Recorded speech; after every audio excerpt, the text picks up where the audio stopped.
Hey guys, hopefully y'all can hear me. I was having some audio issues there for a minute. My nice pair of headphones that I had charged up and was gonna wear, apparently now I can only use them to listen to. I didn't realize that somehow this part, the microphone part of it, got broke.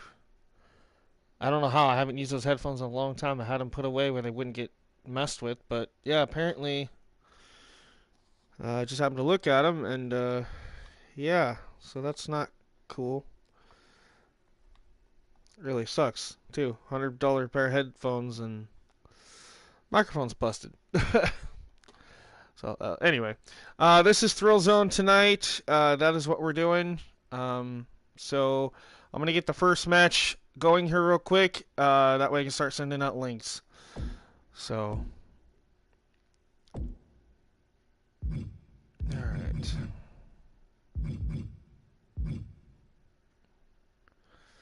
So we're gonna go ahead and start off with the women's division. We got Bird Freeman.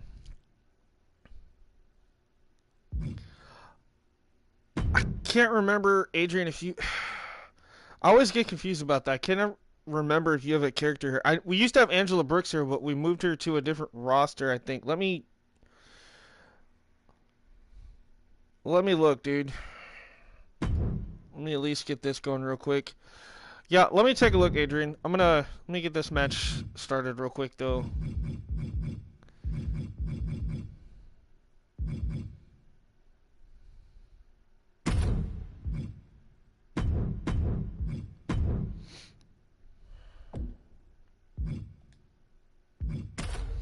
Alright, here we go. So we're going to start off again. If you are just tuning in, this is TCW's Thrillzone show, episode 20. We're coming off the heels of New Year's Revolution pay-per-view. So this is our first big show back since then, since the 10th. So here we go. Bird Freeman, who made her debut at New Year's Revolution, is taking on Selena Durantes here in the women's division, and then we'll dive into other stuff here in a little bit. All right, so here we go. First match of the night. And I'm going to double check that for you, Adrian. Give me just a second here, bud.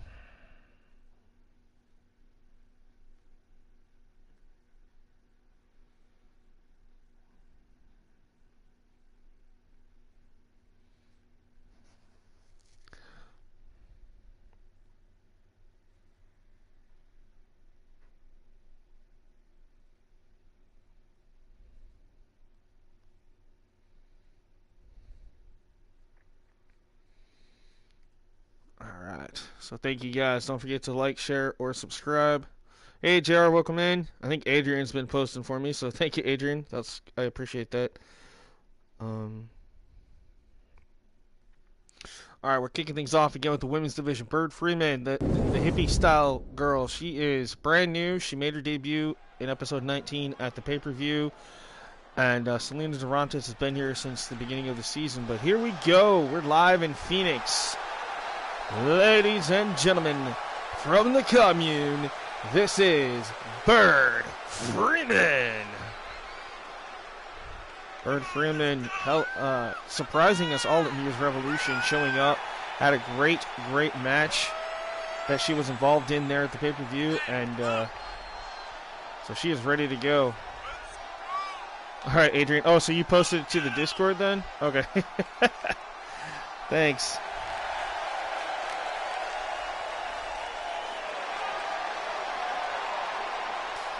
All right, getting a warm welcome here tonight is Bird Freeman here in Phoenix.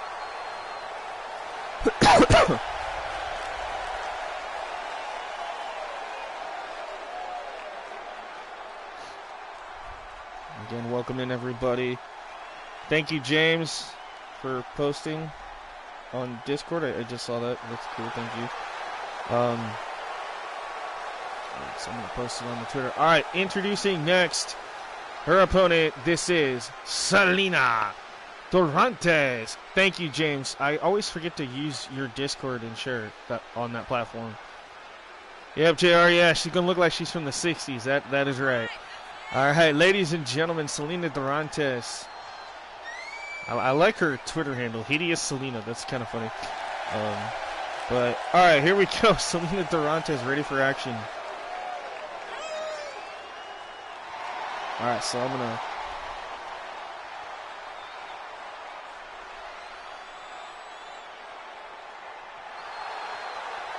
put this up on the Twitter group chat for them.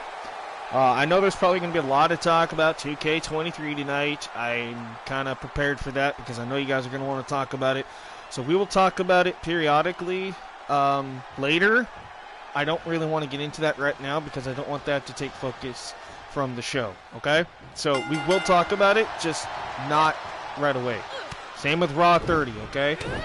So we'll talk about all that stuff later on tonight or at another time, all right? I just want to put that out there. All right, here we go. Bird Freeman. Oh! Pile driver. Trying to make a statement here tonight in our opening match here is Bird Freeman. Kicked in the midsection. Ow! And the, like, old famous face buster, that Bella buster. At least step into the 90s. Hey, you know what? It's a gimmick, and the gimmick works. Sometimes you gotta have those gimmick superstars, and she is one of them. She is from the commune. Hey, think about it. Juice Robinson did it down in NXT when he first became a big star. So why not, right? Def Jam Vendetta from CC. Ooh, nice. Actually, man, Def Jam, man, that takes me back. God, I love Def Jam. That was such a good game. Alright, so I'm going to post this to my Facebook groups. Alright, as Bird Freeman going to climb the top rope here. She ain't got no shoes on, but that ain't going to stop her. Here she goes. Oh, she went for the crossbody. Gets picked in midair. Nice scoop slam there by Selena. Jim Cornette is trapped in the 80s. That's true. Actually, no, he's trapped in the, like, 70s and 80s. Ooh. Arena is pretty dope. Oh, thank you. I appreciate that. Yeah, I figured this arena needed an upgrade, so I did this before New Year's Revolution. I gave it an upgrade. Much needed one to make it, you know, stand out a little bit. Oh, she hit the moonsault to the back.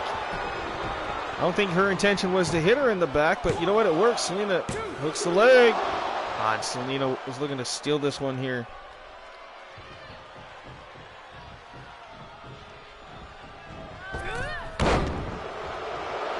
I want to give my condolences real quick to a dear friend of mine in SWA, Rick Lewis. His father is battling cancer right now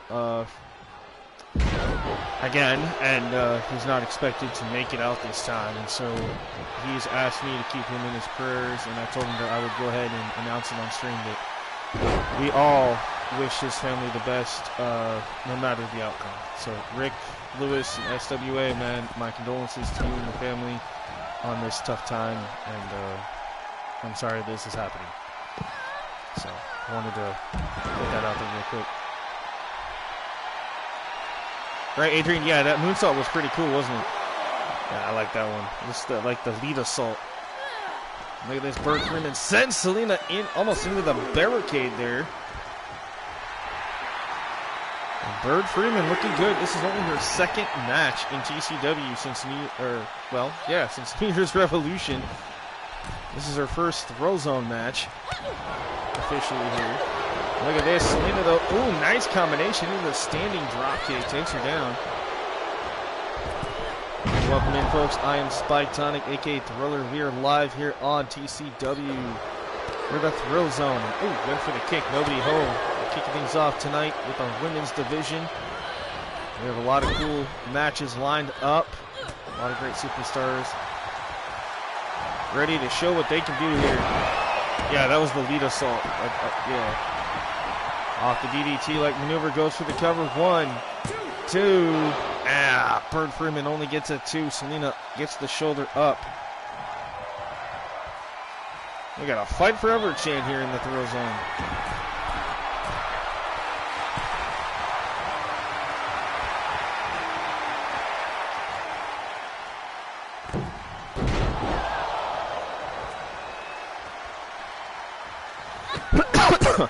Looking for another. Oh, like a twist of fate. Love it. Bird Freeman. Oh, pulling out some great moves, but gets caught there for a minute.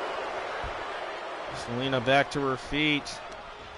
Selena Durantes Irish whips Bird Freeman back first into the corner here. Selena's not done. Sends her across the ring again. And shotgun drop kick by Selena. Could have her down here. Here we go. 1, 2. No. Kick out by Bird Freeman. Back and forth. Great action here. Both women trying to get the 3 count here against each other. Selena up to the top, but Bird Freeman quickly able to get her out and takes her down from the top turnbuckle.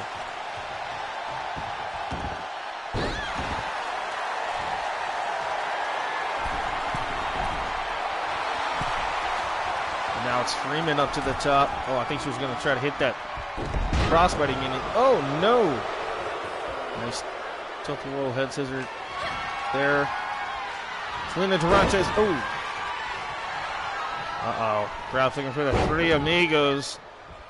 She's popping them hips. Here we go. The third one into a fisherman suplex. Hooks the leg. 1, 2. No, near fall. 2 3/4 perhaps there for Selena Durantes. Durantes headed up. Durantes missile drop kick from the top rope. Right on point. Flush to the jaw. Went for the springboard. Nobody home. Freeman somehow back to her feet. Right, the Venus flytrap. Yep. Oh, look at. Oh. Well, I think she smoked a little bit too much with Spike earlier today because she tried to sucker Selena into that move and it did not pay off. And now Selena from the top. And oh no! Nasty landing on the floor for Selena here.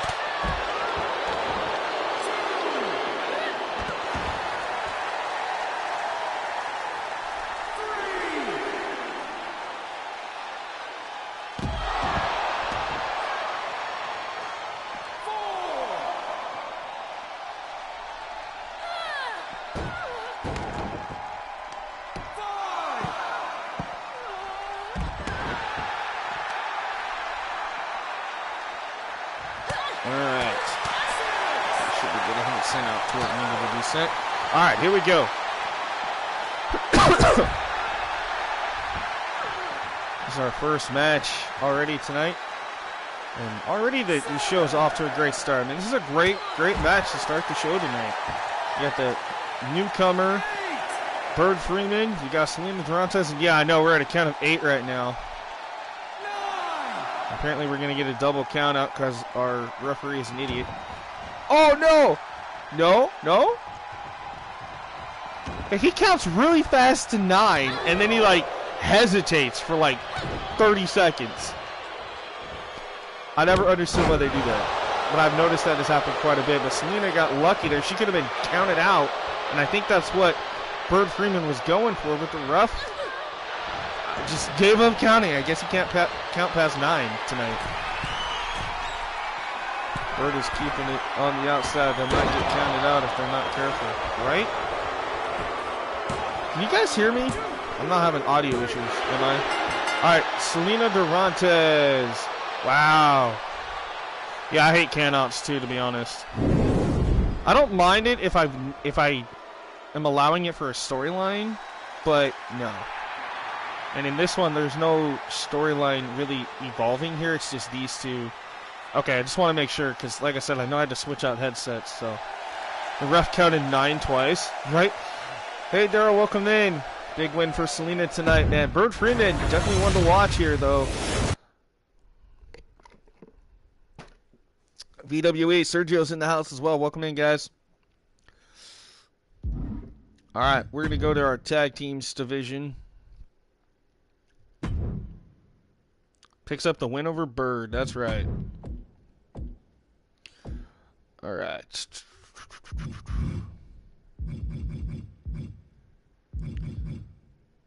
Sorry, I had to look at that. So as I'm going through this, I'm also going through this because of Adrian. Adrian, I don't think I have any of your characters on this show that I'm aware of. Yeah, I don't think so. All right, so real quick though, Jackhammer and Mike Steele, the grapplers, the new and improved grapplers. Tweet your ass back to the locker room. Right, there you go. I made a character on my wrestling. His name is Brickwall. That's funny. I like it. All right, so it's the grapplers taking on Crazy Carlos. And apparently he's not going to have his tag team partner. What the heck? Ah, there he is. Dirty Diaz.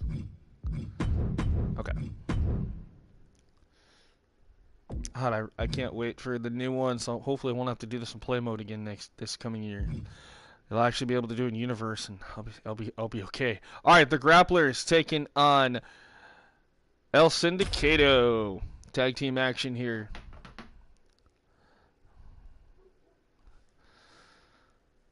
Both these teams would love to be the tag team champions here on Thrillzone. And the grapplers have come very, very damn close in the last 19 episodes.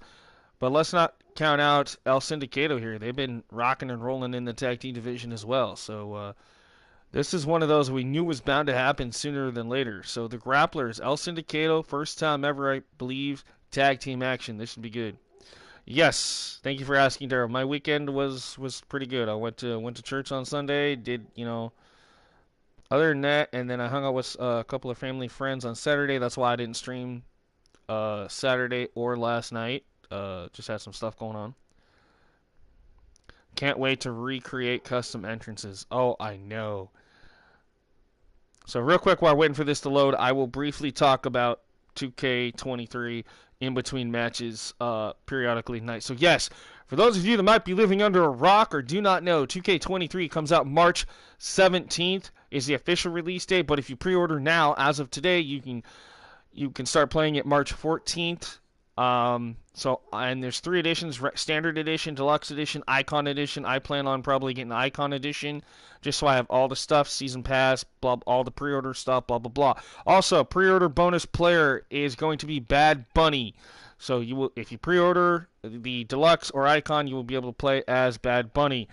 And you'll unlock some other cool stuff like My Rise stuff, some My Faction stuff, and some other cool stuff.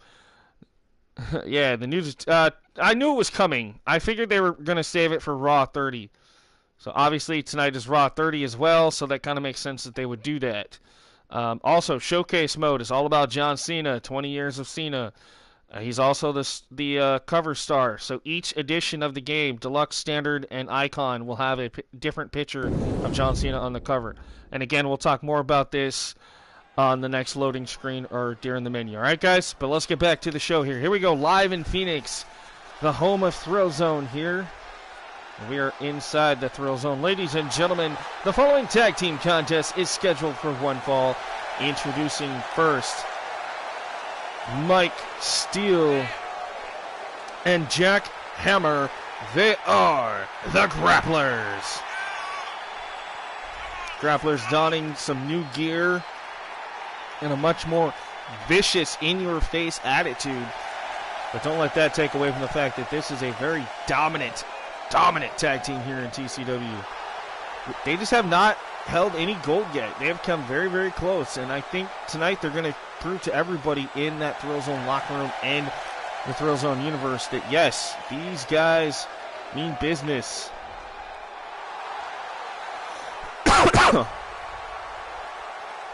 No longer red, white, and blue. They went black and many other colors here. They're a part of the Universal something nation. I can't read what it says. Attention class. Hey, Steel Academy Wrestling. Ryan's in the house. All right, introducing their opponents. Representing El Sindicato. First, from Puerto Rico, he is Crazy Carlos. I'll have to find out what's going on. Apparently, they're not coming out together. And I have them as a faction in El Sindicato, so I don't know what the heck's going on there. But, all right. Crazy Carlos makes his way to the ring right now. Puerto Rican born. He's He's a part of the faction with, of course, his tag team partner, which we're going to see in a minute, Dirty Diaz, as well as Damian Rodriguez and can't remember the Rosalicia. I had to think about that one for a minute. I'm like, I know the name. It was just escaped me there. All right, introducing his tag team partner, also from Puerto Rico. This is Dirty Diaz.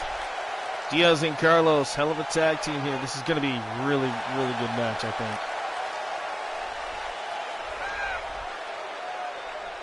think. Dirty Diaz reminds me a little bit of Carlito Colon.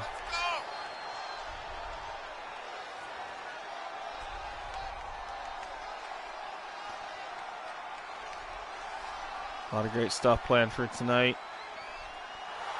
Our next match will go to the Extreme as well, but triple threat Extreme Rules match coming up next, so stay tuned for that. A lot of great action going to go down here tonight inside the Thrillzone, the new and improved Thrillzone.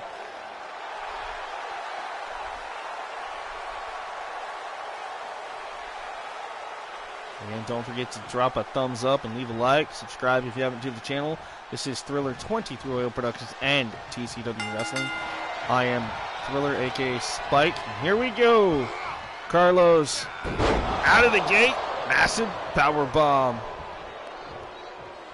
Tags in his partner Diaz. Now Diaz, gets taken down here. Uh-oh. He ain't gonna like this. There comes Jack Hammer. Jack Hammer, nice Irish whip to Dirty Diaz.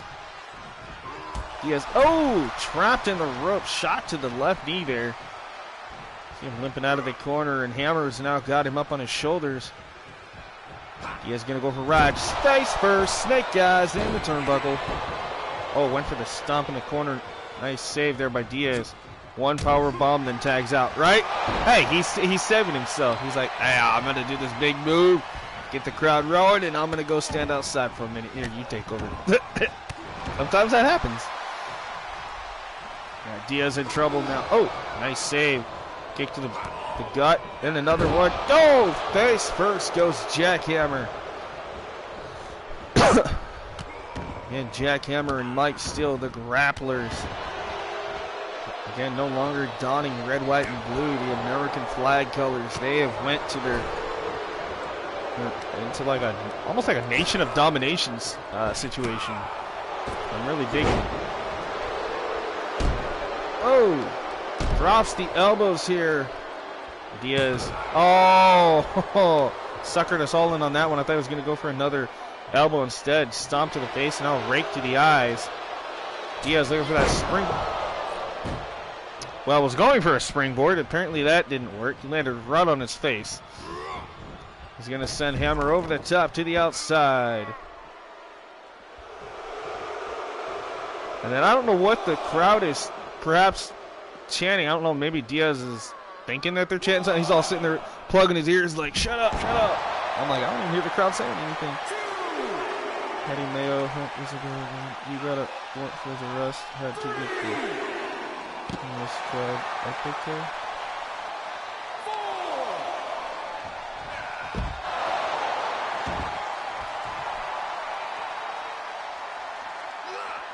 What? I am so confused right now. Anyway, alright, Crazy Carlos. Carlos was... Excuse me, Diaz. Man, I'm getting confused here for a minute. All right, Diaz now in control. Hammer tags in Steele. Diaz tags in Carlos. All right, here we go. Back to the action now. Both teams in. Oh! Jumping knee strike right to the jaw. Mike Steele. Carlos with a running kick straight to the back here. Still lifted up. Oh no, nice reversal into a DDT. Plants him. Carlos is in trouble here. Carlos though quickly back to his feet. Steele up to the top. Carlos is going to take him down the hard way. And now it's Steele on the defensive. Mike Steele From behind, no, Carlos. Ooh, shot to the back of the knees here. Chops, kicks, here we go. Steel. Oh, springboard stunner. Cutter, stunner, whatever you want to call it. It pays off either way. And now, what in the world does this crazy man got in mind? He's going to drag Steel to the center of the ring. All right, opts for the cover early here. Doesn't even get a 1 count. Bad decision. Oh, he couldn't grab him in time. Uh-oh. Jackhammer's back in. Carlos was still busy with Steel. It gets caught. Nice side suplex into the bridge and a kick out at 1. Ooh, nice jumping facebuster maneuver there from Carlos. Carlos has had enough. He's going to tag back in Diaz again.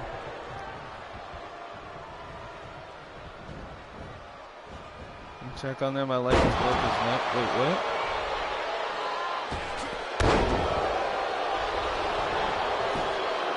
Oh, on that character? Yeah, he almost did, didn't he? Okay, up to the diving fist drop to the face. 1, 2. Wow. Wow. Okay, so Mike Steel over there, who just got knocked off the apron, he had the opportunity to come in and save in his longtime partner. He just stood there. Hence why he got knocked off the apron by Carlos. It makes sense. Which I thought was kind of interesting that would happen. You get a great tag team and your partner doesn't want to help you. Oh, Diaz run right into the boots of Hammer. Oh, I'm going to boot to the side of the face. Knocks down Hammer, and now Diaz headed up. Perhaps going to fly. Diaz, jumping leg drop, nobody home. Hammer from behind. Nice release, German. Gee whiz, the power. Looking for the axe handle, nobody home there. Kick to the midsection. Has control of the arm. Look at this, hammerlock, northern light suplex. Hammer tags in Steel, and Steel is ready to go. And you see Diaz crawling, and he makes the tag to a very fresh, crazy Carlos. Running uppercut. He was folded in half. Yeah, he was. Steel now back to it. Look at this suplex. Nice exploder-like side suplex from Steel. Steel from behind. Lifting up. Nice. Inverted suplex.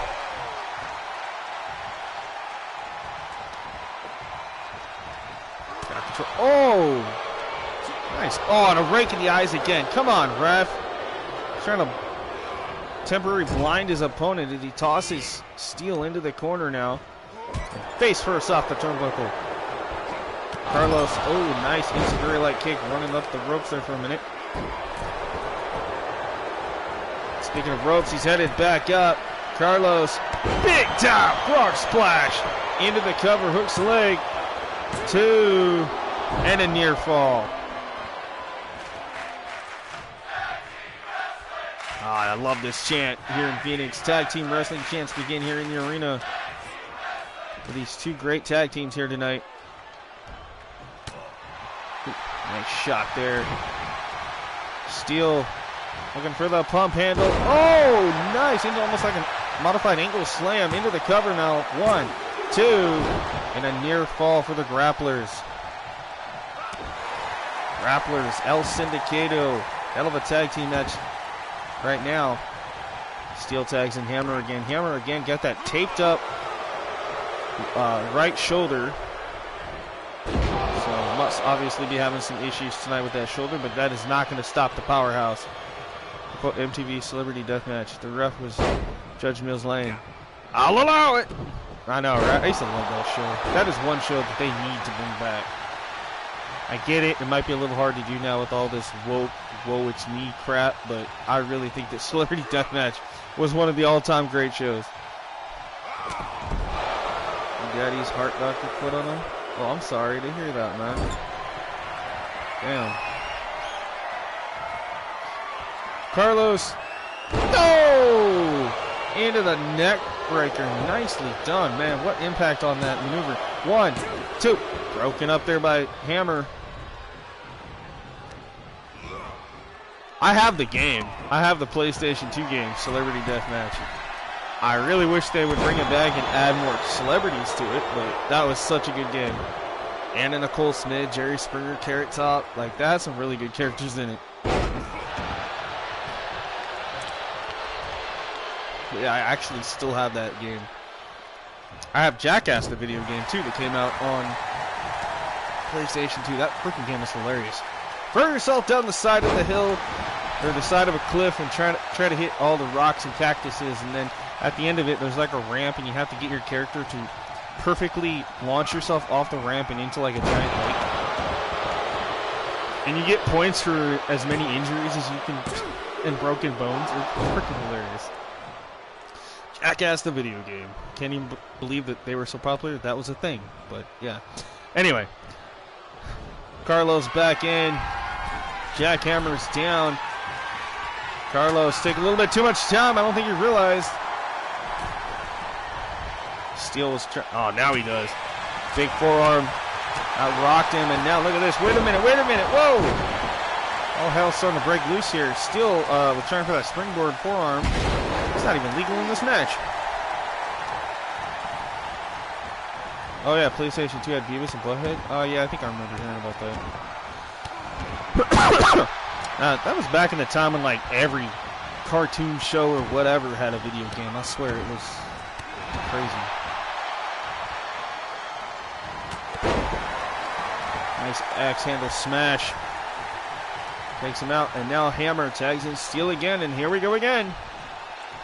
Mike Stu definitely wants a piece of Carlos, but Carlos doesn't want Steel. Tags in Diaz. It's Diaz and Steel. Oh, but look at Steel taking him down, looking for the crossface submission, and he grabs the rope. But they don't say he, like, obviously you can't tell he grabs the rope, but yeah. I really hope in the new game that is a thing. If they actually are in a submission and you see a rope break, I would really love for them to actually look like they're trying to grab the damn rope. Like, you want realism? Keep it real. All right, goes for the cover here. 1, 2. Oh, and a kick out.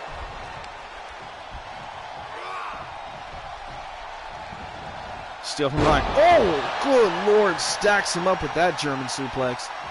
Diaz can be in trouble, but Mike still opts in to tag in his buddy.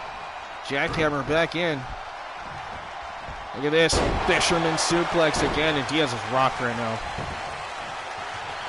Hey, TD Coco. Yeah, that's what I heard.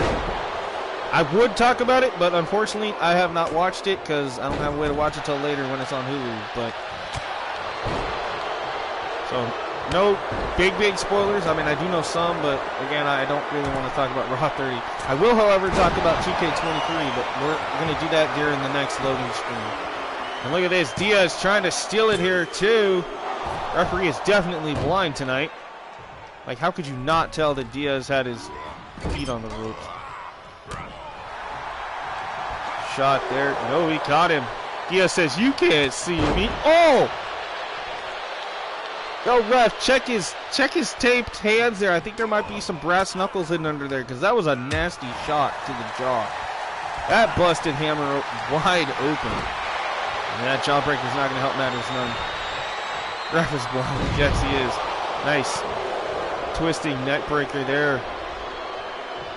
Dirty Diaz in control. A big right hook to the jaw.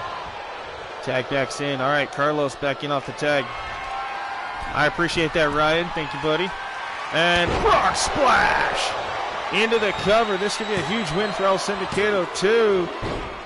No, broken up by Steel here. Mike Steel. And I know what Carlos was trying to do. Side suplex, dub Steel. Jumping elbow drop there by Crazy Carlos. You know, somewhere in the back, Damian Rodriguez and Rosa Alicia are watching on. Loving what they're seeing from their two hitmen here. Nelson to go. Oh, did he actually hit that? I think he actually connected off that leg drop. 1, 2. I don't know if he got all of it, but there was definitely, looked like there was enough that he hit the back of Hammer's neck. That was amazing. Cue the blow my mind song from the ref. Oh, good word. Let's nod and say we did. And from behind, running clothesline. And the speed here of Dirty Diaz up to the top rope. Oh, diving senton to the back. He had to think about it for a minute. I don't know why he was thinking about it. I would have just went for it.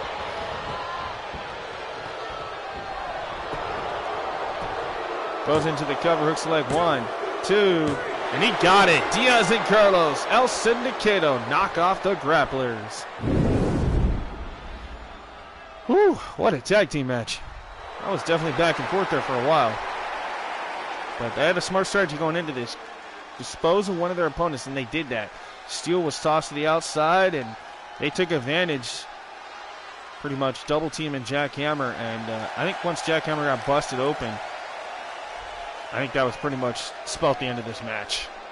All right, there you have it. El Sindicato. All right. GG's, I agree. All right, so I'll set up our next match. In the meantime, I do want to announce that, yes, we do know that 2K23 is out. We do know all that stuff. What's really cool, okay, so Universe mode. They are going to give us brand new rivalries, storylines for Universe mode that actually should be worked the way they should. Also, they added, oh, what else they added in there? They added something else to Universe mode, and I totally lost my train of thought, and this is supposed to be a triple threat match. Oops. Alright, there we go. Give me just a minute. But yeah, so they added in that kind of stuff. War Games, yep, War Games. Alright, am I going to pre-order it? Yes. I have to wait till February right now, but yes, I do plan on pre-ordering the Icon Edition, the most expensive edition. And I'm just going to get the digital version for now, because that way I'm guaranteed to have it on launch day on March 14th versus having to wait forever to hope and pray I find it in the store or them ship it to me and I don't get it on the day that I want it. So I am going to digitally buy it and then eventually just get a physical copy when I can. Make your own entrance music, use your own music. Nope, you won't be able to do that. But they are going to have advanced entrances back, so we'll be able to mess with the pyro and stuff again. 4-player, yeah, okay, so, hold up, guys. Yeah, you're getting in February, too? All right, hold up, guys. You guys are going a little bit too quick here, so let me get this going here, all right? All right, Matt Sky, Sancho Diablo. Because you guys are kind of all over the place with this, so hold on. Sean Corsia.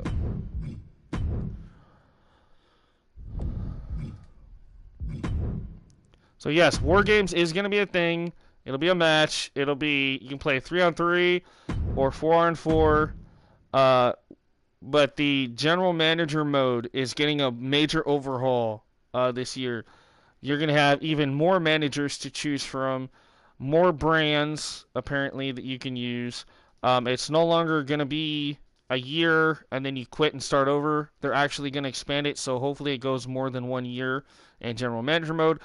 Also, there's going to be more matches, match types, titles, and they did say, as I've read the description of it already online, because it's been leaked multiple times, they're also adding in the... You know how, like, last year or this on 22 you can only play with 2 people? This time you can play with up to 4 people in GM mode. So you potentially could have 4 GMs going at it. So I don't know how that's going to work. I guess they're going to bring back, obviously, NXT UK or maybe create your own. That's really cool. I don't know. Speaking of creations, again, Advanced Entrances is back. We are also getting create your own general manager. On top of everything else that we get to create, you get to create your own GM. Which is kind of interesting because I'm sitting there thinking, well, wait a minute, you could just use your created character, so I don't understand why that's a thing, but I don't know, maybe there's something different with it, I don't know. I don't know a lot about that.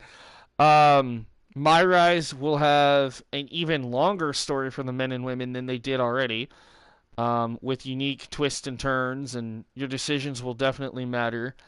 Yeah, ECW or WCW might be the other brand. Could be. I don't know. That'll be interesting to see exactly what they're going to do with that. Let's see, what else? Obviously, the showcase, John Cena, 20 years of Cena, so we're going to get a lot of, like, old-school Ruthless Aggression era stuff, which is really cool. different hair on the. Yeah, we're supposed to get like different stuff. What was the other thing that I was wanting to? There was something else I was wanting. Oh, they're bringing back my faction. Oh, that's what it was. HSW. You could make a new brand and have Tony Khan on there versus Triple H. That'd be kind of funny. But you do have a point there, HSW, for sure. All right. The following contest is an Extreme Rules match scheduled for one fall, and it's for the Hardcore Championship. Introducing first the challengers, representing the Devil's Order, Sancho Diablo. Sancho Diablo, who has had some major rivalries in the past with Damian Rodriguez and El Sindicato. Hell, they've even made him take on his own father.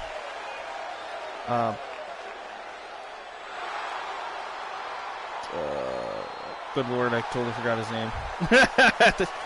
My mind has been all over the place today because a lot of people have been asking me what I know about 2K23 and stuff. So I've been, I know as much as you guys do, to be honest. It's not like I work for 2K or anything. So I'm not one of those type of YouTubers. I know very little, but I know enough that I am okay with sharing what I can. All right, up next, challenger number 2 from Quebec, Canada. He is the Canadian Punisher, Jean Corsair. Jean Corsair is a former 2-time hardcore champion already in Thrillzone. Be looking to add to his collection with a 3rd title reign if he can get the victory here tonight in this Extreme Rules matchup. The Montreal Machine, the Canadian Punisher. Hey, Larry Man, how's it going? I'm doing good. Welcome in, guys. Just in time for the Hardcore Championship match here tonight.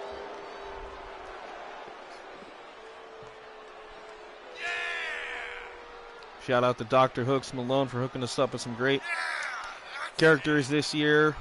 And, yeah. Oh, by the way, for those of you that were wondering, I'm still working on a few things with the Hall of Fame stuff. I was supposed to have done by yesterday, but plans changed due to family stuff. But I do have that almost set and ready to go. Everything's pretty much been voted for. Also, our year-end awards that we were supposed to do in December, I will be getting those announced.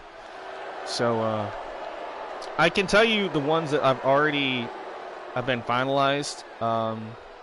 If you guys want, well, I can do that here in a minute. I can tell you that Hall of Fame, as of right now, is War, Faith Blood Fiend, King Alpha, the Young Wolves as a tag team, so both Stunning Steve Marino and King Dominator.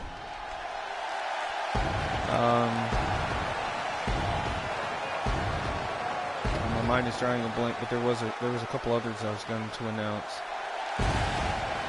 Gosh darn it. Oh, Ariana Jones, just because I know that character might not be back in 23. And also Cheryl Malone for the women's division. All right, here he comes, our hardcore champion. Ladies and gentlemen, he is Matt Sky.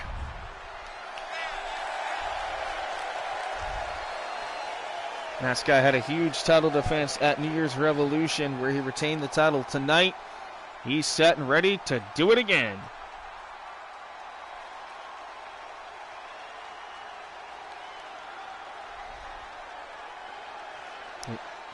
High-flying, unpredictable Matt Sky, ready for this triple threat Extreme Rules match.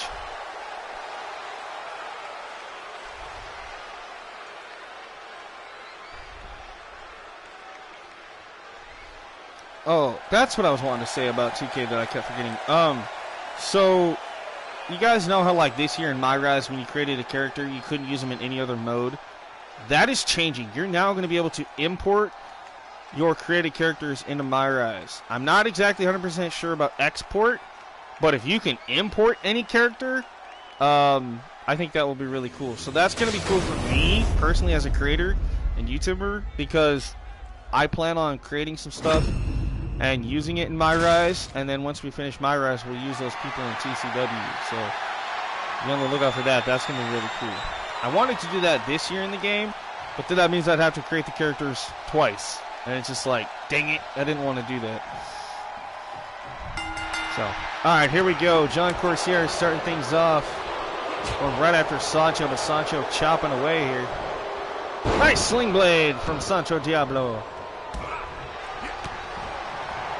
That's right, his father is El Rey Diablo. It just now popped in my head who his father was. But yeah, he's fought. Sancho's fought against his father. He's fought against Damian Rodriguez. He's had his hands full this season. Almost like an emotional roller coaster of sorts. You know, having to beat up your own family. You know, beat up a rival mafia-like family. It's just poor guy's been all over the place. Defend the honor of his sister Daisy. It has been absolutely insane what poor Sancho's been through. But tonight, he's hoping his luck changes. He wants a title. He is looking to become the new hardcore champion here. And hopefully get the respect and the admiration of not only his sister Daisy, but of course his father El Rey and the other members of the Devil's Order. DCW Stream Wrestling. Oh, nice. WWE2K22 going to be on PS4. I'm pretty sure it's going to be both because it does say cross-gen and cross-platform community creations again. So I'm pretty sure with that being announced. And plus, I'm sorry, and I went back and forth with people on this. How many people actually can afford a PlayStation 5, let alone find one, okay? I'm one of those. I can't afford it. I've been able to find them, but I cannot afford them. If they would drop the price like another $100, $200, then okay, maybe I might be able to, scrape by. Because there's no way in hell I'm going to switch to Xbox and not be able to stream on YouTube for you guys. I'm not going to do it. Because with Xbox, the only way to stream is Twitch. And I'm sorry, I'm not losing all you guys to Twitch. I won't do it. So we're going to try to figure, at some point we're going to try to obviously have to upgrade the PlayStation 5. But right now, they don't even have that many PlayStation 5 games. Everything's cross-generation, so why switch now? But yeah, no, I think they're going to have to. Plus, look at the amount of money they would make making it cross-generation versus just one. You got to go where the market is, and I think 2K is going to be smart on this one and obviously release it for Xbox One and PlayStation 4 because, hey, there's thousands upon millions of people that still have those and still play them to death like I do. Why not take advantage of that? Let's not exclude anybody, So, anyway, that's my little spill on that. Also with online, for those of you that play WWE Online, this year they're bringing back the fact that you could actually use custom arenas again online against your buddies. So they did bring that back. We did not have that in 2K22. You couldn't use a custom arena. That's all I was told. But you will be able to in 2K23. So there's a lot of improvements. Like I said, they redid Universe mode a little bit. They rehauled GM mode. My faction's going to be the same annoying crap, but I was told this time around, because of all the outcry from everybody, including myself, that if you play my faction, anything you unlock should be unlockable in other modes. Now that is what I'm hearing. I don't know if that is actually a stated fact, but I'm hoping it is. I'm planning on getting a PS5 for my birthday in March. Me and my mom are going to half and half because otherwise, right? Well, with me, I would need somebody that's gracious enough to help me out. You know what I mean? Unfortunately, my mother can't help me, and I don't have any other relatives. But I would definitely I'd put it all on my credit card if I could, but unfortunately my credit card's maxed out. So until I get that paid down, I can't. Nope. So anyway, back to the action here. Steel chair to the face of John Corsair by Matt Sky. Oh, clothesline from John Corsair. Corsair go. I know what Sancho was thinking, wanting to send him directly into those steps.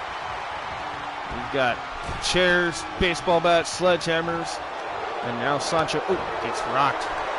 Kick to midsection, look at this. Wheelbarrow, bulldozer, no. Sancho able to reverse. Right, JR? Yeah, and unfortunately my savings, I have 0. Every time I try to save, I end up having to use it for gas, food, dog food. You know, responsibilities of being an adult, guys. It is really hard. Savings is something I don't think I'll have for a very long time. There's the Panama Sunrise. That flipping pile driver, and Sancho trying to steal this there. Only gets a 2 count. John Corsier able to kick out at 2. That Sky stirring here at the bottom of the screen. Sancho with a diving elbow to the back of John Corsier. That Sky with a spin kick to the midsection of Sancho, though. So yeah, I mean, that's pretty much the basis of the 2K23 info is what I've already shared. You know, a lot of new stuff coming, a lot of old favorite stuff coming. Other than that, I don't know. I do know, however, if you include the Icons pre-order bonus stuff, which is the Ruthless Aggression Pack, and stuff like that, which is mostly my faction stuff, basically, and this and that, you will, and Bad Bunny. So I believe that they are supposed to have, I believe they said 5 DLC packs. We don't know what they are or what's in them yet. I expect, obviously, some NXT, you know, Legends, obviously, and God knows what else, but we'll just have to wait and see. I figure we'll probably hear more in the next few days, or around Rumble time, because the night before Rumble or something like that, they're supposed to be doing an event in wherever they're supposed to do the Rumble. Anyway, but they're supposed to do like a live gameplay thing so people can go and check out some of the gameplay and test it out and stuff like that. A lot of YouTubers and stuff. Oh, that was cool. He had the ladder on top of him, hits the swanton on Matt Sky and the ladder. Nicely done, but John Corsier caught him. Corsier going for the cover, trying to steal the victory, and he got it. John Corsier is now once again a 3-time hardcore champion. He picked his spot, man. Talk about taking the opportunity. He might be busted up. He's going to have to get that checked. He could have both his eyes messed up now. And look at him, man. He never loses that look. And the ref is like, yeah, screw this. I am out of here, bro. But John Corsier now a 3-time hardcore champion. The Montreal Machine.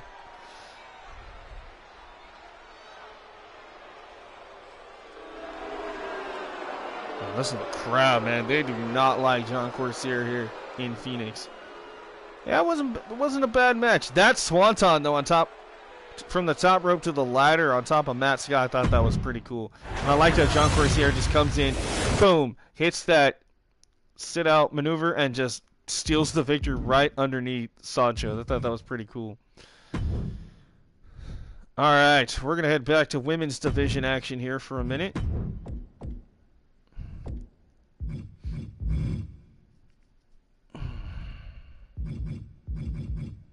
All right, just a second here, guys.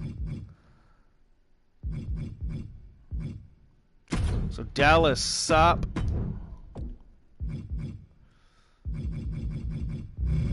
Find her opponent here.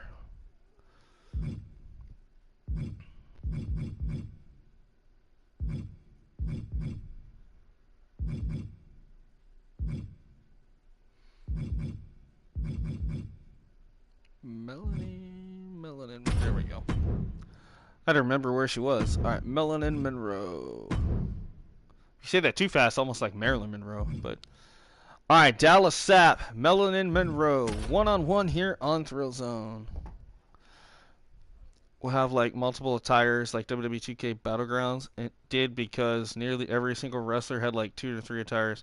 Right, I remember that. That's one thing about 2K Battlegrounds that I did like, is it had the option for multiple attires. And they weren't, you know, like taking up slots of a character. They were actually just attached to one character and you could flip between them. That is something I really wish that they would just utilize in 2K22 and 23. So that would be nice, but I have a feeling that's not going to happen. I do expect us to probably have, like we did with Rey Mysterio, multiple freaking John Cenas. And literally all it's going to be is different hair, obviously, throughout the different jean shorts, shoes, shirts, and hats. Like, that's it. I think the only difference, big difference, is going to be when he's the Thugonomics John Cena and come out with the chain and, you can't see me, basic Thugonomics. And then obviously we're going to have his debut against Kurt Angle because they've already leaked images of that. So not SmackDown 20 years ago plus when he debuted, ruthless aggression. So we're going to have like the prototype version of John Cena. I mentioned this on Facebook during the live video today, but I really wish that they would give us the OVW arena John Cena, which, basically was his debut. Because I would love to see that. Because I would love to see old school Brock Lesnar, Randy Orton, and Batista against John Cena back in OVW. That would be amazing. So, anyway, ladies and gentlemen, the following contest is scheduled for one fall. Introducing first, the Latin sensation, Dallas Sap. Dallas Sap ready for singles competition here tonight inside Thrillzone. She's had a handful of matches this season. Definitely trying to make a name for herself and rise up the rankings, rise to the top of the women's division. Phoenix definitely giving her a rounding applause here tonight.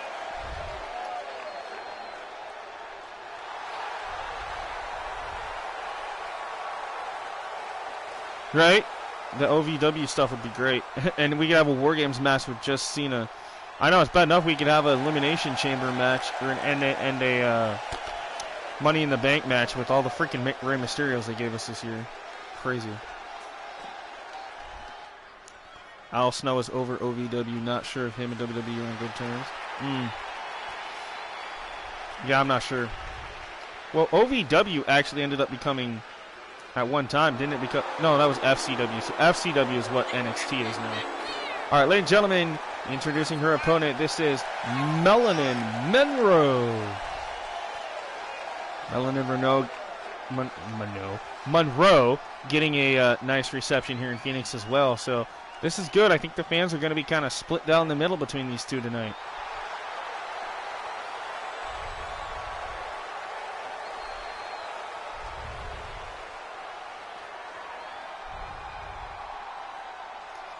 Yeah, the FCW arena would be... Yeah, because they always have the images. Like, they have the images from FCW, and technically you can create an FCW arena if you think about it, because they have the images in the game.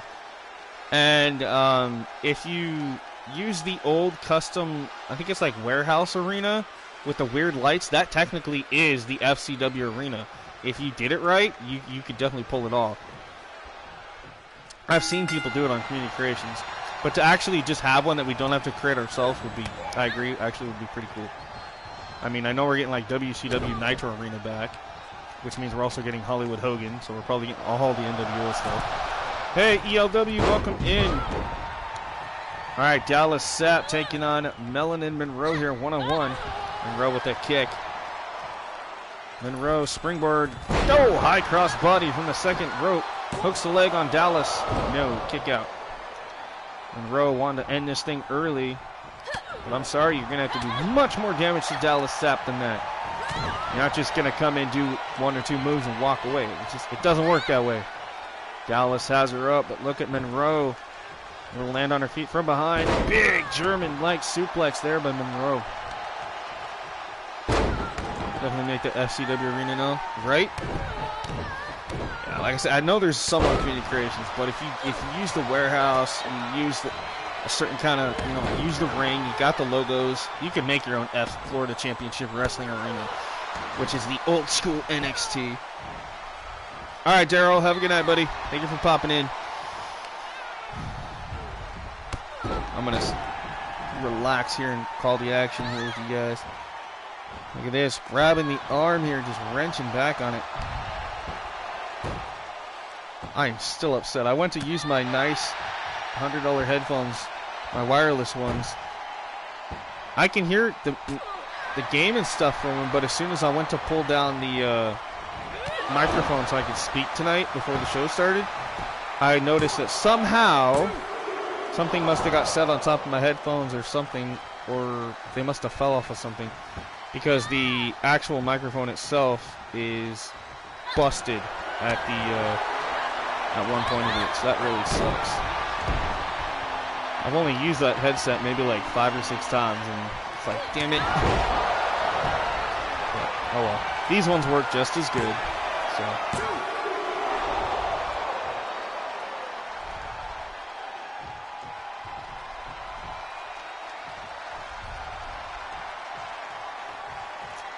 But I think if I took a little bit of like electrician's tape, there probably is a way to fix that. I'm not sure. It all comes down to the fact of hoping and praying the wiring inside the microphone itself is not messed up, which I don't think it is.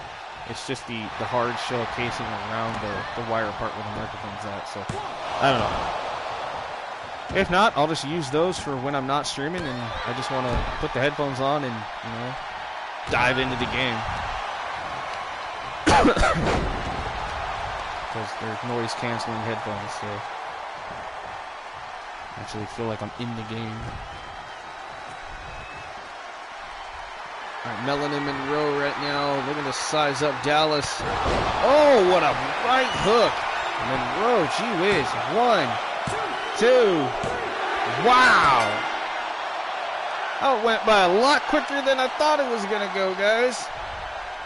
Holy cow, man. Talk about a statement made. Oh, the women's division better be on notice. Melanin Monroe ain't here to mess around. Holy cow. That was impressive.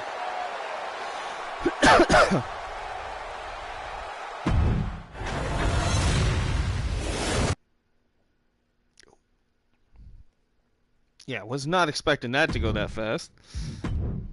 All right.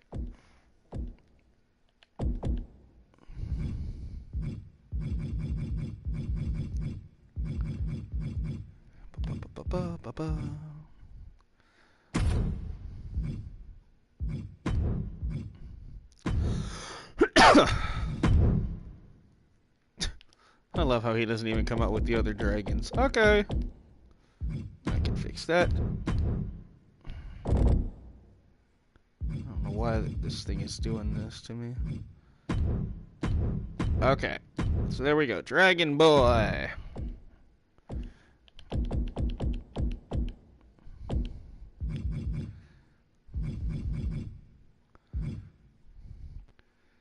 Taking on Jay Stone.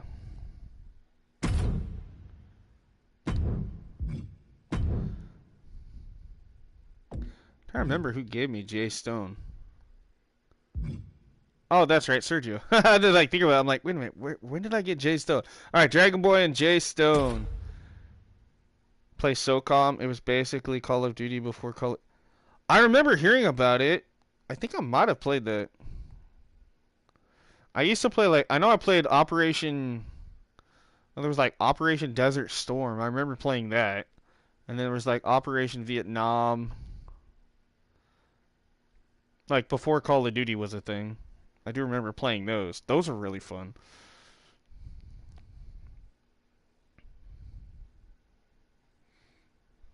I don't know if those were SOCOM or not, but I do kind of remember playing something similar to what you're talking about. Alright, Dragon Boy, the leader of the House of Dragons, taking on Jay Stone. Jay Stone also made his debut, episode 19, at the New Year's Revolution pay-per-view. Let's see what he can do in his first singles match since the pay-per-view against the high-flying Dragon Boy. Dragon Boy, of course, accompanied by the other members. Hello, Walter Prime. Welcome in, buddy. So we got Dragon Boy flanked by El Dragon Prince on the right and his father El Dragon King on the left. So this should be good. Dragon Boy and Jay Stone.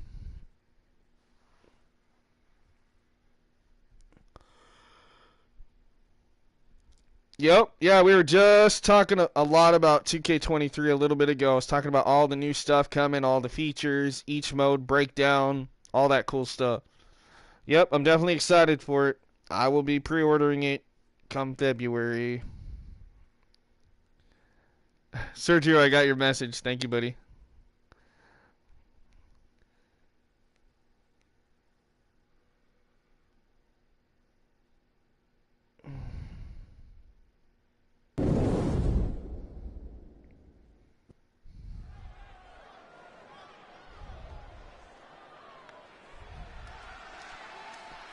All right. The following contest scheduled for one fall. Introducing first, being accompanied by El Dragon Prince and El Dragon King, representing the House of Dragons. He is Dragon Boy. The House of Dragons inside the Thrillzone. This is actually one of the very first times that all three members have been in the same place at the same time. This hasn't happened in quite some time, but this should be good.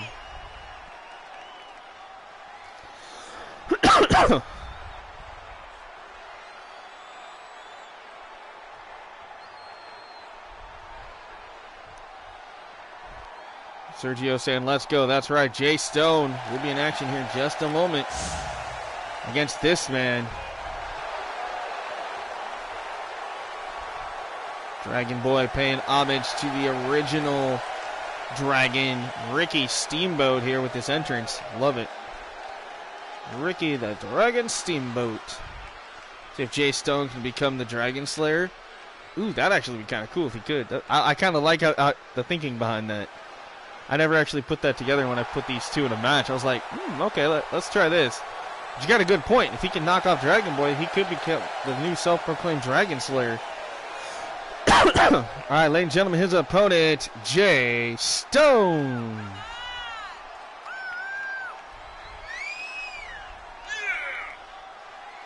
I like how he comes down. He's like, yo, what up, Oos? He's doing the whole, like, Oos signal. I like that. Jay Stone. He's like, keeping it real. I don't know, man. This man, he kind of looks like he's a little nervous. Just a tiny bit nervous. But, I don't know, man. He's also got some confidence, too. So, let's see what happens here. Let's see if he can shake off those butterflies here tonight. Maybe they should bring on WWE2K22 custom stories. Yeah, that's the only thing I wish we would have. But, again, they said Universe mode is going to have better stories. My Rise is going to have good stories. GM mode's got an overhaul. Showcase, obviously we know it's Cena, but hopefully it's good too. But I think we'll be good. I think we'll be satisfied. People got to understand, we're not going to get everything we want all the time. You know? Be happy with what you get and be lucky we have this. So that's it. I'll talk about this later. I don't want to get into it right now, but I have something that I think could be up for debate, and we'll discuss it here after a bit. All right, Jay Stone going right after Dragon Boy here early on. You see the other members of House of Dragons watching on, hoping that their leader Dragon Boy gets the victory here. As Jay Stone headed up top. Jay Stone, diving axe handle takes out Dragon Boy. Oh, but this time Dragon Boy catching him. Nice dragon whip there on the leg. Oh, Dragon Boy, look at this. Chinlock applied. Going to escape the hold is Stone. Dragon Boy Irish whip Stone into the corner back first. Oh, nice. Insecurity-like kick right to the side of the face by Dragon Boy. Excuse me. Dragon Boy headed to the top. Looking for the diving elbow, and nobody home for the Dragon. He went for the clothesline. Nice reversal on the spin kick to the midsection. Followed up by another kick. Ooh. Inverted DDT-like maneuver. And now, look at this. I thought he was looking for the Dragon Sleeper. I mean, that's basically what it was setting up for, was like a Dragon Sleeper. Instead, it was like a beautiful suplex. Right, exactly, Jared. And that's the way it should be. I'm thankful for what we do get in WWE. You know, yeah, we've had some crummy games in the past, like 2K15, 2K20, obviously. I mean, 2K20 was good to an extent.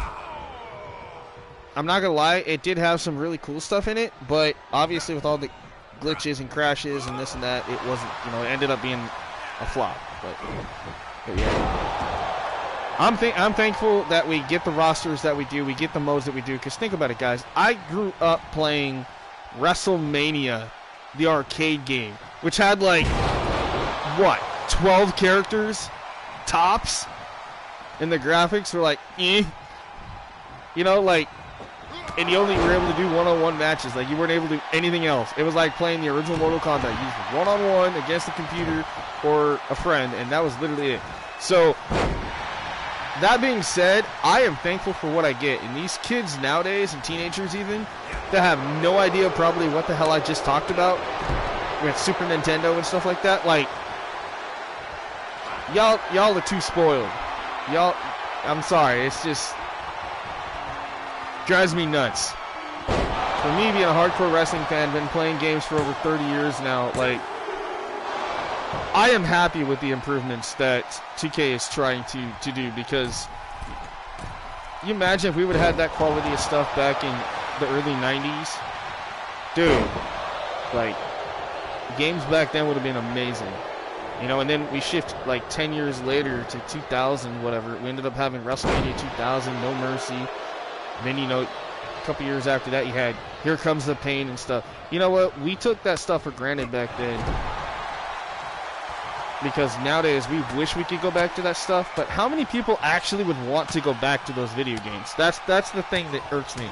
People say, "Oh man, I miss these video games." But okay, I still have those. I have played them recently, but they don't hold up to what we have now.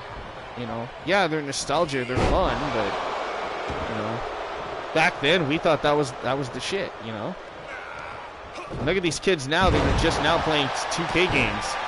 You know, 14 through 23. They're going to be thinking when they're 30, 40 years old from now, they're going to be going, man, those were some really cool games. And probably by then, we're probably going to be able to play freaking 2K using a virtual headset, and we literally become the wrestler. You know, I don't know. But, you know, it's just, that's my point of view on it. I agree with JR. I'm thankful for what I get from each WWE game. It's always something kind of fresh, something new. And it's something to play for a year or two, you know? It gives you something to do. There's always that replayability factor. And people just need to stop complaining about it. So. Oh, yes, I agree, JR. 2K15 had really good music. 2K20 definitely had some great arenas. And actually, 2K20 actually had a really funny and fun story mode with Red and Trey. I didn't like the fact they were called Red and Trey, but don't get me wrong, like, I enjoyed that nice big spear by Jay Stone here, trying to slay the Dragon Boy. I'm sorry I'm taking away from this match for a minute, but I just wanted to bring that up because you guys were talking about it for a minute. So I'm right on the same boat as you, JR. I'm happy with what we get. Nice jackhammer by Jay Stone. 1, 2... Wow, Jay Stone just slayed Dragon Boy. Doing good, DJ. DJ Doyle's in the house. Welcome in, buddy. Ah, what a win. Jay Stone knocks off Dragon Boy. So, Sergio, now you can officially call him the Dragon Slayer. In his first match on Thrillzone since his debut at New Year's Revolution, Jay Stone knocks off Dragon Boy.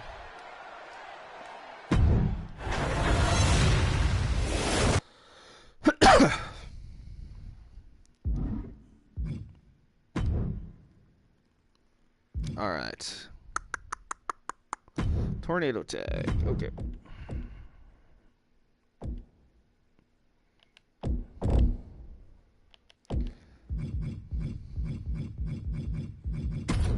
Javel Payne and Shamar Gordon, the Yardy Boys. Like I said, I'm doing good, guys. I'm doing good. Hanging in there. Taking on Trey Preston and Curve.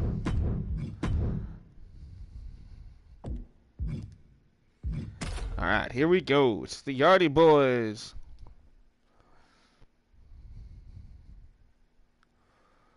Taking on Trey Preston and Curve. You know, Curve is the, like, cult leader. Trey Preston, you know, one of his followers, his protege, his, you know, disciple, if you will. And you've got the always laid-back Yardy Boys, Shamar and Javal. They should be good. Tornado tag. All 4 men will be allowed to be in the ring at the same time. Jay Stone is now Sir Jason Stone, the Dragon Slayer. I like how I put the accent on that, and I wasn't even trying to. It just, like, came out. I now pronounce you Sir Jason Stone, the Dragon Slayer. Oh, Thrillzone. Anyway.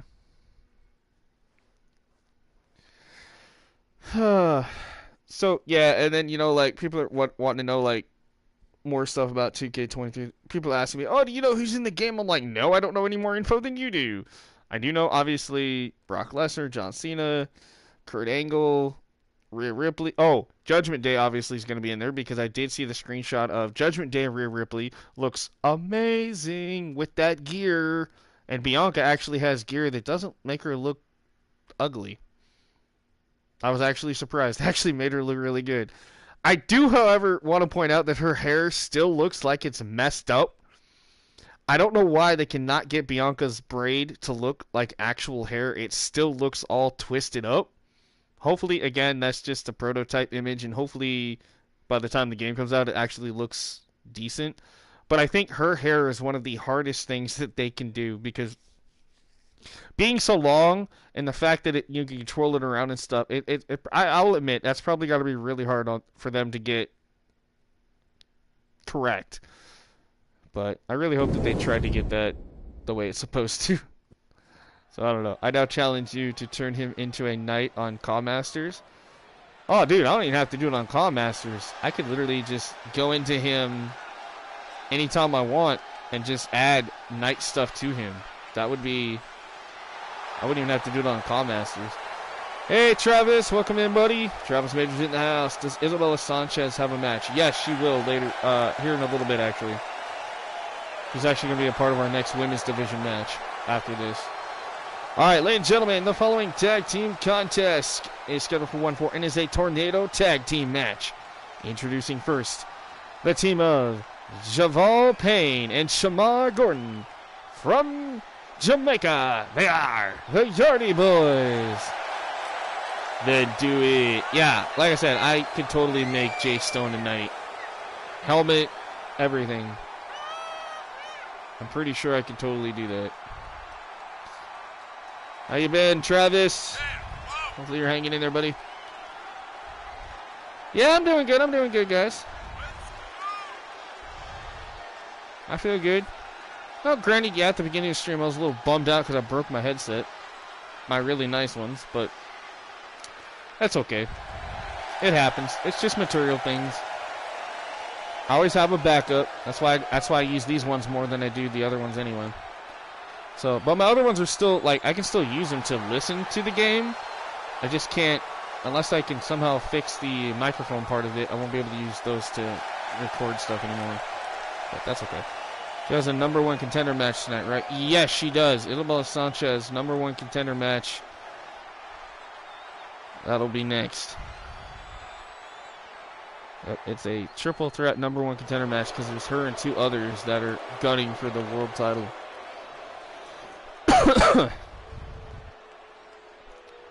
All right, introducing their opponents. Oh yeah, because of the pay-per-view mess up. Yeah, that is correct. Ladies and gentlemen, Trey Preston and the Demented Curve. They are the Twisted Riders. Come on, let's go.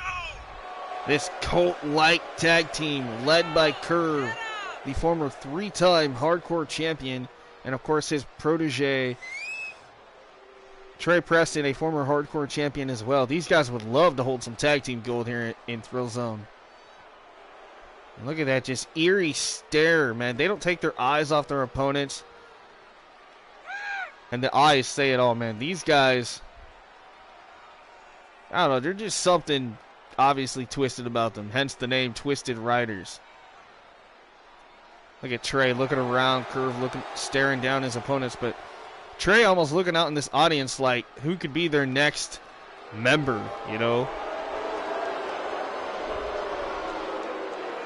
Curve trying to motivate Trey here. Trey Preston and Curve. Ready for tag team action here.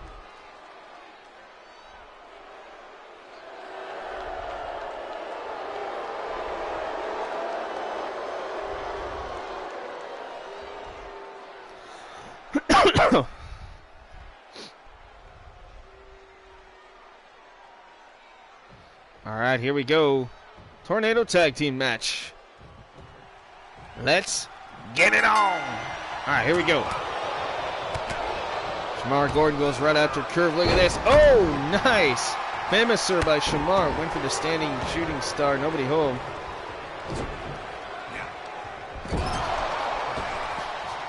Yes, he will be back in action.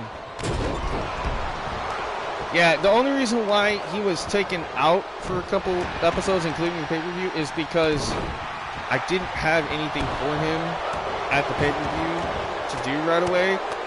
And then the last episode, it's just because the way that I had written down the episode, I didn't put enough matches on that card because it was supposed to be a lot longer than it was on Unrivaled. But so I had some things happening during the day that kind of just made me have to cut like 3 or 4 matches from the show. So I apologize about that. But yeah, you'll be on the next episode of Unrivaled for sure. I've got plans for Ryan Ricks.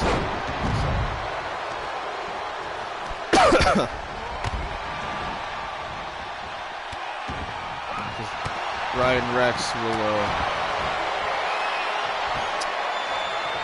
if I remember right, I think Akira's still on that roster. Yeah, I'll have to look, but if I got it right, I think it's a mixed tag team match. If not, then you'll be in singles action. I have to look at my notes, and I don't know where my notebook is right now off the top of my head. I have a different notebook for each show, so I try to keep track of what I can for you guys. Shamar Gordon going right after Curve here on the outside. Trey Preston in trouble with Javal Payne. Javal, look at this. Ooh, nice corkscrew. Shooting star goes for the cover. 1, 2. Javal Payne almost had the victory here for the Yardy boys. Javal headed up top. Meanwhile, Curve, stopped right to the growing area of Shamar Gordon. Javal Payne changes turnbuckles here. Perhaps can look for that 450 elbow. Show theme should be a remix version of Danger Zone. We call it Perfect Right. Take it right into the thrill zone. Doesn't have the same oomph behind it, but I like it. Super kick from Trey Preston. Well, it could be like Michael, well, because, obviously I'm a Michael Jackson fan, so, and I know some people that's going to rub me the wrong way, and I don't care, but it's not about what he did or didn't do. Mine has always been the music and the dancing, that's it. But anyway, Thrill Zone, because this is Thrill Zone, baby. Anyway, I'll stop singing. I know it's not the greatest. I sound better at karaoke. When I have a song I actually know how to sing, and I got the lyrics in front of me, we're good. Because I do all that stuff sober, but still. And eventually I will be going back to karaoke. Once this bridge opens between Washington and Oregon every weekend, here in the next couple months, I do plan on trying to go back. It's been almost 2 years, and I miss it.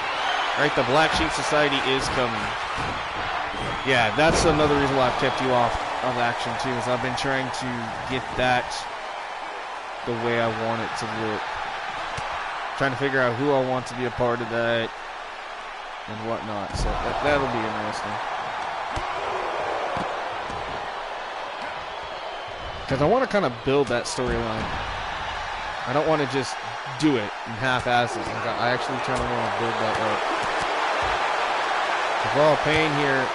Oh! Hey, they're fighting behind the... Oh my God, he got tossed through the table. Okay. They really need to fix that in 23. They should not be able... If they're going to go behind the announce table, the announcers need to move their ass. Like, I'm sorry, but...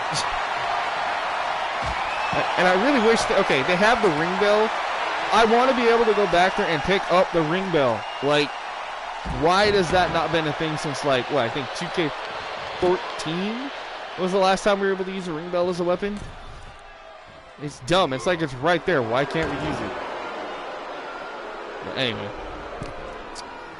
Curve pandering to the crowd here in Phoenix, and obviously the Phoenix crowd booing him out of the building here. Uh-oh, Curve gonna look for his finisher. Here it is. Curve stop!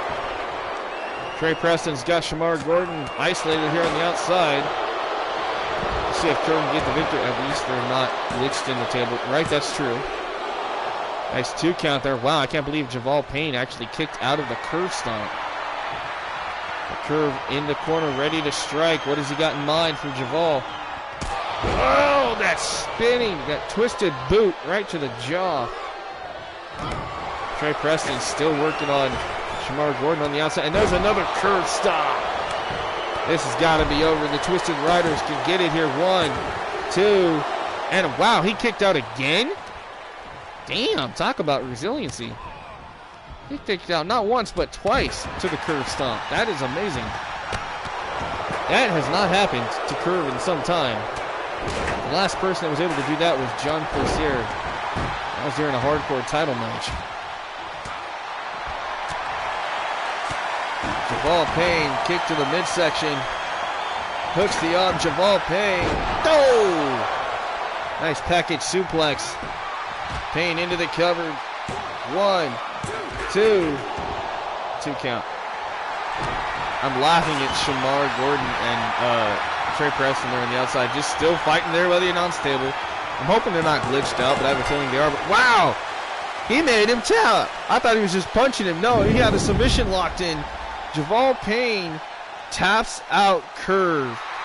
And the Yardie Boys pick up another victory here tonight on Thrillzone in tag team action.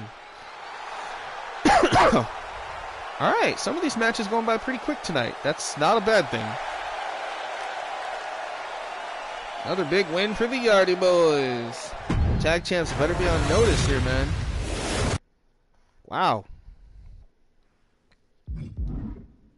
Alright, so we'll do that triple threat number 1 contender match we were talking about. Featuring Isabella Sanchez. Elimination match. So let's get Isabella in here real quick before I forget. So that way I know she's in. Alright, Isabella Sanchez and her other 2 opponents.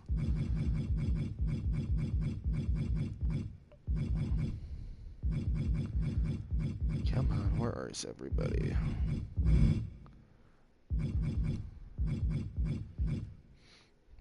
La Nina Navajo.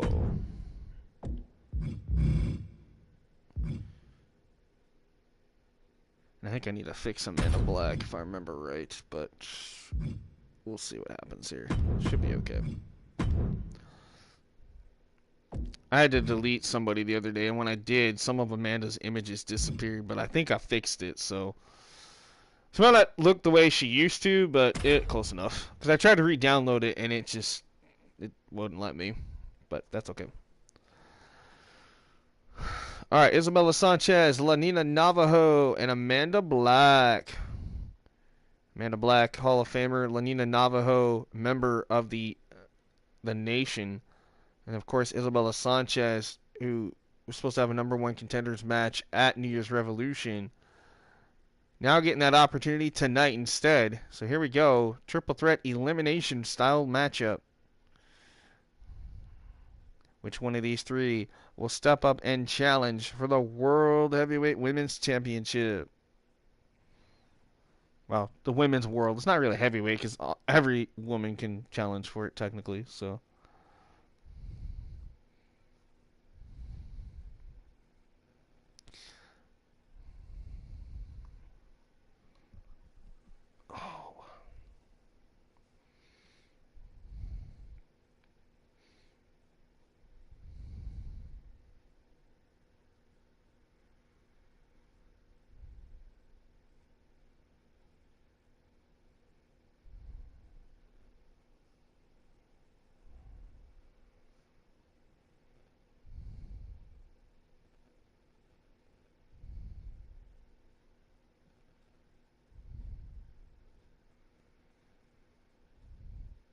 Oh, that's why.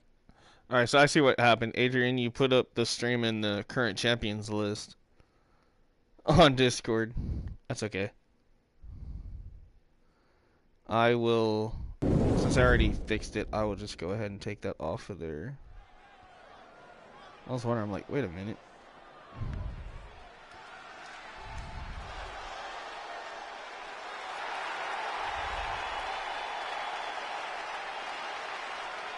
All right, ladies and gentlemen, introducing first the challengers from right here in Phoenix, Arizona, representing the nation.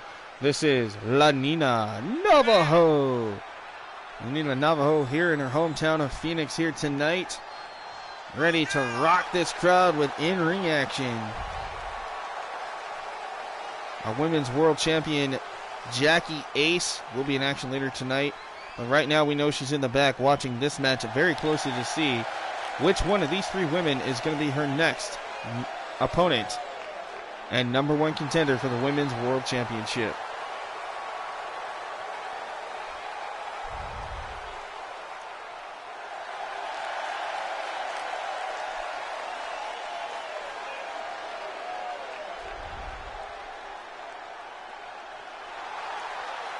Thoughts on 2K23? We actually talked about that earlier, Travis. I know you weren't here, so I apologize.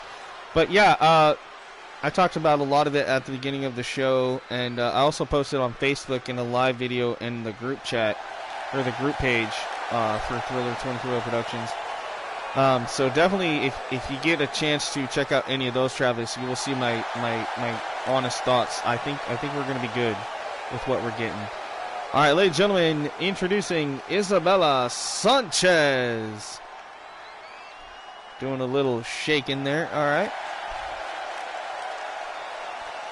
But yeah, no, like I said, I think we're going to get a decent game. I really do. Everybody's going to nitpick about it like they do every year, but you know what? It is what it is. Think about it this way. Yeah, obviously the game's probably still going to have a few bugs here and there, but JR, I mentioned this earlier. I says these kids nowadays are taking for granted the fact that they even get updates. Back when I was a kid, 20 plus years ago, playing, like I said, Super Nintendo stuff, guys, updates wasn't even heard of. Like, you wouldn't even hear of a game getting an update. Like, if the game glitched, oh well, the game glitched, you know? Right? The game is perfect. Simple as that. Exactly. No game is perfect. Exactly. Every game has an update at some point. At least the newer stuff. All right, ladies and gentlemen, introducing next TCW Hall of Famer, Amanda Black. Amanda Black making a big name for herself this time around this season as she arrived, shocking everybody here in Thrillzone. And she has wanted to stake claim to the women's division, saying, I'm the best, I want to be champion, and I'm going to run this division. And tonight, right, exactly, yeah, there is 2K20. I mean, 2K20 had its issues, but yeah. What's up, Chuck? Welcome in, Chuck. Better than Raw. I don't know, man. I heard Raw was good, but then again, I don't know. I haven't watched it because I can't until later. So I get to watch it probably in like, I don't know, 3 to 4 hours, somewhere in there, whenever the hell Hulu releases it, so I can watch it. Otherwise, I just catch highlights and stuff on Twitter and Facebook. So yeah, hopefully we're better than Raw. I mean, we've had some pretty good matches so far. We got a new hardcore champion in John Corsier again. He is now a 3-time hardcore champion. And right now we got a #1 contender triple threat match. Isabella Sanchez, La Nina Navajo, and Amanda Black. #1 contender for the world title. Here we go. Navajo and Sanchez going at it. Meanwhile, Amanda Black over there showing her power and muscles. Isabella, she ain't going to care one rat's ass about that as she drops Amanda throat first over the top rope. All right, Chuck's going for Amanda for the win. All right, he's going for the Hall of Famer. That's a good choice. Good choice. Isabella Sanchez, though, caught in the clutches of La Nina Navajo. Navajo right now tonight in her hometown as always here, Phoenix, Arizona. Oh! I believe that's where she's from. I could be wrong. I'm pretty sure Dr. Hooks could probably correct me on that, but I believe it's from Phoenix or somewhere around this area. Are we going to see a double team? No. Ooh! It's a meeting of the minds between Navajo and Black. Yeah, definitely, Larry. Yeah, Amanda Black is a beast. Former member of the Hunt, which was a faction we had back on 2K19 with Beretta Vendetta and Alice Havoc. And there was one other, but I can't remember the name off the top of my head. I'm sorry. But they were a dominant faction. She was a former tag team champion, 2-time women's world champion, and, you know, TCW Hall of Famer. So she's been around for 2 or 3 seasons. Anna Black knows what she's doing, and look at this. Up and oh! Isabella, again, this is elimination, so Isabella could just stand there if she wanted to and allow Amanda just to get the elimination here, which is not a bad strategy in my book. Amanda set up against the ropes, and Navajo lands on her feet there. I think Isabella was looking for a suplex. Nice Hurricane Rana there from Lanina Navajo of the nation. Of course, her faction mates and good buddies, Crazy Wolf and Dakota Whitehawk, are watching on. They will actually be in women's tag team action later on tonight. Well, the nation trying to get back into the women's tag team division.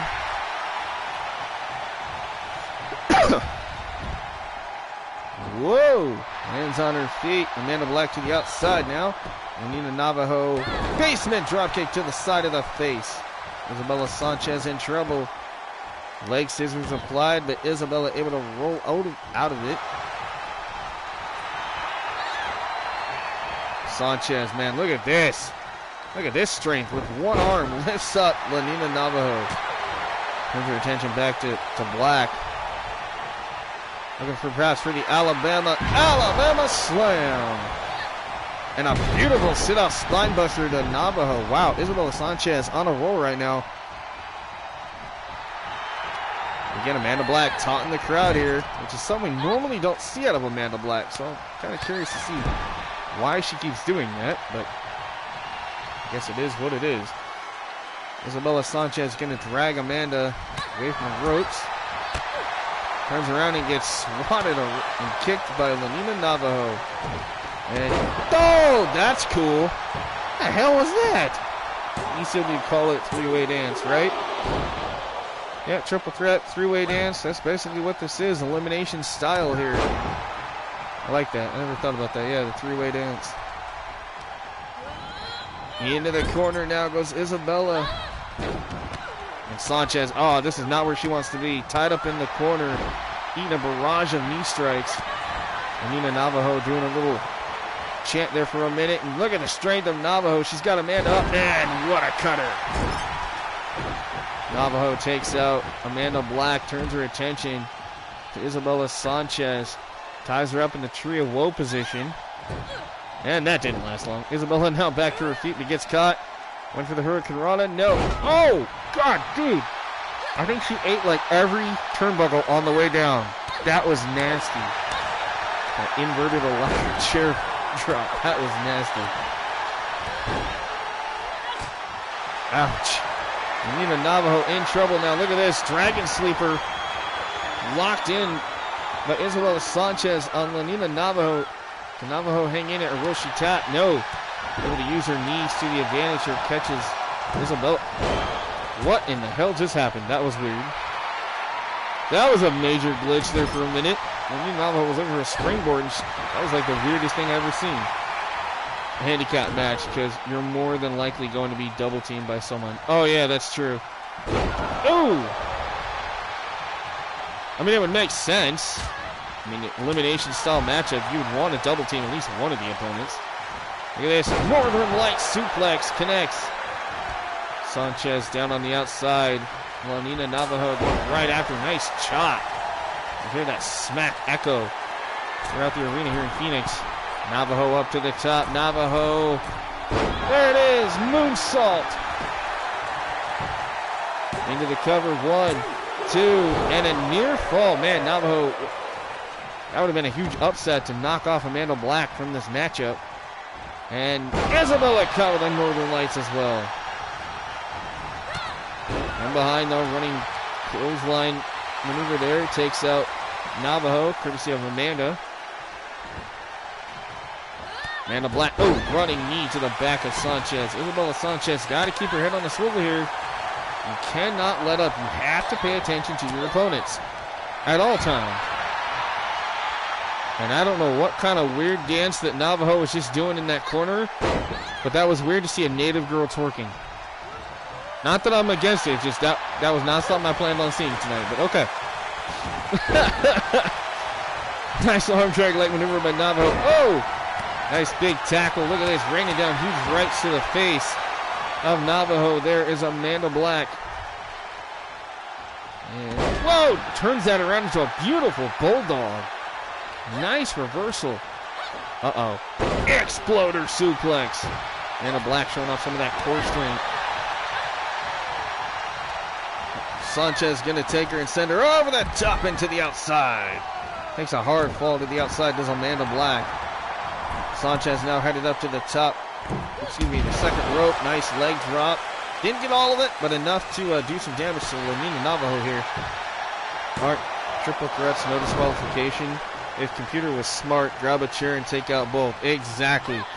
Yeah, they're no disqualification, but yet they keep the rope breaks on. I never understood that. In a multi-person, like fatal 4-way, fatal 5-way, whatever. No disqualification. You can do whatever you want. Oh, but don't utilize the rope break because, you know, we're going to count that against you. I'm like, okay. Yeah, the computer doesn't use weapons like they should. I agree with you. Yeah, but if the computer was smart, they would. They would try to, you know, utilize a weapon. Now, if I would have made this an Extreme Rules match, then yes, we would probably see a few weapons like we did earlier. 450 elbow. Sanchez. 2. No. Yeah, well, you got to remember, WWE 13 was not 2K. Turn off the rope breaks makes it better. Yeah, I've thought about that. Just going in and creating my own match types and doing certain things like that. Or just turn off rope breaks in general. Throughout all modes. For all matches. I might have to try that just to see how it does. Test it out. Just like a lot of people say I should turn off countouts for tag team matches. And I've thought about that too, but it's like, you know, sometimes for storyline, having a count out is kind of funny. But yeah, THQ was WWE 13, so that's why. THQ actually knew what the hell they were doing. 2K, I will give them some credit, they are trying. They, you know, they got to get people on board that know about wrestling and have played wrestling games before, and you know what I mean? Like, I think that's the problem. They got all these game developers and stuff who have never watched a lick of wrestling or know what they're doing. And I think with 2K22, they finally realized that, hey, you know, we need to step our game up. And they definitely stepped it up, I will admit. I have different rules for different matches, also different rivalries. Yeah, that's true. Yeah. Oh! I mean, I got some rivalries going here, too, you know. This one here is just simply #1 contender. You've got the Powerhouse Hall of Famer who's looking to get another title run, and that Amanda Black. You got Isabella Sanchez, who made her debut, along with Lanina Navajo this season. And both women have been climbing up the rankings very quickly. You know, obviously, Lanina Navajo, the only woman of the nation to not hold a title this season. You know, Dakota Whitehawk was world champion. Crazy Wolf was Intercontinental Women's Champion. Lanina Navajo has not held the belt yet, so she's definitely got to, you know, get something going here this season. Otherwise, I think Crazy Wolf and Whitehawk might have to dispose of poor Lanina Navajo here soon, and I do not want to see that happen. And we don't want dissension within the nation, but it could happen. Reminds me of the early Super Nintendo games. They took a game from a movie, and the game didn't look nothing like the movie. Oh, dude, that happens all the time. Happens all the time. So far, the only game-to-movie adaptation that or not even really game, oh yeah, The Goonies, right? That I've liked is The Last of Us, that they just released a couple weeks ago on HBO. You compare that to the actual game, they actually pretty much stayed on point. I thought that was pretty cool. GoldenEye was definitely a classic. Yes, it was. But they do that a lot, unfortunately. Movies into games or games into movies. It can go both ways. Look at Resident Evil. How many? I mean, Netflix definitely screwed that one up. 1, 2. Oh, man. Still no eliminations yet in this match, which is highly crazy. You would think by now somebody would almost be eliminated, but you know what? That just shows how much they want to be #1 contender for the Women's World Championship. It makes sense. You do everything you can to stay in it. Sanchez got Navajo up. Isabella hanging on, and a whole lot there to hang on to be honest. Oh! She's really got to be careful with that one. You know, Navajo's, yes, her outfit looks great, but leaves a little to the imagination there. 1, 2. Oh, near fall there for Isabella. Amanda Black, the Hall of Famer, still in it though. Isabella though, kick to the midsection. Fisherman Buster. Fisherman suplex. Looks like a brain buster. So Fisherman Buster. Anyway, you guys get what it's supposed to do. Oh, spin kick to the midsection. I don't know all the technical terms to every move. I'm still learning some of them. Oh, what a roundhouse kick. Gee whiz.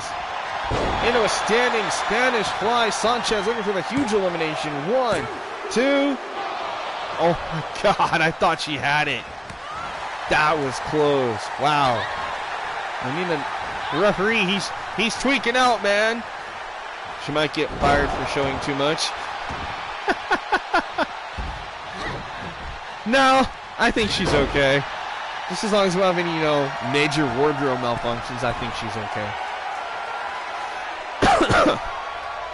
I mean, that is her traditional, native dress, so it's not necessarily her fault. Oh! Into the cover. 1, 2. And Amanda Black eliminates Lonina Navajo.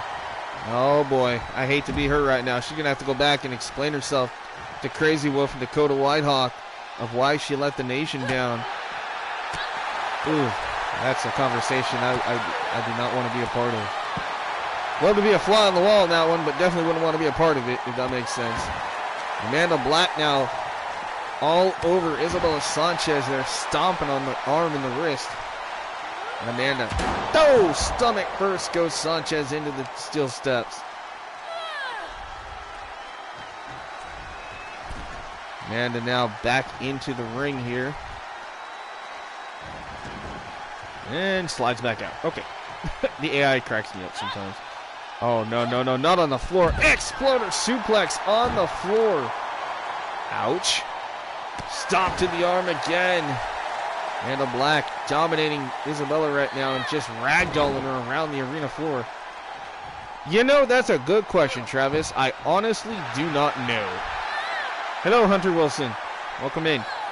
Just know that Amanda Black is usually on CC almost every year, just about since 2K19. So, well, actually 2K18. But so if I find it, I usually just try to download it. This time, I actually didn't find it. Xenophon found it for me, and he gave me the hashtags and stuff, which honestly I don't remember what they are. But yeah, glad to have her back.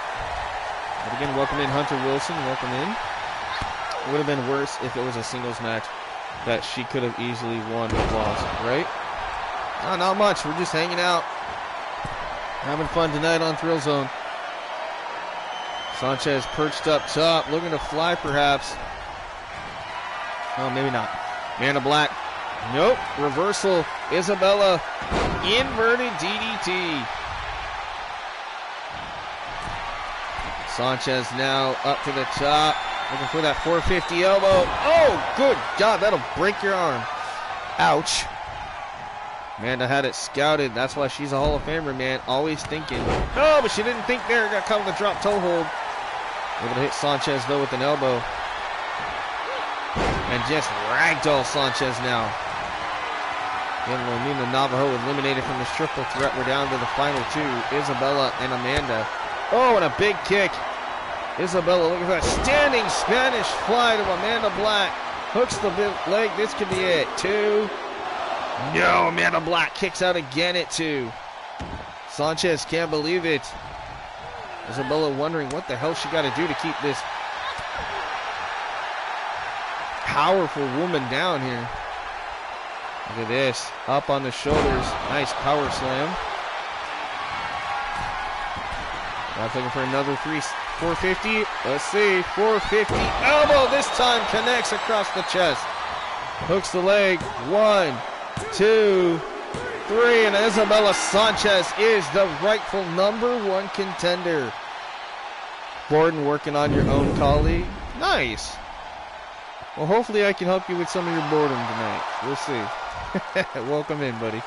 All right, Isabella Sanchez with the victory is now the rightful #1 contender and will challenge the champion Jackie Ace coming up soon. Hey, Zerk, welcome in, buddy. Hopefully you got my message. I saw that you sent me the party chat earlier, and I'm sorry I didn't get to join that. It was literally right when I was getting ready to stream. So but yeah. Hopefully you're doing good, bud. Yep, that was a nice win. I agree. Okay, so I remember what I'm doing here. Yeah, okay. Mr. Waddles wanders past the security booth. Uh-oh. I've been wondering what's been happening to that crazy penguin. Alright, Curtis Stone.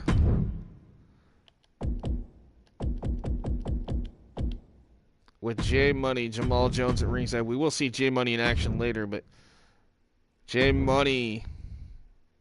It's going to be an all-female colleague as well. Nice. Yeah, I do an all-female show called Vortex. It's really cool. Really, really cool. So that's really cool that you're doing that. That's cool. I like that. All right, Curtis Stone taking on Sahaj Rohan. And Sahaj will be accompanied by Ishir and Ankar of the Defiant. Make sure I put the right arena here. Alright. Here we go. Curtis Stone, former hardcore champion, led to the ring by, of course, his business manager, J Money Jamal Jones, taking on Sahaj Rohan, along with Ankar and Ishir of the Defiant.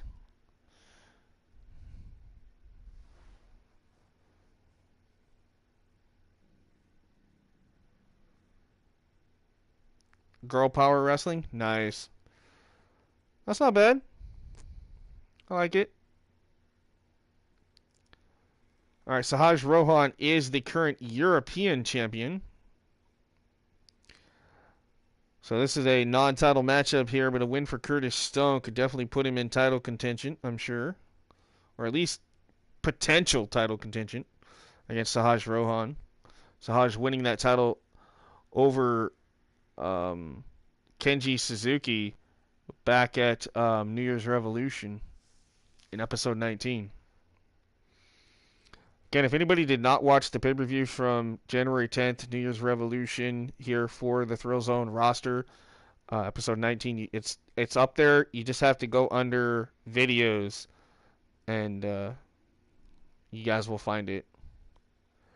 If I had a way right now, unfortunately I don't have a computer that works, but if I did, I would go into my channel and update the playlist, the videos, all that stuff. So when people subscribe to me, they're like, wait, it says you haven't done a stream in over 3 years. I'm like, no, I have. The problem is I don't have a computer that works to go in and fix that. And it won't let me update any of that stuff behind the scenes on my phone.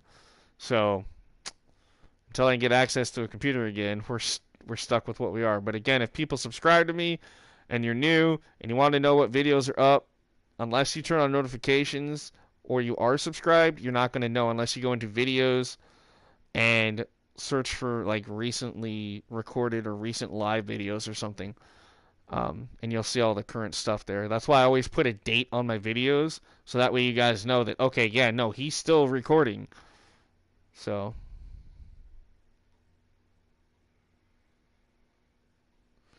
that sucks. Rest in peace. Yeah, my computer is, yeah, it's no big deal. It's just it's a cheap laptop. It was like $300. I say cheap, but not necessarily cheap on price. It was cheap on what it was capable of doing. We'll just put it that way. It was kind of like an old notebook.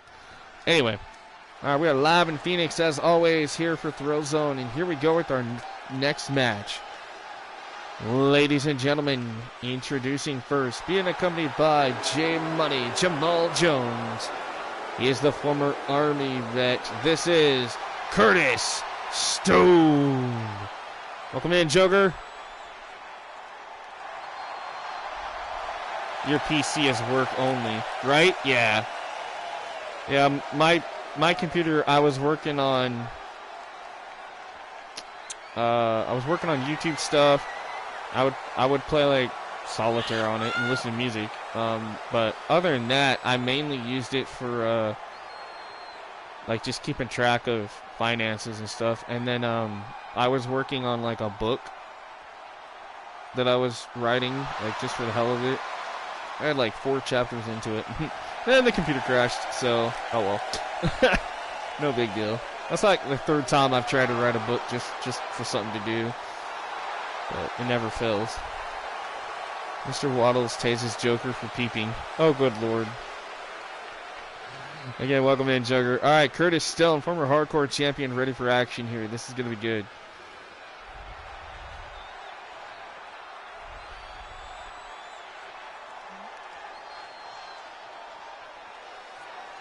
Well, glad you made it home safe, buddy. Alright, here he comes, ladies and gentlemen, representing the Defiant.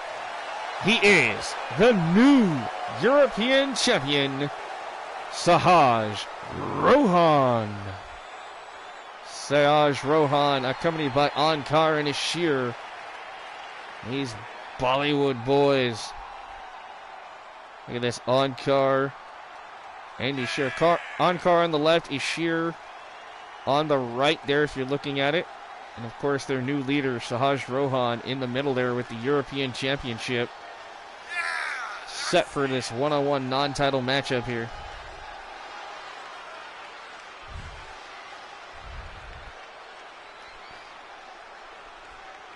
Today has kind of been a long day, even for me. I don't know why. It just seems like it just kind of drug on. Now, granted, yes, I'll admit I don't work anymore, guys. And I'm not proud of that. I really wish I could, but yeah, even though I don't work, you know, I still do stuff that I need to do around the house and whatnot. But definitely just seemed like today just kind of drug on for some reason. I don't know, maybe it's just because it's Monday, I don't know. But I definitely I feel the vibe, you know, so. I just like, right now it's like 10:30 my time, and I'm like, are you serious? It seems like it should be like almost midnight. It's the day that never ends, right? Work from 8 in the morning till 9 at night. Gee whiz. Yeah, that's a long, long day at work. All right, Sahaj Rohan, kick to the midsection. Curtis in trouble. Sahaj, look at this double underhook. Look at the strength of Rohan. Holding him up, and now with the suplex. Wow, takes him down. Again, we know somewhere in the back he will be in action a little bit later, but Kenji Suzuki, the former European champion, watching on. He has asked for a rematch for that European title. Sahaj Rohan has not given him a definitive answer since the pay-per-view when Kenji was, shockingly beat for the title and Rohan became the new champion. Kenji, that was a match that honestly I did not expect Sahaj Rohan to walk away from, let alone win the title. You know, Kenji Suzuki, when he came into Thrillzone a little over 2 or 3 months ago, he's like the Japanese buzzsaw, man. You did not expect him to rise to as fast as he did and then fall as fast as he did. It's just, you know, I gotta wonder what the psyche of poor Kenji Suzuki is right now as he's watching this match, hoping and praying he gets his rematch for his title soon.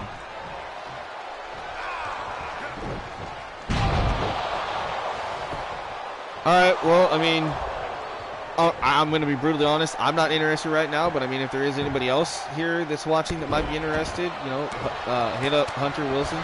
I'm not interested in anything right now just because I'm going to be really slim pickings when it comes to 2K23 next year. I'm gonna try to not spread myself everywhere because I gotta focus on TCW. I'm gonna be doing my WWE Universe again, and you know, some other stuff, and obviously some new stuff. You know, I'm gonna try to get GM mode going in 23, get that streaming. My Rise, of course, and other things. So you know, maybe some different series as well. So I really hope to try to have something really cool for you guys when 23 comes out. Because I plan on, if everything goes right, by the end of April, 1st of May,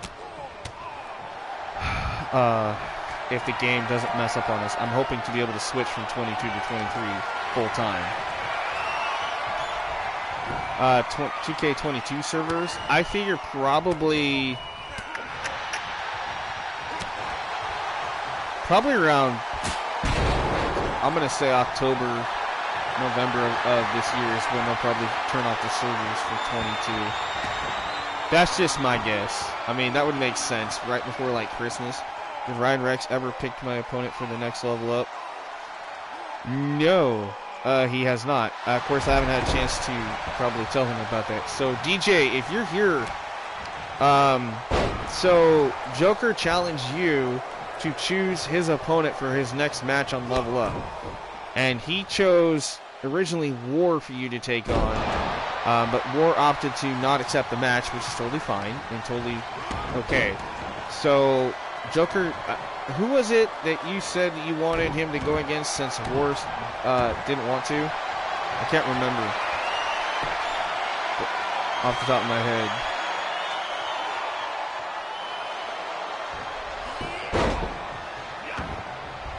And if you guys want to know, you know, who's on the rosters, obviously you guys are both on the Discord, so just look on the Discord under the roster list.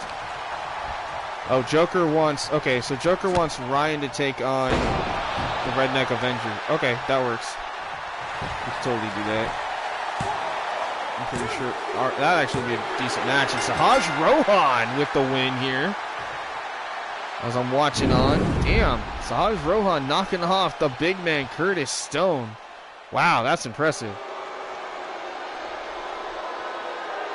Quite shocking, too, because I was not expecting Curtis Stone to lose this match, but because I know what Curtis is capable of when you put him in a great match like this, but damn. And you see Jay Money on the outside. He is not happy. He is not going to go home with the winner's purse here tonight. And with a guy like Jay Money, who's all about the Benjamins, that is not going to be good. But the leader of the Defiant picks up the win.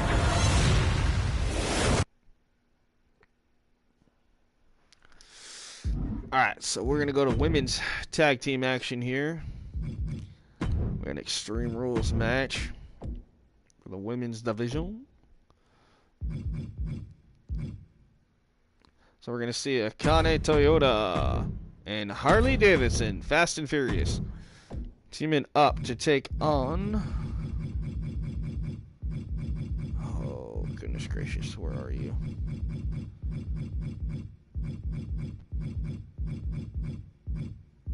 Oh, that's right, yeah, it's the, they're over here. I don't remember where they're at. Took me a minute. Way in the hell up here. Yep, okay, Dakota. And Crazy Wolf. There we go. So Fast and Furious taking on the Nation. Tag team Extreme Rules match here for the women's division.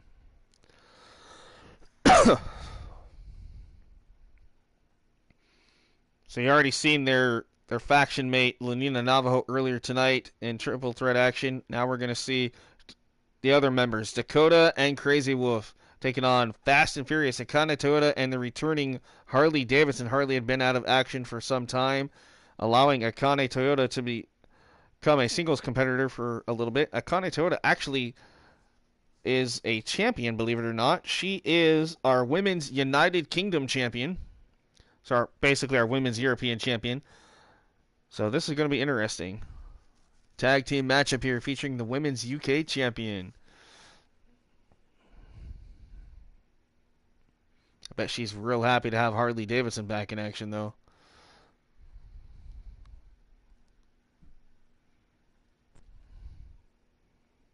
So, thank you all for tuning in tonight. It has been an exciting night of action. Some shocking moments, again, just like we just saw Shahaj Rohan defeating the powerful Curtis Stone. Isabella Sanchez defeating Lenina Navajo and the Hall of Famer Amanda Black to become #1 contender for the women's world title. The grapplers in our first tag team match were defeated against El Sindicato. I mean, a lot of great stuff happening tonight. When is my next WWE Universe stream?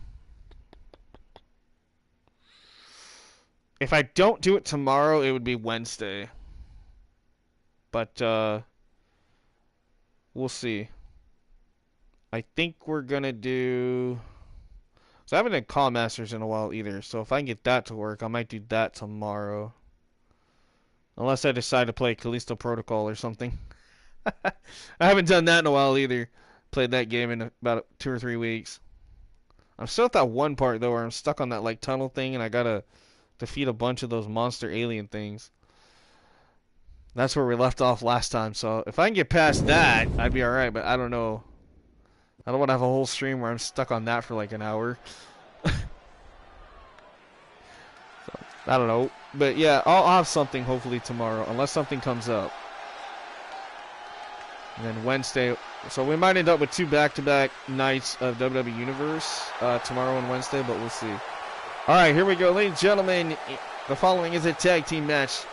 It is Extreme Rules, scheduled for 1 fall. Introducing first, representing Fast and Furious, Harley Davidson, and the United Kingdom Women's Champion, Akane Toyota. Toyota and Davidson back together as a tag team here on Thrillzone. Ready for some great tag team action here tonight.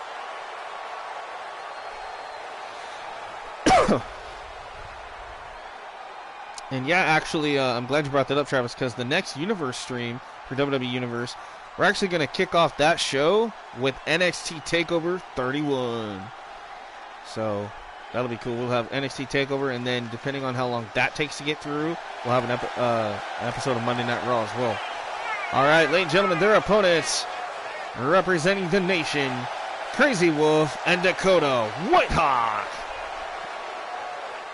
Am I going to watch the Royal Rumble on Saturday? Yeah, I plan on it, unless something comes up and I can't watch it live. I'll probably end up watching the replay on Peacock, but I plan on watching it. Really looking forward to that. And if I do, that means I will not be streaming on Saturday, this coming Saturday, the 28th, because of Royal Rumble and stuff. I would rather wait and just take the night off on that. That way y'all can enjoy the Rumble. Because otherwise I'm afraid to stream, and then those that can't watch the Rumble, y'all are going to be spoiled because everybody will be talking about the Rumble. So I think the best bet for me is not to stream Saturday night after the pay-per-view. It will be a lot easier. All right, look at this. Oh, Dakota Whitehawk with the double knees to Harley there in the corner. And Toyota working on Crazy Wolf, and there, wow! Curb stomp by Whitehawk to Davidson, who was out with an injury, and she better be careful. She might get re-injured here again tonight. Harley Davidson, though, catches Dakota with a elbow. Ooh, nice German stacking up Dakota Whitehawk there. She ain't done. Side suplex. Meanwhile, Crazy Wolf and the UK champion Akane Toyota here battling it out in the ring. Harley up to the second turnbuckle. Nobody home for Harley, though, off that move. Nice try, though. Now look at this ground and pound.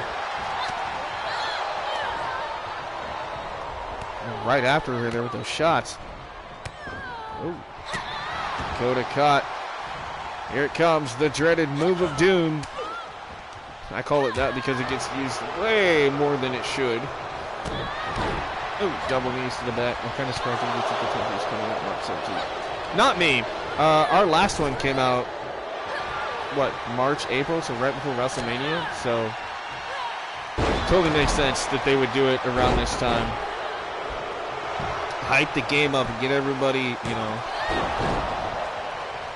I'd rather have it come out in March than come out in October, November like it used to. So that just means they want you to stay home all spring and summer and play video games, which, you know what, is not a bad thing. If you're somebody like me that, you know, doesn't like to be... I mean, I don't mind being outside. That's not my issue. It's just I can't be in direct sunlight all the time, so for somebody like me, I'm like, hey, you know what? New game for the spring and summer? Hell yeah, I'll take it. Right to the old October release. Yeah, I know. That's the thing is, I'm glad that they changed it up for now.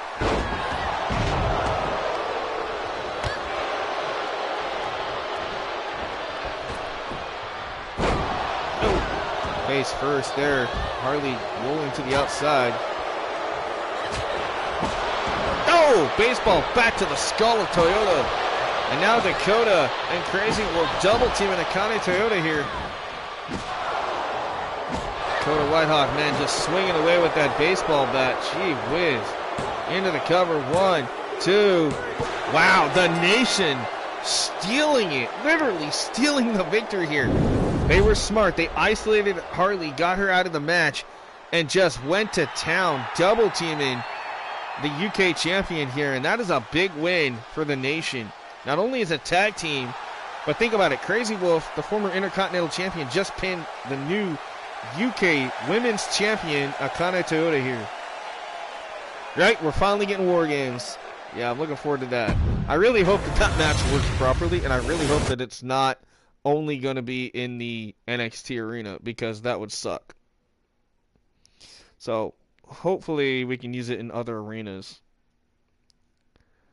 But yeah, it's gonna be cool. We're gonna get War Games, which can be 3-on-3 or 4-on-4. So I like the fact that we can like choose to do 3-on-3 or 4-on-4. I think that's really cool. So I'm really looking forward to that. Okay.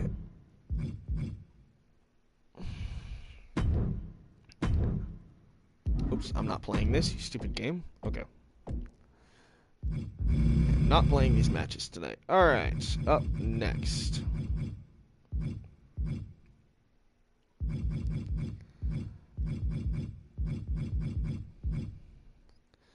We're going to see Frog Johnson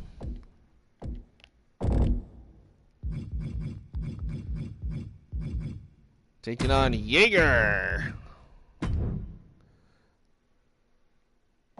You've seen the roster. You probably saw something that could have been. We don't actually know what the roster is. They have not released that yet. So if you think you saw the roster, I'm pretty sure it's wrong, guys. They have not released any info on the roster. All we know is there's going to be some Ruthless Aggression era stuff. Bad Bunny, Cody Rhodes, Brock Lesnar, and and Rhea Ripley, Bianca, and a few others. But they have not released the full roster yet. So if anybody sees anything about the full roster, it is a lie. Until you get it officially from 2K itself, whether it be Twitter or YouTube or whatever, from 2K itself, do not believe it, please. Please do not believe it. I don't want you guys falling for the rumor trap. All right, here we go. Frog Johnson versus Jaeger. This is going to be good. Frog Johnson actually just won his first title ever in his 3 seasons of being here. He finally won a title back at New Year's Revolution. Frog Johnson is the current Intercontinental Champion. And this is a non-title match here as he takes on the man known as Jaeger. This should be good. Jaeger and Johnson, one-on-one here tonight. But yeah, again, I don't want to discourage you from, talking about that kind of stuff. It's just until you get an official thing. They haven't even really announced all the info. The only reason why I know some of the info is because I follow some of the 2K people on Twitter, and they accidentally leaked out some info about, okay, yes, we're getting War Games. Yes, we're getting advanced entrances back. Yes, we're revamping GM mode and Universe mode. Yes, you are getting, unfortunately, my faction back and my rise and showcase is Cena. We know all this. You know, and for some reason we're getting create a GM, which I don't know why that's a thing, but apparently it is. Yeah, there's going to be an Icons edition. So there's Deluxe Edition and Icons Edition. I'm pretty sure there is going to be a Collector's Edition, which will probably have some like John Cena stuff in it or whatever. All right, ladies and gentlemen, the following contest scheduled for one fall. Introducing first, he is the new Intercontinental Champion from the Everglades. He is Frog Johnson. Yeah, well, my faction this year apparently is actually going to be somewhat decent because they're finally supposedly going to make it to where anything we unlock in my faction, you're going to be able to use it out of my faction. Supposedly. Whether or not that's true, I don't know, but that is what I have seen and heard. Until it's officially confirmed, please do not take my word as being true and correct, okay? So, just putting that out there. But I can confirm that, yes, this year, when you create something in My Rise, in the career mode, you will be able to import your characters in there. Any creation you can import, so you don't have to automatically create one. You can import a character, like they did in, what was it, 2K18 and 2K19, I think had that, where you could like import or export. And I know they had that in 2K20. So apparently we're going to get that back. So if you create something in My Rise, male or female, you're going to be able to use it out of that in other modes. Also, custom arenas is now going to be a thing online for anybody that plays online. You're going to be able to use your custom arenas again for online play. And yes, we are still going to end up with cross-gen and cross-platform community creations. So that is coming back. SmackDown Hotel put some of the roster up. I don't always believe what that guy says, though.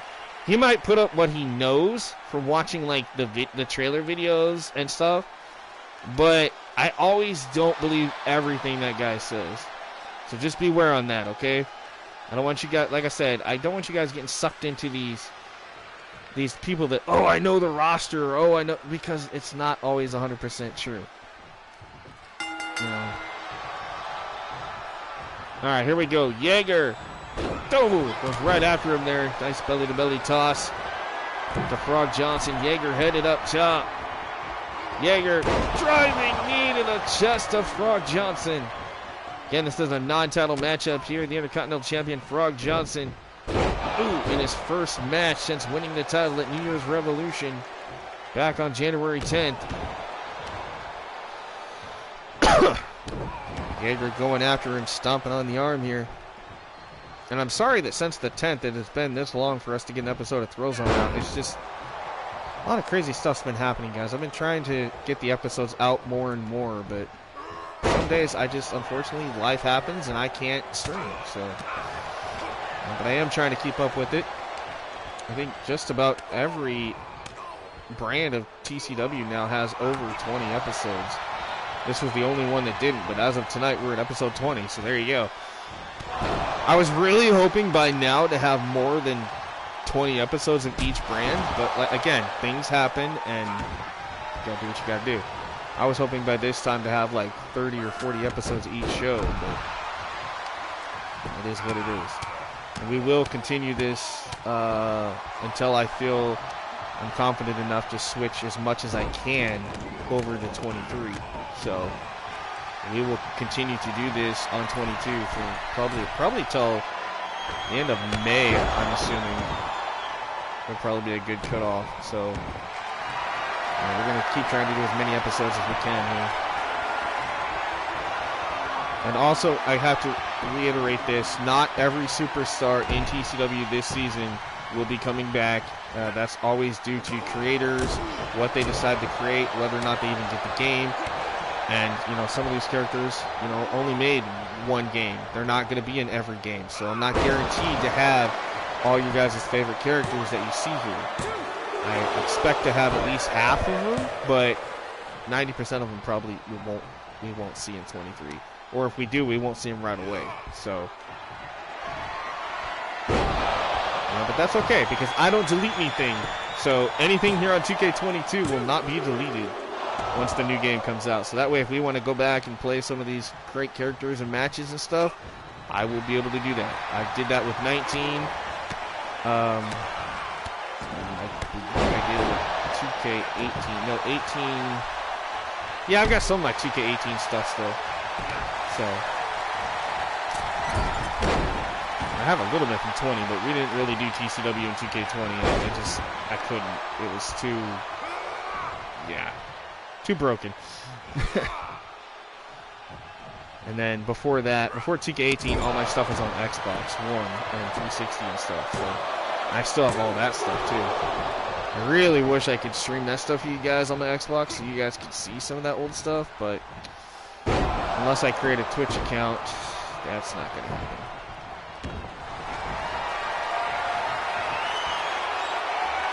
I'm not a big Twitch fan myself, so hopefully you can make your own entrance in 2K23. Yes, advanced entrance is coming back. They've already announced that. That is something that I have seen today. All right, Frog Johnson and Jaeger. Look at this big clothesline from the champion Johnson. So I expect to probably see a bunch of Cody Rhodes entrances with a crap ton of pyro. Frog Johnson off the frog splash. Went for the cover. Only gets a 2 count. Jaeger able to kick out.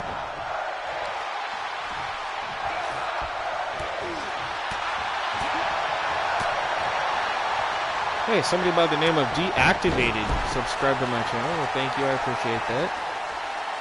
Interesting name, too. Deactivated.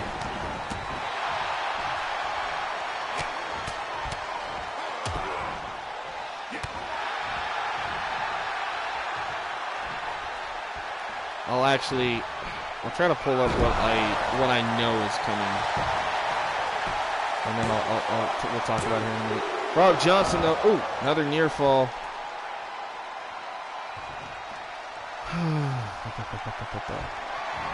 Oh yeah, the ECW One Night Stand Arena has been confirmed in the trailer because obviously his big match, John Cena's big match at One Night Stand against RVD. So obviously the One Night Stand Arena, which is basically that like ballroom arena, that will be confirmed.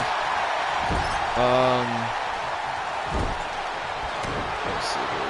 Let's see if I can pull up some of this stuff.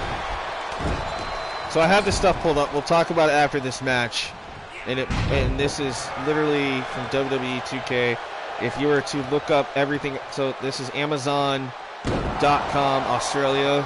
It literally gives us a full description of the game. So you can, it literally tells you. So basically what it is it's telling you everything that would pop up on the back of the box or of the case of the game. So they talk about 2K Showcase, War Games, My GM, My Rise, Universe, and Creation Suite. So I'll talk about all those here in just a minute. Jaeger went for the count, only gets a 2 here.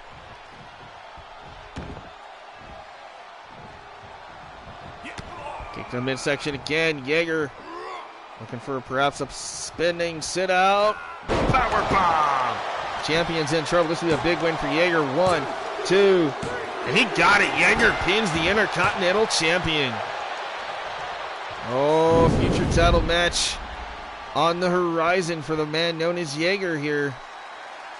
Great win for this guy. Hell yeah. Imagine if the title was on the line, we'd have a new Intercontinental Champion right here, right now in Jaeger.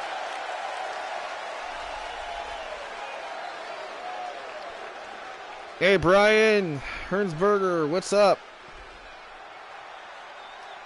All right, so before I get to the next set of matches here, let's talk about this really, really quick. I don't want to take away from the show too much, but let's talk about it. All right, so this is from the back of what would be the game for 2K23. This is what it says, and this is according to what I found from like Amazon.com in Australia or whatever, okay?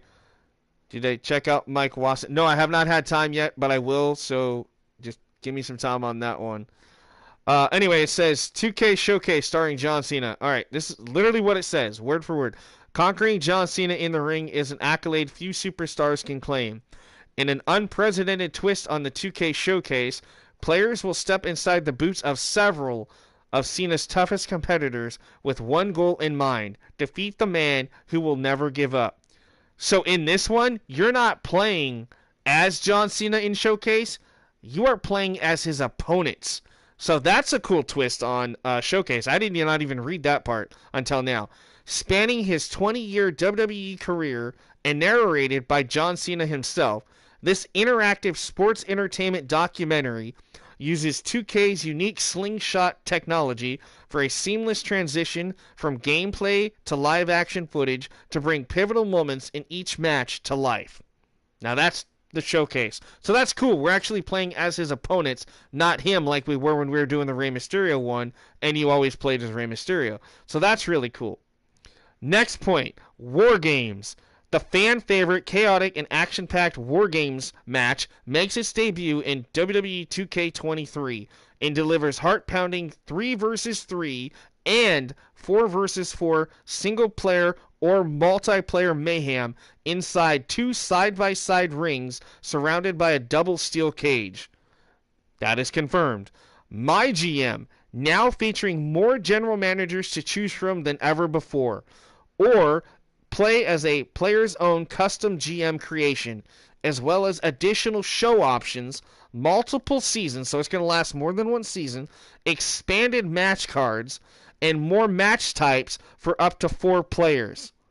Players draft a roster, manage budgets, sign free agents, choose various match types, arena locations, production elements, and more, with the goal of beating a rival GM in weekly ratings battles. So that is GM. Right? I like that twist too. My Rise, or My Career.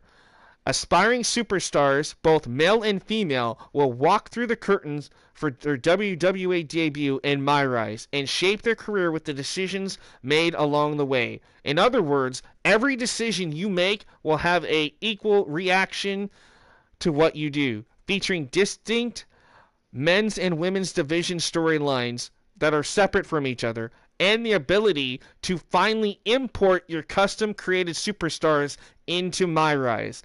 Players journey from the humble beginnings of a rookie to being immortalized as a WWE legend and Hall of Famer. Universe, the ultimate WWE Universe sandbox that puts players in charge of their own version of WWE, from superstar rosters, feuds, champions, weekly shows, and premium live events. Updates to Universe mode include a reworked story system and so much more. That's literally what it says. Yeah, this is going to be good. Now, Creation Suite. This is what it says. A signature feature of the WWE 2K franchise. The Creation Suite returns with cross-platform community creations and cross-gen creations, including the ability to design custom superstars, general managers, arenas, entrances, movesets, championships, and more. Custom arenas are now also going to be playable online, and yes, with much anticipation, advanced customization has been added to created entrances. So there you go. That is official what everything is about for 2K. So there you go. Everything you guys wanted is back, and my faction is back as well, which they did not talk about that. But yeah. Yeah, apparently you can customize your general managers, which I think is kind of cool. I kind of wish they would give us, like, customize a referee, but again, Creation Suite, that sounds really cool. Obviously, we're going to get, customize your money in the bank and custom video and stuff. So that's really cool, too. So I really think that this year's game is going to be amazing. All right. Back to what I was doing here. But again, I just wanted to clarify all that so that way you guys have all the true info that I know of. Yeah, that's better than 2K22. It could be. Now, again, if the roster lives up to the hype, we'll be okay. All right, so Aaron Jones.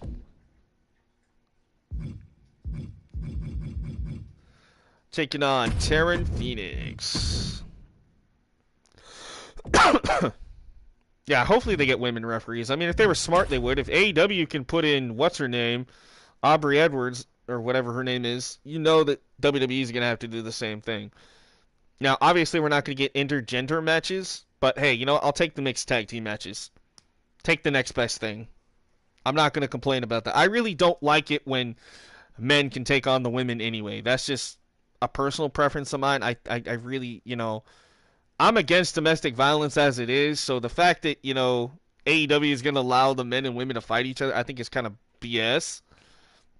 I mean, I get it. It's a video game. It's supposed to be for fun. But think about it, man. You're kind of promoting domestic violence if you're doing it anyway. You know what I mean? Like, it was cool when I was a kid to do it. To have, like, Stephanie and Big Show go against it. But, yeah. Aubrey Edwards is tough. Yeah, she is. All right, Aaron Jones, Taryn Phoenix, one-on-one. The over 6 foot tall Aaron Jones taking on the girl on fire, Taryn Phoenix. Right, like Ripley. Like if it's somebody like Ripley or like Chyna or Beth Phoenix or even Nia Jax at the time, I don't mind them taking on a few of the men. But I'm talking like I don't want to see Alexa Bliss taking on somebody like Bobby Lashley. You know what I mean? Like that's just dumb. Aubrey Edwards used to be a pro wrestler. Yeah, she was. I do remember that. So was Jessica Carr. Jessica Carr actually was training in NXT for a while. She don't look like it, but Jessica Carr could actually whip your ass. Like,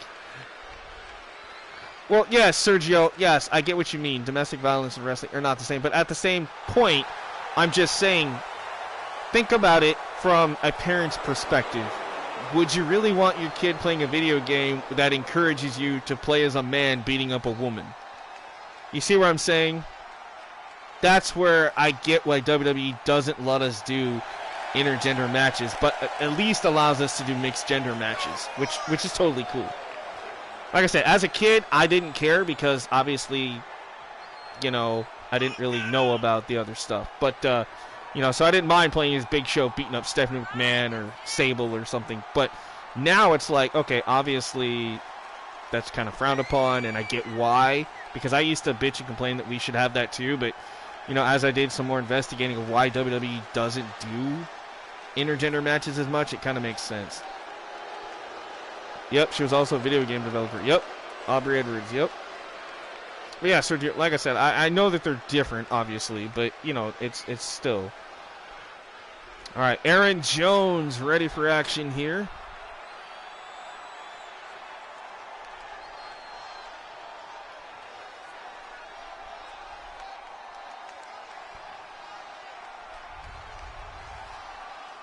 I mean, you know, granted, I still thought it was funny when, you know, like Ronda Rousey beat the crap out of Triple H, because that was actually kind of funny.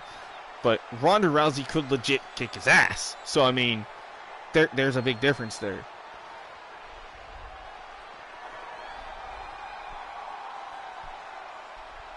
Oh, also, I guess it has been, I wouldn't say it's confirmed, but I would assume that the Steiner brothers, Scott and Rick, are going to be a part of 2K23 because they have just recently signed a Legends contract.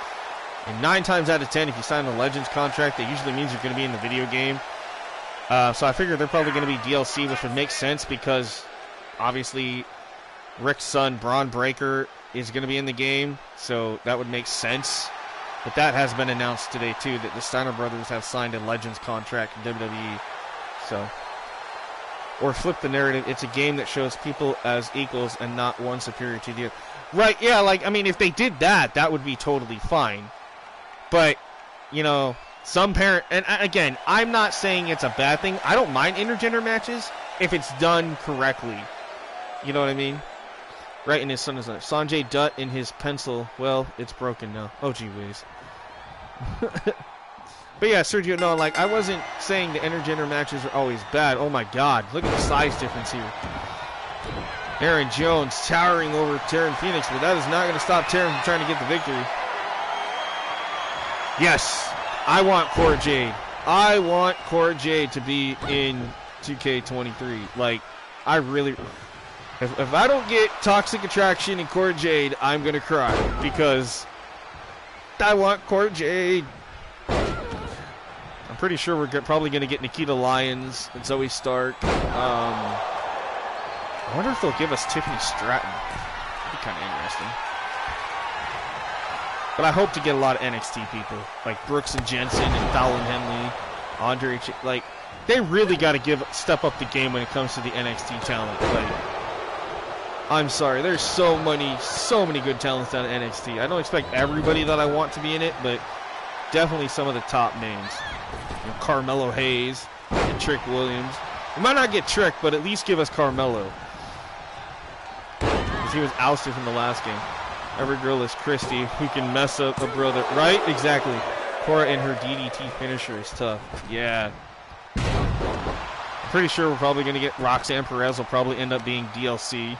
I'm pretty sure. Again, don't take my word for it, but I'm pretty sure she'll probably be DLC.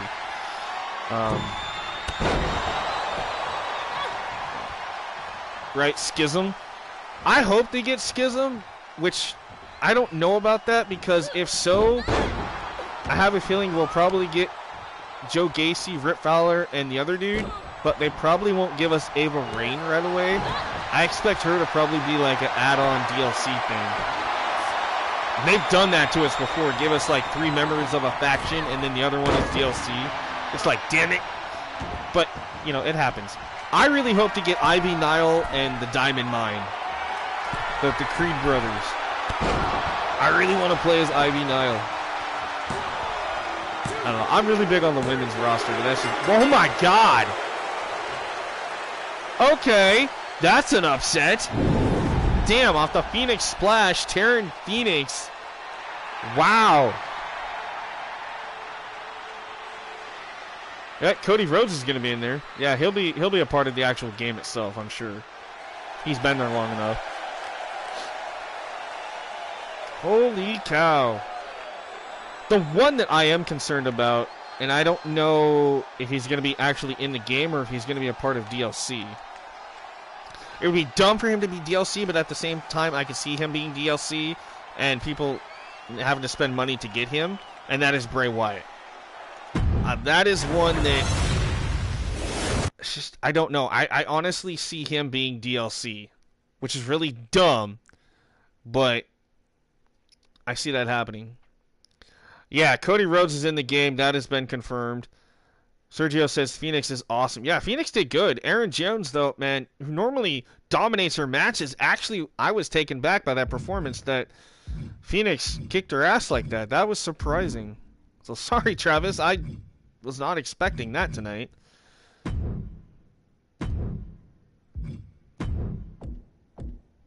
Alright, so we don't have too many more matches to go. I think they like 4. Bray Wyatt and John Cena fought each other. That is true. That is true. You bring up a good point. Yes, so I could see... So yeah, maybe Wyatt will be in the base game then. Maybe not the updated Wyatt is what I'm thinking. I'm thinking they're probably going to save... They're going to try to trick us and give us that new Uncle Howdy type Wyatt as like a DLC. Now, I could be wrong, but that's just... I see them doing that. I really do. Alright, so we're going to see Big Dog Davis. And apparently he's not going to come up with his tag team. What is up with my tag teams? I gotta figure out what's up with that. My tag teams must be messed up. Right, like the Fiend. Yeah, exactly. I definitely think that, you know, we'll get that. That would be cool if we get that match. To get the Firefly Funhouse match. I think that would be cool. Even if it's only in Showcase, like, just to say that we played it would be really cool. Yeah, he was in 2K20. I had him in 2K20, and he did okay. Now, granted, obviously I didn't play much of 2K20, but I played it enough that at least I was able to play that. Imagine if they did the Funhouse match that Cena... That's what I was talking about, yeah. I really hope that that is something they give us. That would be really cool. Alright, Big Dog Davis, Double Dog Russ Smith. I gotta find their opponents here. Crap. Oh, here they are. Romeo Adonis and Ronnie Valentine. Not related to Tony Valentine, by the way.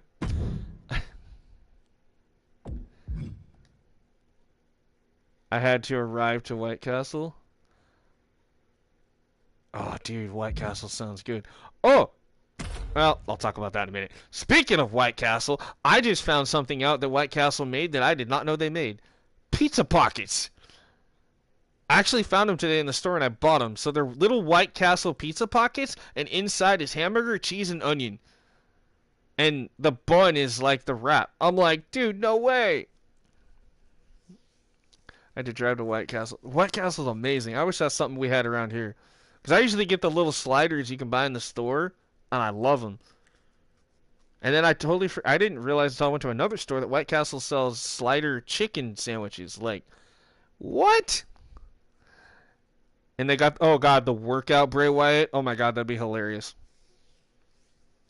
But yeah, like I said, showcase. Okay, so yeah, showcase in my opinion. Obviously, we know we're gonna get him against Kurt Angle. We're gonna get him against the Undertaker. Obviously, him against The Rock. God, there's so many people that Cena has taken on. Like, think about it: Randy Orton, Edge, Brock Lesnar. Oh my god, dude! Like him winning the Rumble. The chicken slices are nasty. I like the chicken sliders, but that's just me. I wonder. Okay, you know what? I wonder if we'll get him against Wade Barrett. Think about it, because remember when like they wanted him to join Nexus? If granted, we're not going to get all of Nexus because we're not going to get Daniel Bryan and stuff like that, but definitely Roman and Rock, Brock, people like that. Yeah, because White Castle teamed up with Church's Chicken. Oh, that's right. Yeah, they did, didn't they?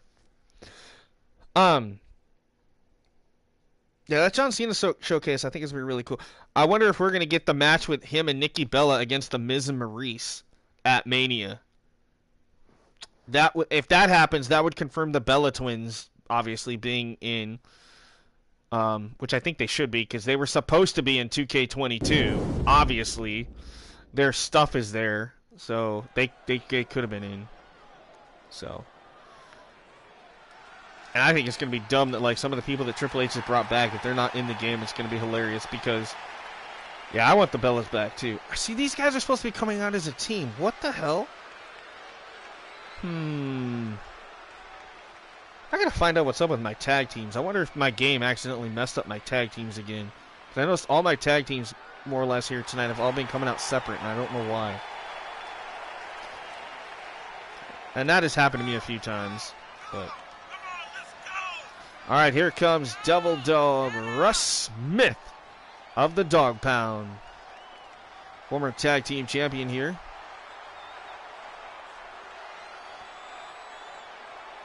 Our actual tag team champions, Worthless Intent, the Fenwick brothers, Dan and Drew, have the night off after retaining their titles back at New Year's Revolution.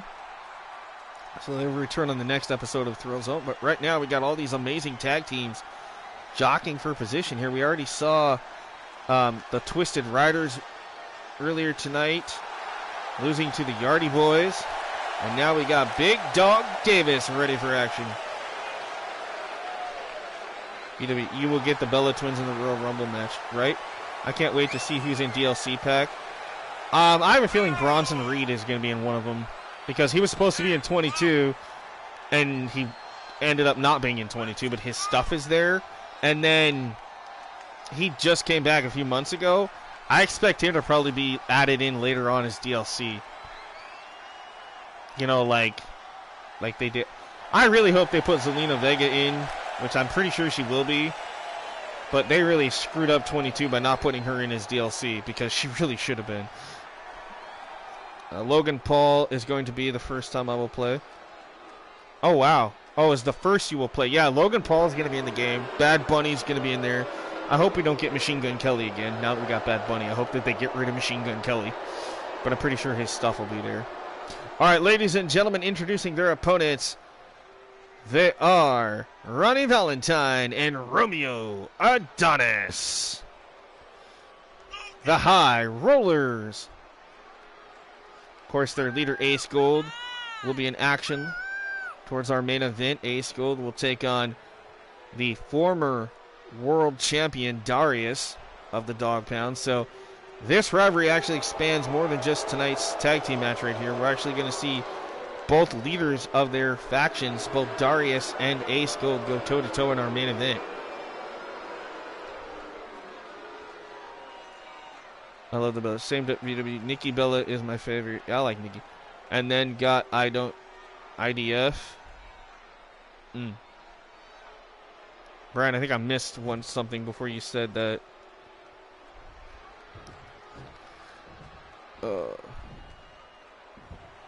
Maybe. I don't know. Alright, Devil Dog starting things off with Romeo. Romeo Adonis. Right, I like both. Yeah, I like Bree too. Don't get me wrong, Bree's really cool. I like Nikki, I just can't stand her voice and the way she's is always going like I'm a Bella. It's just and that whole thing with her and John Cena was so annoying. It's funny to watch on Total Bellas, don't get me wrong. I actually thought that show was hilarious. But I just hated the fact that they made John Cena look like a bitch and like an asshole, you know, just because of the way he lives. I'm like, dude, the man came from almost nothing, basically growing up and stuff. Like, I get why he had house rules and stuff. I don't necessarily agree with all of it, but I get why he did it, you know. He's lived the way he wants to live and, you know, let him be. We need a mixed tag team match. Jimmy Uso and Nikki Bella versus Jay Uso and Brie Bella. Hey, you know what? That actually would be kind of cool to see. Not gonna lie, that would be kind of funny. Oh, into the steps goes Romeo. This could be over quickly here if we get a count out, which I don't think we will. But no. The Devil Dog gonna risk it here from the top rope. He isn't gonna try this. Good God, like a Saturn missile. Right through with the shoulder tackle from the top rope. Legado del Fantasma, yes. Yes, Legado del Fantasma. Which makes me wonder if they're gonna put Elektra Lopez in the game, because she was the actual person in LDF before Zelina Vega was. I doubt it, but wishful thinking. Like, okay, like people I expect to not be in the base game itself, probably Emma, Bronson Reed, trying to think of like who else. There's probably a few that obviously I don't think are going to be in the game right at launch. Braun Strowman should be. I mean, they were able to put him in Supercard. I expect him to be in there. Valhalla. I expect her to not be a playable character, which would be really weird because it's Sarah Logan. But she's almost one of those that if she's not DLC, she'll be like Scarlet and she won't be playable. I do hope, however, that Scarlet is playable this time, knowing how she's actually been wrestling now. Yeah, Emma tries so hard. I love Emma. The first Australian-born female in WWE.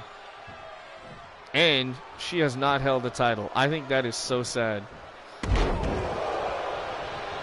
But you know what? She said on Twitter a while back ago, a couple weeks ago, that she goes, I don't care if I win or lose. I am just happy to be back where I belong in WWE as the first ever women's Australian competitor. So, ever signed to WWE was Emma. So that in itself speaks more volumes than her winning titles necessarily. So that's cool that she's, you know, can do that. I'm trying to think of some other people that should be in the game. That obviously Rick Boogs will be back, so he'll be in the game. God, I really hope that they give us Sammy Uso. I really do. And Solo Sikoa obviously should be in the game. So I expect quite a few. Why did WWE not give Shelton Benjamin or Icon Edition in 2K23? I don't know.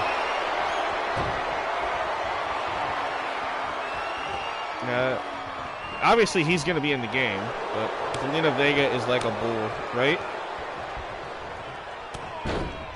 Must suck to have your entrance in the game, but not her Emma. Right? Yeah, I was going to say her entrance is in here. All her creation parts are in here. But yet she wasn't in the game. So that's why I said there's no reason why they can't add her in to the base game for this year if she isn't already. I'm pretty sure that 2K knew who some of those people were that were signed back to the company in time. And it's not like they don't have time to do it. Now, granted, yes, they just released the trailer, which means sometime next month that those games are, if not the first part of March, are going to be sent out to GameStops and stores and stuff. I only know that because I used to work for Fred Meyer, aka Kroger, back when I was a teenager. And I remember when like 2K14 and 15 came out, we actually in the store, in the stock room, had the game like 2 weeks before the game was actually supposed to be released. We had it in stock, technically. So I knew that it was coming. So at that point, like I say, I think like December, usually December is the cutoff of who can be added to the game unless it's DLC. So, right, condom. Oh, good lord. It's funny when you put his name together. He's a condom. Anyway, but yeah, Solo Sikoa and condom. That's gonna be interesting to see him in there.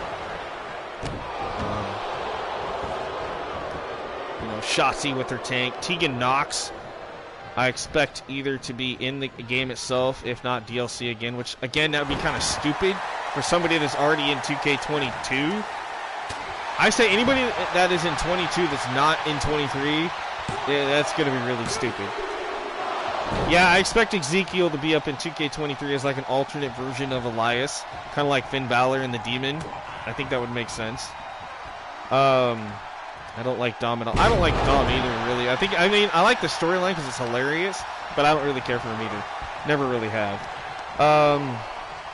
Oh, some other people that I hope will not be DLC, but will be in the game. The OC, Luke Gallows, Carl Anderson, The Club. Now, everybody kind of always overlooks them, but that is another team that I hope will be in the game, like they're supposed to be. Because his mommy is on there, right? I hate his hair too. Yeah, he tries to be like Eddie Guerrero. They actually should kind of play off of that, you know, and be like, Eddie Guerrero is my real dad. I mean, you know, play off that SummerSlam ladder match from 2005 or 2006. Romeo Adonis headed up to the top. Big splash by Romeo. Oh, he almost had it, man. High Rollers definitely need a win here. It's been a while since they've been on the winning side of things. Yeah, basically, yeah, he's always doing the thing. Yeah, I kind of feel like he's still paying homage. He is definitely kind of making fun of him. I just think this whole condom thing is kind of weird because it's like him trying to be Razor Ramon and Eddie Guerrero combined. It's Eddie Ramon! Razor Guerrero. Oh, what a big kick out by Romeo. I'm sorry that we have spoken a lot about WWE stuff, which, I knew was going to happen tonight with everything going on with 2K23 today. I had anticipated it, and I'm okay with it tonight. I'm not mad about talking about it because I knew it was going to come out. Now, if I would have done a WWE stream tonight, then obviously I would have been all over that, but Solo is Rikishi and Dom is Eddie, right? Well, actually, Solo, because he is Rikishi's son, he is actually trying to more emulate his uncle, Umaga. I mean, think about it. His finisher is the Samoan Splash and the Samoan Spike. He comes out doing the thing like Umaga, so it makes sense. But I still can't stand that poison mist thing. Mommy, I can't see, it hurts. Yeah, that was funny. Or like that, Mommy, don't let me go to jail. I won't last long. Mommy, get me out of here. I think that's funny. Imagine if we get Chris Benoit on 23. I highly doubt that. That would take a miracle if we ever get that. Yeah, the spike is dangerous, right? Yeah, at least we'll get Apollo Crews without his accent this year. I wonder if we'll actually get Commander Aziz back, because Commander Aziz hasn't been on TV since God knows how long, because he's in NXT now, and he's still not even used on that. Well, we might get a count-out victory here, which is surprising. We don't get those very often. Referee trying. I think Romeo and Valentine are in trouble here. Count of 10. Nope, that's it. All right. Wow. He got related, right? No, he's not released. He's in NXT. Commander Aziz is still an active member of the NXT roster. If you go on WWE's official thing, that's who we need. All three Dudley boys. Yeah, that would be nice. All right. Dog Pound gets the win. Right. His real mom slapped mommy. I thought that was funny. Yeah. I'm waiting for Aaliyah to step back into the ring. Like, that would be cool. Aaliyah Mysterio. Speaking of Aaliyah, I hope the real Aaliyah's in the game this year. She's been needed to be in the game for the last, like, 3 games, but for as long as she was in NXT, it's like, come on. Alright, so we got about 3 matches to go, including this one, so we don't have too many more to go, guys. Then I'll let you guys go for the evening.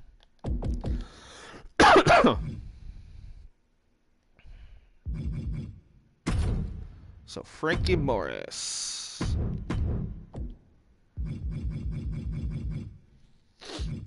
Excuse me.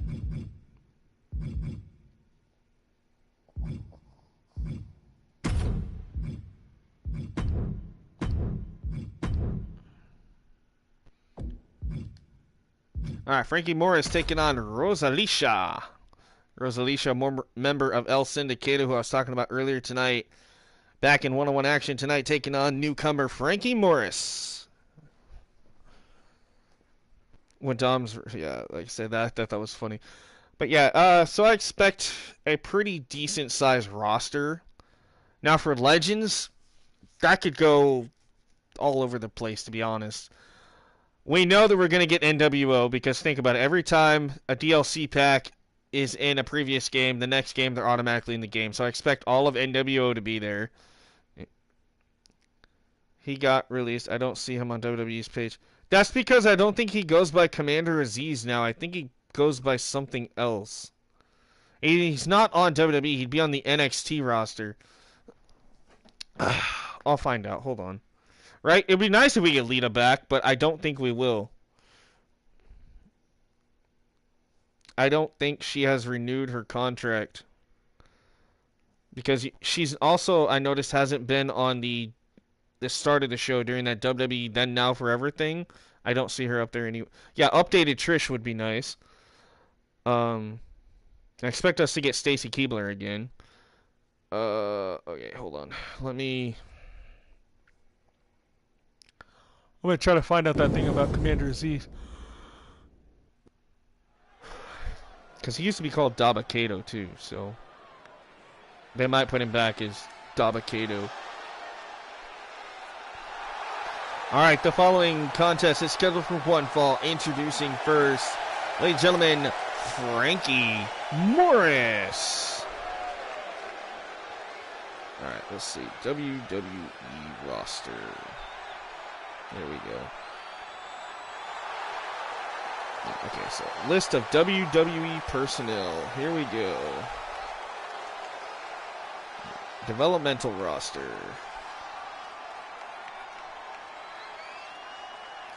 No, he's still there. Commander Aziz, real name Babatunde Ayagubusi. Yeah, it still says he's a member of the NXT roster. According to Wikipedia, he is still on there. Ashley Mazzaro would be interesting. Yeah, according to Wikipedia, he's still on there, and this gets updated a lot. A lot. Okay, here's some other names I think would be cool to see in 2K since I'm right here looking at the NXT roster. Tony D'Angelo, Veer Mahan,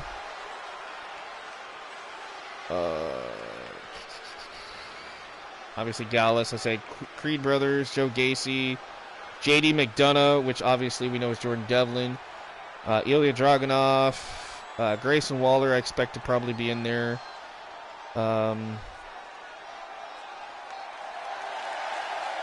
Carmelo Hayes, Brooks Jensen, and his partner Axiom will probably be in there. Oh, I love her so much, right?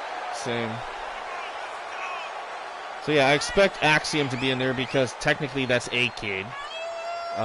So we know that. All right, here comes Rosalicia, representing El Sindicato, ready for singles action tonight. We haven't seen Rosalicia since she was in that heated rivalry with Diamond Price a few months back. Diamond Price now part of the Vortex roster. Rosalicia back in singles competition here against this relative newcomer, Frankie Morris. Here we go. Let's take a look at the main roster to see if there's anybody that's not in the game that possibly could be making their debut this time. Obviously, Bronson Reed. It's funny, they still have Gable Stevenson being a part of the Raw roster when he's only showed up a few times with Kurt Angle. Let's see. Oh, that's why we haven't seen Bobby Roode. I was wondering what the hell happened to him. He says inactive neck surgery. That's why Bobby Roode has been out. Okay, that makes sense. Randy Orton, it says inactive back injury. R-Truth, inactive torn quadricep. Tommaso Ciampa, inactive hip surgery. So that's why Ciampa's been gone. So damn, Ciampa, Truth, Roode, Orton, Matt Riddle, inactive drug rehab. Logan Paul, inactive knee injury. Johnny Gargano, inactive shoulder injury. Holy crap.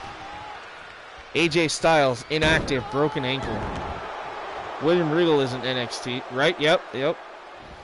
Wow, so Styles is out. I didn't even know all this. I didn't even know Gargano was out with a shoulder injury. I did not know that. Logan Paul, I knew had his knee injury. Matt Riddle, obviously, with the drug rehab. Randy with his back, but I did not know Bobby Roode had neck surgery and that Tommaso Ciampa had hip surgery.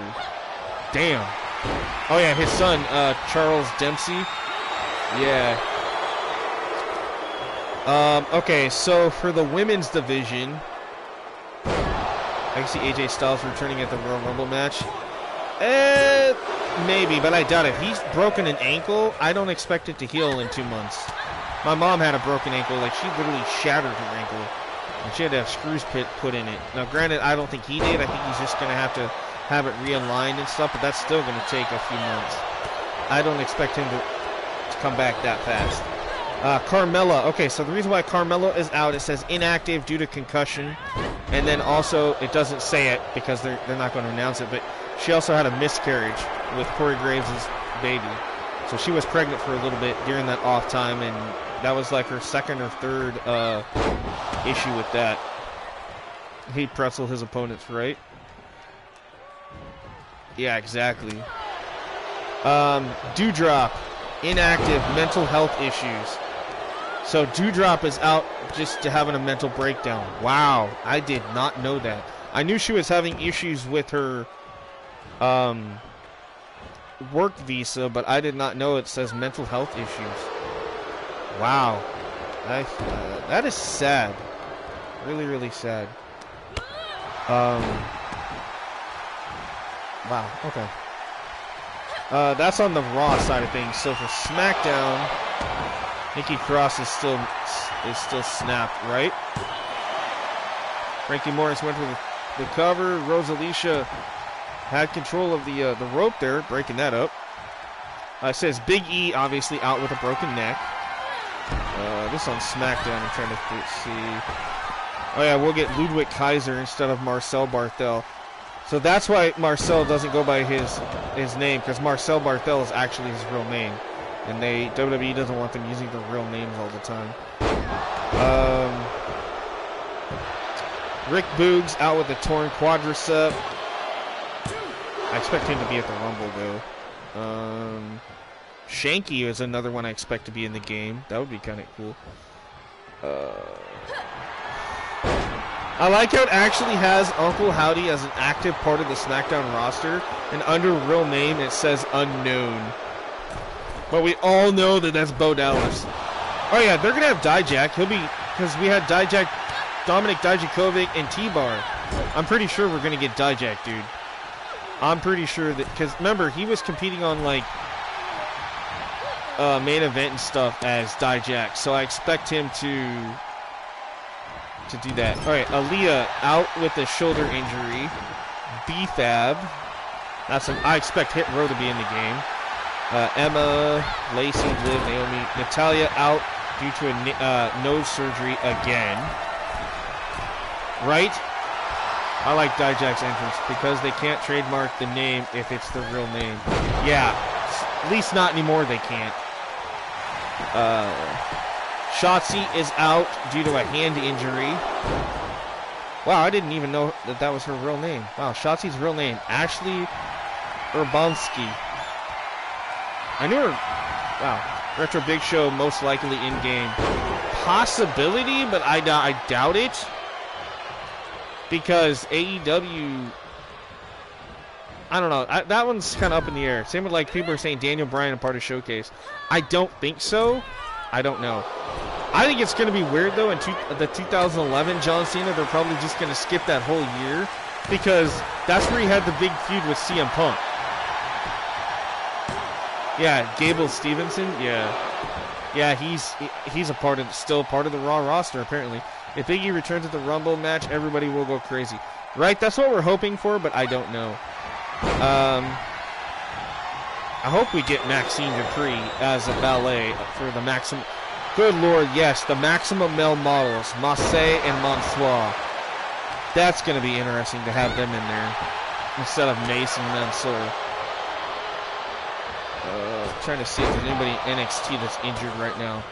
Oh, yeah, Roderick Strong. Inactive ankle injury for the men. For the women, here's some other women I would love to see in it. As I'm watching Rosalicia here tap out Frankie Morris. Hell yeah. Rosalicia with another win upon her return to the singles division. This morning, Grayson Waller went live on Instagram, and him and Bronson were going at each other. I saw that. Some women I would love to see from NXT in the game. Obviously, Alba Fire, of course. Ava Rain, Blair Davenport, Cora Jade, Electra Lopez, Fallon Henley, Gigi, Indy, Isla, Ivy, JC, Katana Chance, or Casey Catanzaro. Caden Carter will hopefully finally be in the game. I expect Lyra Valkyra, maybe. That's as a DLC. Lash Legend, Mako Satomura, and Nikita Lyons, Roxanne Perez, Saray, Tiffany Stratton, maybe. Wendy Chu will probably be in, and Zoe Stark. And then they got, oh, that's another one that I haven't seen in a while. Yulissa Leone. So she is inactive due to leg surgery. Damn, I'm sure a lot of people having problems with their legs. That's crazy. But anyway, yeah, that's why I always check the Wikipedia, because it's always up to date, day by day. And that's how I know who's on the roster. And that's also how I was able to create my universe mode for my WWE, is I went on Wikipedia and got as many as the active people from like NXT and stuff that I could, that I actually wanted to use in my show. So it was just easier than trying to go, oh, maybe I want this person. No, I went into Wikipedia and saw who was still active in NXT and stuff. Okay, so we got 2 matches left. So let's go ahead and let's do this. I should have enough to do this. I'm not the biggest fan of Nikita Lyons, but I do think she's kind of cool. I mean, I'm not like the biggest fan. I think given the right time, she could be really good, though. I'm trying to see, do I have enough? I should have enough people to do this. Sorry, folks. I know I'm talking to myself. Okay. So yeah, Ishir and Ankar. So we saw Sahaj Rohan in action earlier. Now the other members of the Defiant. The Brawling Brutes entrance is on there. Oh yes. Oh yeah, Ridge Holland. That's another one that'll probably be in the game, I'm sure. I almost forgot about poor Ridge the Fridge. They should have saved Cody Rhodes' return for the Royal Rumble match. Well, that's where he's coming back, but yeah, they should have surprised us and not told us about it. Yeah, I agree. Alright, so the Defiant taking on this team of Stevie Green and Tank Harris. Alright, here we go. Whoops. Ugh. So we got this in our main event. Oh yeah, we got our women's main event. So we actually have 2 matches after this. I apologize. Butch, Sheamus, and Drew, right? Oh yeah, you know we're gonna get all the ones we normally should have in the game. I'm not worried about that. My main concern is people that haven't been in a game or that returned recently, like Braun Strowman and stuff. Like I expect some of them to be in, you know, but we'll see what happens. I'm curious about our DLCs. We know there's probably gonna be a Legends one because there usually always is, but I have to wonder who the hell the Legends are gonna be. I have a feeling it's probably gonna be. Obviously, we're gonna get some ruthless aggression stuff, so that could be interesting. I think I would have my 4 men on War Games match. Heck yeah. Yeah, I'm kind of excited to see how War Games is going to work. I really am. Because obviously it's going to run. I mean, think about it. It shouldn't be that hard. If we can do an 8-man ladder match, I'm pretty sure War Games is not going to be that difficult. Now, granted, following the rules of War Games, that's going to be interesting. Like, I'm curious how they're going to do that to where your opponents have to stay up in that cell for 30 seconds or 2 minutes, right? Before they can enter the match, right? And then the match officially starts. I'm curious how that's going to work in a video game. Is it actually going to have like a cutscene in between participants where they come in, open the cage, and that would be cool. Yeah, so that's going to be cool. I'm really excited about the War Games match. Right? Well, I wanted War Games even before it was a thing in NXT. Like, War Games is a match back when I was really, really, really little that I'm like, dude, this is so cool. So I always wanted that in a match. Joker's asking, Sergio, are you still there? Yeah, he's still here. All right, here we go. Ladies and gentlemen, the following tag team match scheduled for one fall. Introducing first, representing the Defiant, on card in a sheer. We saw Sahaj Rohan, the leader of the Defiant, in action earlier, the European champion. Right now, Ankar and Ashir back tonight for tag team action. Ashir there in the front. His brother Ankar in the back there. Coming to us from India. But the Bloodline should be on the cover for TK23 instead of Cena. I say yes and no. I don't know. That's just me. Obviously, I think they should do what they always do. The showcase person should be the cover star, which it is. It's John Cena. It makes sense. Like next year, like 2K24, they should have either Undertaker or Randy Orton. It would make sense to have a Randy Orton on the cover again. And do a showcase of him. They could have Roman and do a Roman Reigns showcase, which would be kind of boring because it's mostly just Brock Lesnar and Bobby Lashley and Drew McIntyre. I mean, that's pretty much, and Kevin Owens, and stuff like that. Like, I don't know. I could see that next game though. I could see 2K24 being the Bloodline showcase. That actually wouldn't be bad if they did it right and actually did each member of the Bloodline instead of just one person. All right, here comes the team of Stevie Green and Tank Harris. They are War Machine.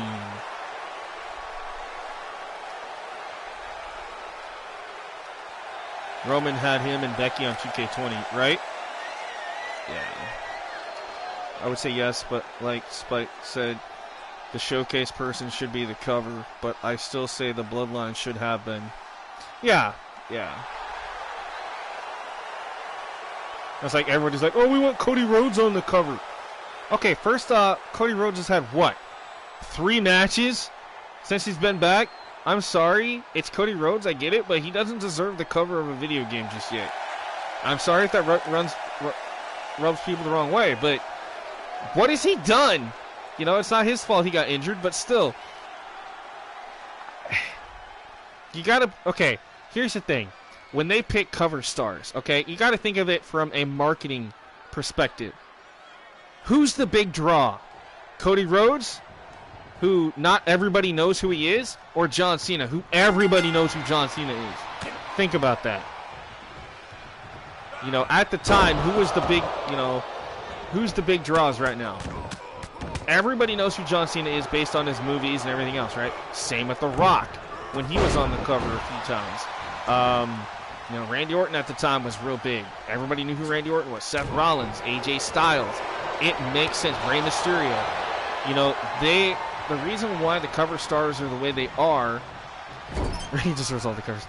That's funny. I like that.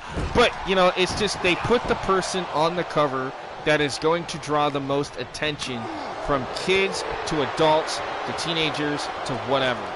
To the hardcore, you know, gamers and whatever. Because they market it for everybody. You know, if you walk down a game aisle and you see, oh, 2K23, or you see John Cena as the first thing you see on the cover, you're going to pick it up and look at it because you know who John Cena is. Whether you watched or played a lick of wrestling, you know who John Cena is. You know, just like back in the day, you put Stone Cold Steve Austin on the cover, you're going to know, oh my God, I know who Stone Cold is. You know, he was on everything. So was The Rock, you know, Undertaker, Shawn Michaels.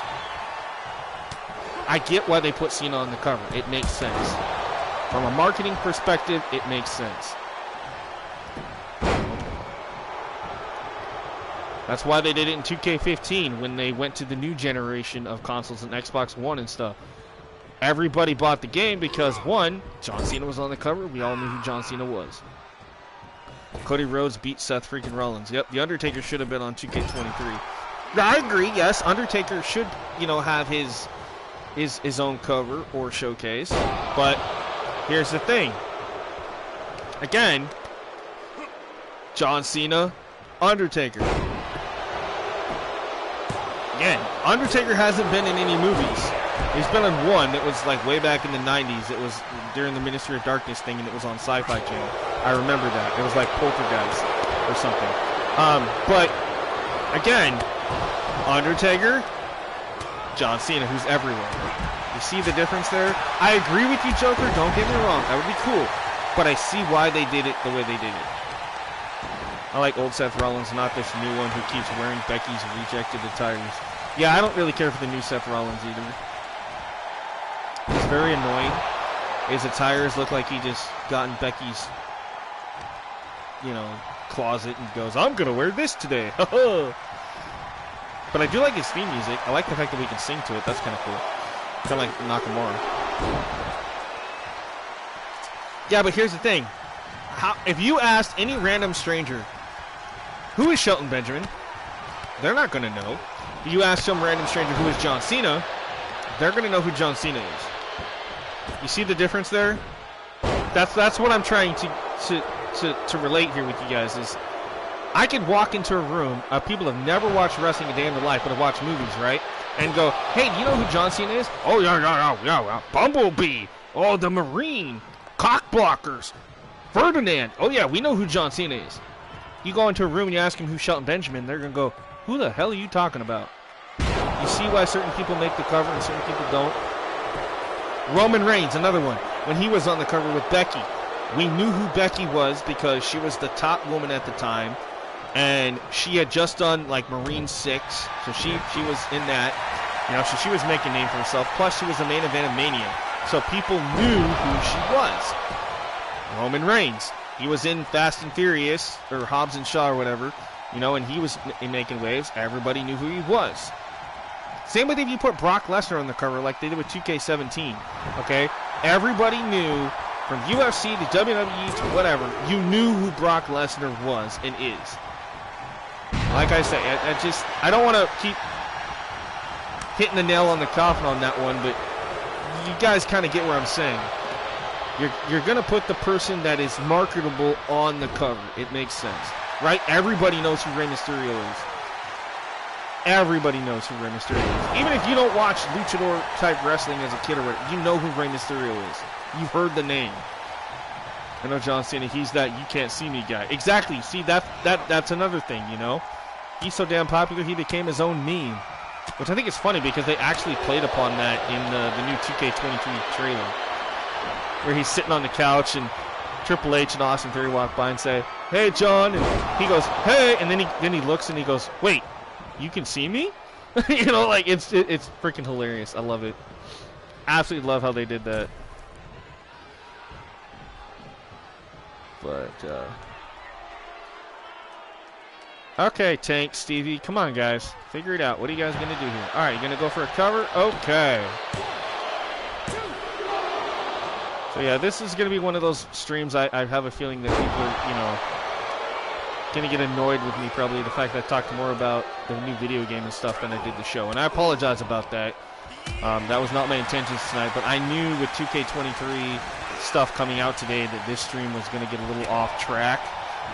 So hopefully I didn't take away from the show too much tonight, because it has been a really good show. We've had really great matches and stuff going on tonight, but I do apologize for anybody that might have wanted to just watch the show. But again, we knew that was going to happen. Alright, so I'm going to try to get back to the show though, guys, okay? Alright, Ishir having issues there with Tank Harris. Harris has got him up. Oh, face first goes Ishir. Into the cover, one, no. Kick out there by Ishir. It's the Defiant against War Machine. Oh, my comments are repeating themselves. Okay. So I'm going to need a chat check from somebody. Just one person. Not all of you have to do it. So as long as somebody says it, I know that my chat will be okay. It is past the 3-hour mark, so I kind of figured that was going to happen eventually tonight. Luckily, we've only got 2 matches left. We've got our women's main event, which I almost forgot about, and then our men's main event between Darius and A-School. Thank you, Sergio. I appreciate that. Thank you, Joker. Thank you, guys. I appreciate it a lot. All right, Ishir going for the cover. 1, 2. What's up, Xenophon? Welcome into Thrillzone, buddy. Hopefully you're doing good. And if you're just tuning in, which I know you probably are, you probably know a lot, and that is the fact that we have discussed throughout the entire show tonight a lot about 2K23. So again, I'm not going to discuss any more about it right now. But if you watch the rest of the stream from the beginning till now, you're going to hear me talk about 2K23 quite a lot. And everything that I know about it. All the actual facts that I know about it. So. And wow, there you have it. The Defiant. Man, it's a clean sweep for them tonight. First, Sahaj Rohan wins his match earlier in singles action, and now the other members of the Defiant win their tag team match. That's amazing. Oh, you were watching the entire show quietly. Oh, okay. All right, Xenophon. I appreciate that. Sucks that your girls, Akane and Harley, lost earlier tonight, but it was cool to see Harley back. You know, because there for a while we were letting Akane do her singles run, but I figured tonight was a good time to bring Harley back. Fangirl things. Xenophon was lurking, right? Everyone is winning. Yeah, everyone's doing good tonight. I'm really surprised with how this tonight's show's going. Oh, pardon me. Whew. Whew. That hurt. Yeah, it happens. I mean, it happens. There's not much we can do to prevent people from losing a match. And again, remember, it's just a game, guys. If your character loses, it's not the end of the world. It's really not. All right, Fatal 4-Way Extreme Rules Elimination. Wait, can I? Yeah, I was gonna say, I think I can put a title on the line tonight, if I'm not mistaken. Yeah, Saturn. There we go. So I knew, because I knew she was gonna be in the match. I'm like, I forgot Saturn has a title, so. So Saturn in action.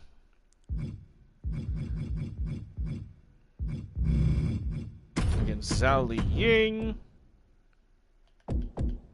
Oh, hold on just a second. I'm not gonna use Aubrey just yet. Where is? Oh yeah, eat Ellie Brown.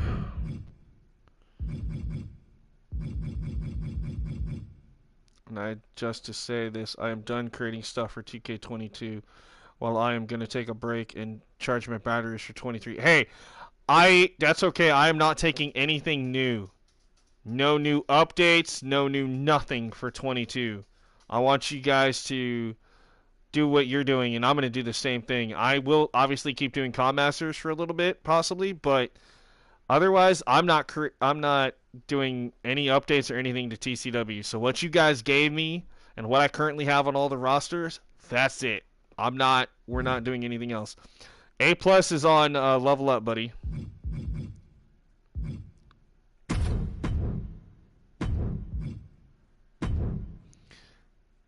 So yeah, she's on level up. All right, so Saturn, Zhao Li Ying, Ellie Brown, and Medusa Young.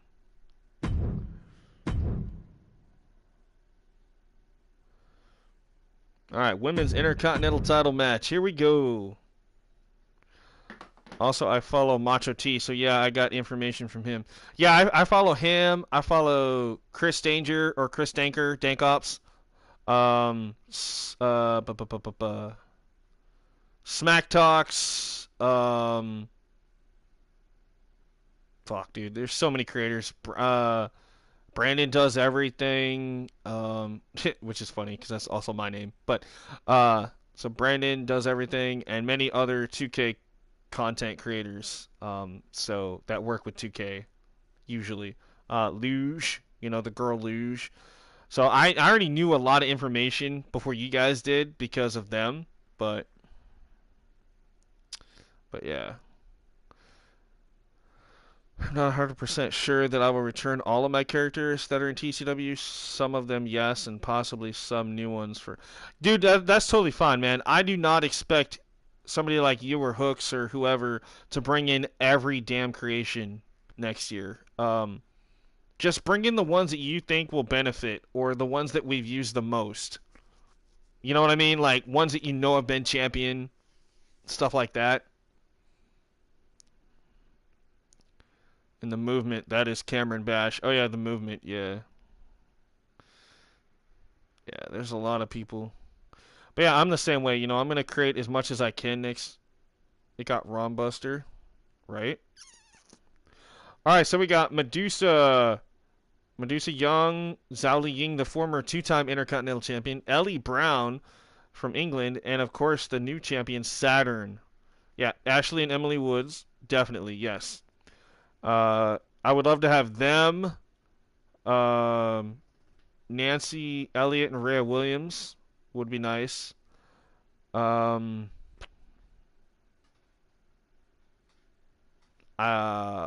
Ace and Olivia would be cool. Xenophon, of course, if you want to make that character again. If not, I'll take something new. But yeah, I'll have to get with you on that one. But there's not a whole bunch of them I want back, but there are some that obviously have made a big.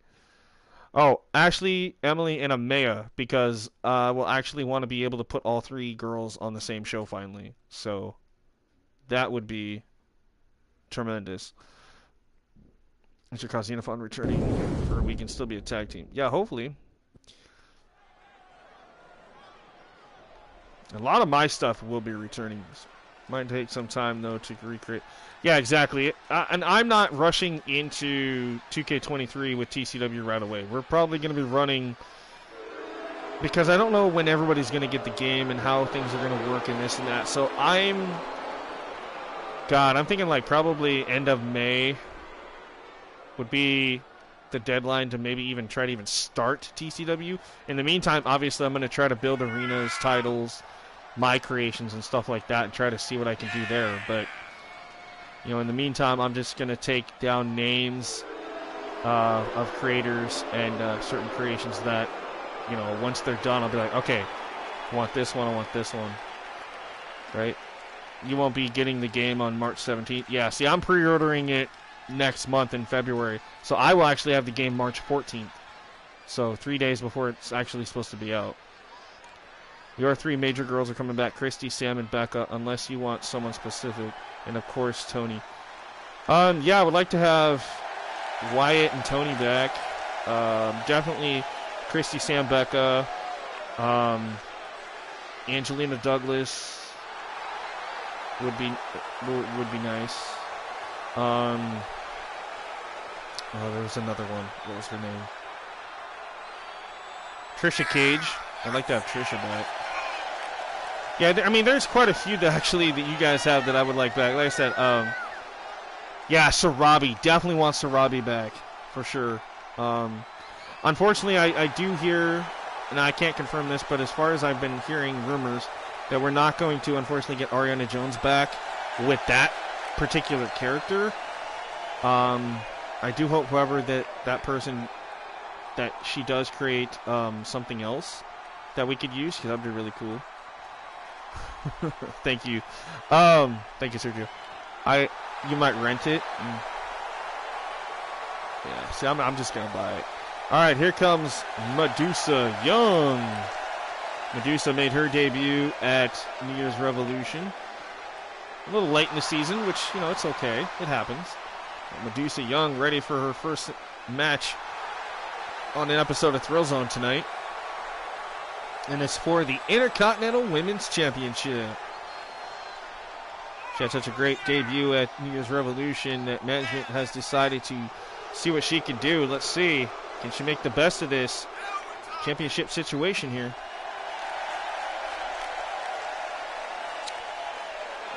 But yeah, so, you know, I'm going to be trying to do what I can. You know, obviously, I'm going to, in between trying to create my own stuff in 23, I'm still going to be trying to do what I can here on 22 for you guys. But also, I'm going to be trying to play Showcase mode in 23, GM mode in 23, My Rise in 23, you know, all that stuff, so I can try to unlock as much stuff as I can for Creation Suite. You know, so, good Lord. We'll find a lot of the random CAWS that you have found on CC. Oh, yeah, I'm really hoping to find some of those, too. So, you know, that's going to take a while. And so I expect 2K23's TCW roster to change quite a bit. Just like it did in 22 here. You guys saw that we were constantly adding and getting rid of certain characters in this. I expect that to happen quite a lot with the random characters that I use. Because we don't have what we consider an active roster. And I'm okay with that. You know, because you get too much of an active roster and egos get involved, and people that you know you're going to give them an opportunity, and next thing you know they decide to quit and want out, and I don't like that. So yep, I know I had Showcase doing 22 and they took it down. Yep. So I will not be recording the John Cena Showcase this year because of that. So I'm just going to have to play the Showcase by myself. It's so stupid. They took it down because they actually showed the footage of the matches and the interviews and stuff. So because of that, I'm not allowed to show you guys any of the Showcase mode stuff, which I think is really stupid. I will force Ariana Jones to share play with me and recreate herself if she can't purchase the game. Heck, yeah, that would work. But again, that's if she wants to bring back that character. If not, then, you know, it's whatever. Cheryl Malone is the same way. I don't expect Cheryl Malone, that actual character, to come back in the next game, but if they do, cool. I do hope that, you know, like, Jen Wolverine or Jen Dragoness comes back. I'm hoping to get Heather Ray back for the third time. You know, and like the guy behind Willow and other characters. So you guys on Twitter, you know, in the group chat, those are the ones that I really hope come back. If some of them don't, that's okay. And finally, TCW in Universe. Right? Yeah, hopefully Universe mode works like it's supposed to. I'm crossing my fingers because I know that some people are having issues with this year's Universe, and a lot of people, some of you aren't. So, you know, I'm hoping that I'm one of those that next year will actually be able to have it in Universe mode again. I kind of miss that. Now, granted, I don't like the fact that unless I make every show a pay-per-view show, I can only have up to 9 matches. You know, that kind of limits me with what I can do. So, I don't know. We'll have to see what happens about that, though, because I don't like the fact that I can only set 9 matches in Universe unless it's a pay-per-view. So I'm like, all right, I guess I just make every show a pay-per-view in my universe, so it shows up that I can do 14 matches on every show. I think that's the only way I'm going to be able to do that, but we'll see what happens. I was reading something that in 2K23 we can do a title for title match, winner takes all. I hope so. I miss having the double title matches, which means hopefully we get the double title entrance back, which would make sense because, hello, Roman Reigns. Makes sense. So, And Akane will be returning same as Kana. Okay, yeah. If you end up not bringing back Fast and Furious, that's fine. The tag team that was in action earlier, I'm okay with that if you decide not to. Obviously, Felicia Hernandez, since we are putting her in the Hall of Fame this year, if you decide to not bring her back, that's fine as well. And I don't remember who else. We have quite a bit, so which is fine. I just can't remember them all. NXT UK roster will be on there. Yeah, granted, the NXT UK roster is going to be kind of different because it's not NXT UK anymore. So, but I do expect most of that roster to pop back up. Felicia might retire, and then yeah, see, that's fine. You know, I'm still going to ask the creator of Cruella the Vamp if she wants me to create Cruella for the third or fourth time. If not, then I will go ahead and probably retire that character. As I won't have to make it anymore. We'll see what happens. It'll be interesting to see who all comes back in TCW.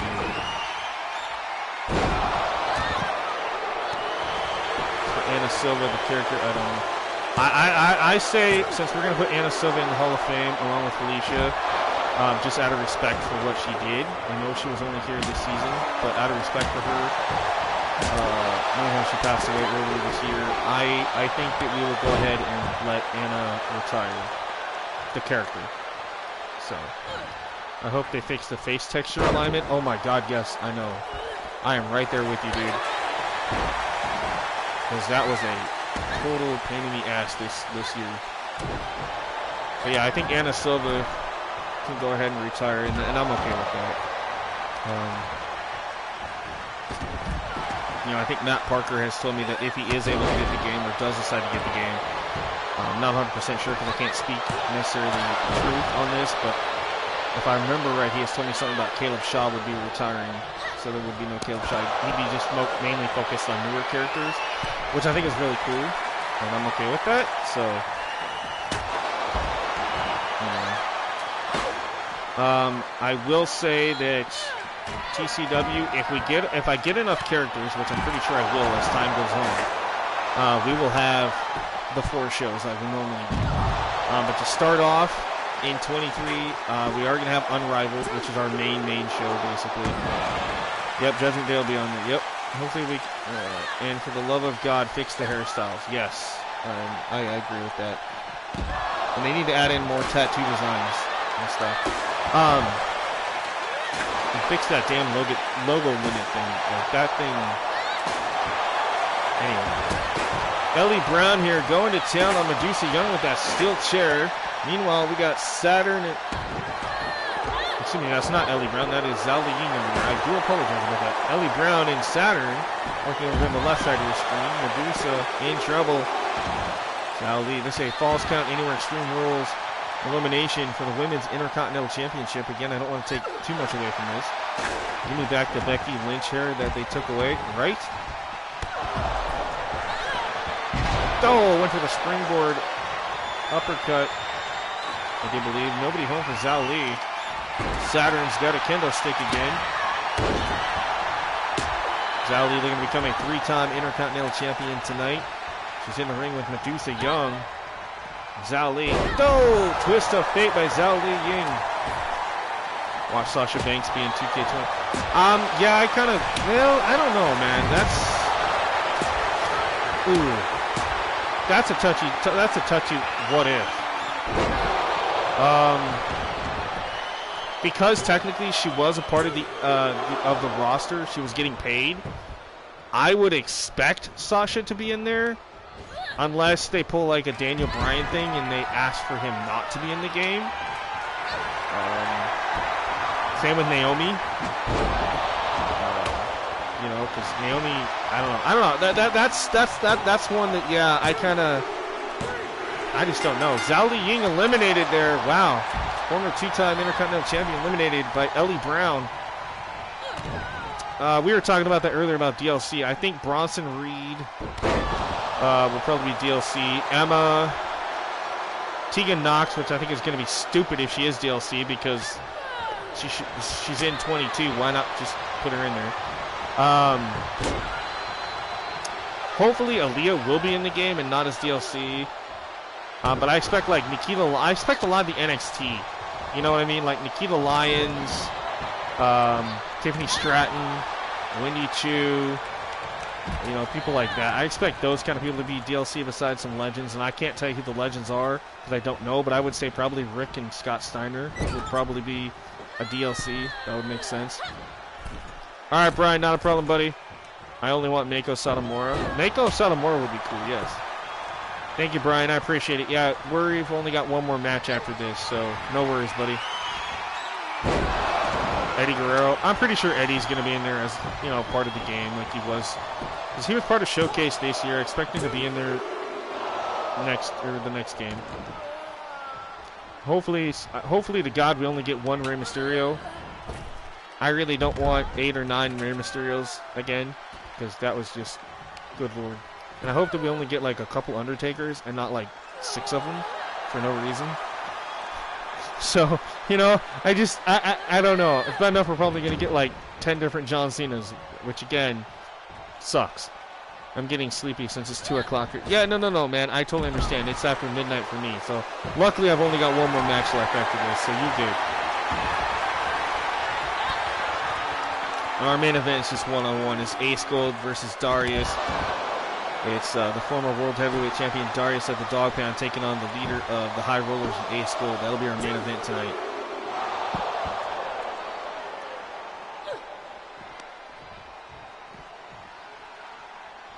Yeah, like I say, I don't like the fact that, you know, you get one character in the game that's got like 5 or 6 of himself or herself, and yet they could use those for 5 or 6 people that should have been in the game that aren't in the game. You know, like, I don't know. And I think it's dumb. Like, if I was WWE, I'd be going around asking people, you know, do you want to be in a video game? I'm pretty sure 90% of those people would not turn down that opportunity. You know, especially like NXT. Like, if they want more money, sign the contract. Like I said, I expect Mandy Rose to be in that game because if she's not, oh my God, 2K is going to get a lot of backlash from that.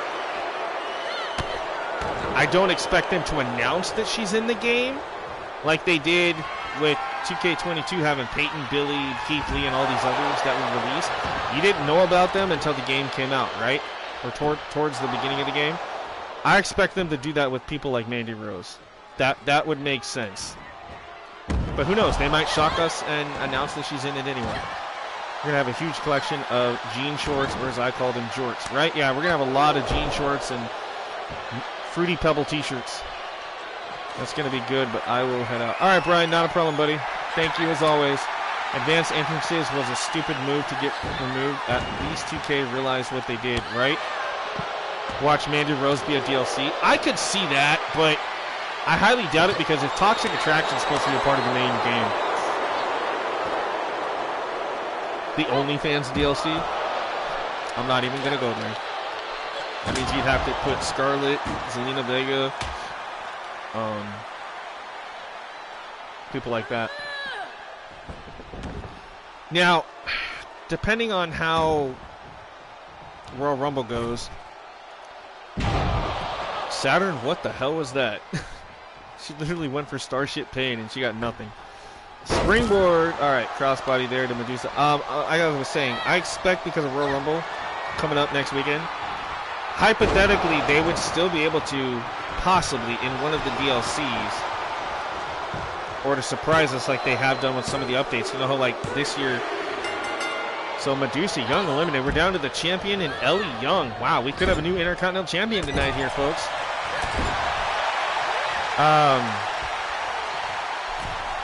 What was I saying?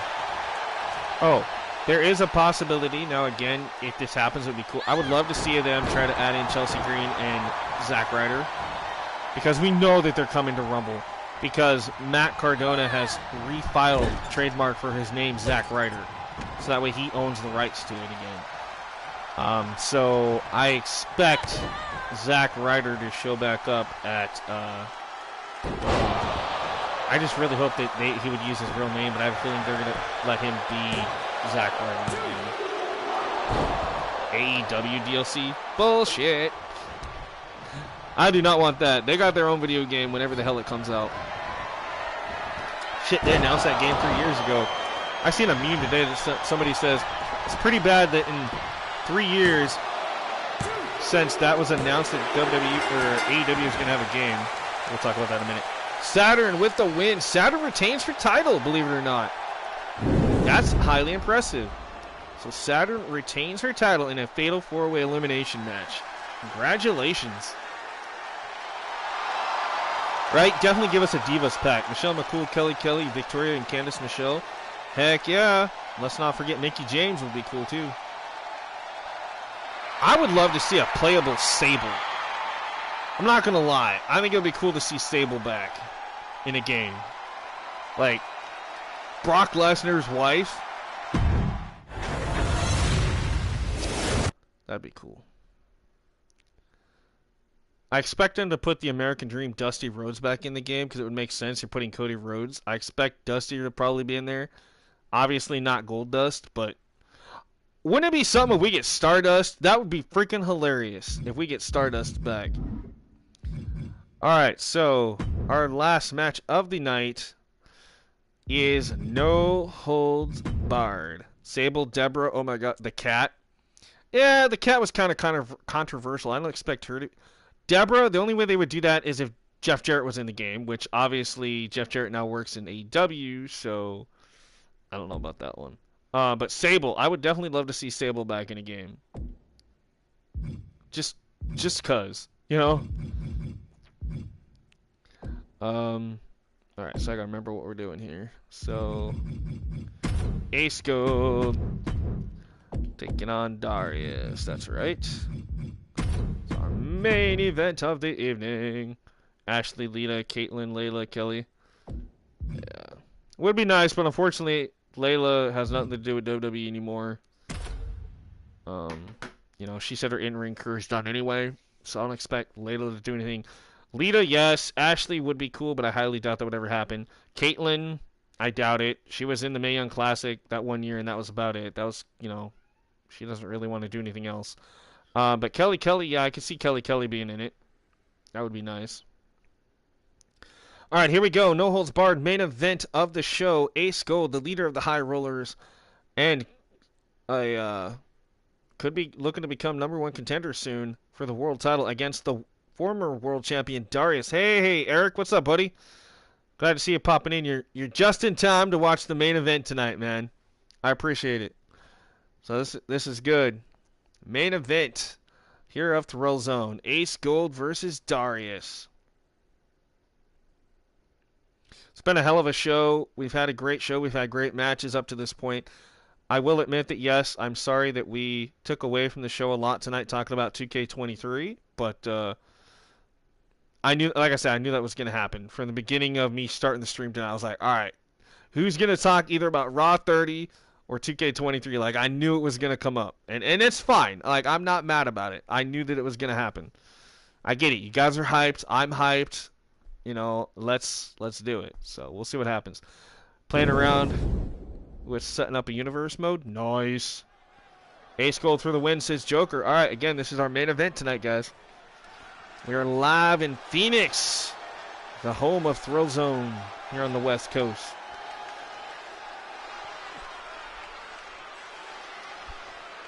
Speaking about Stardust, did you see that we are getting a Stardust action figure? Wait, what?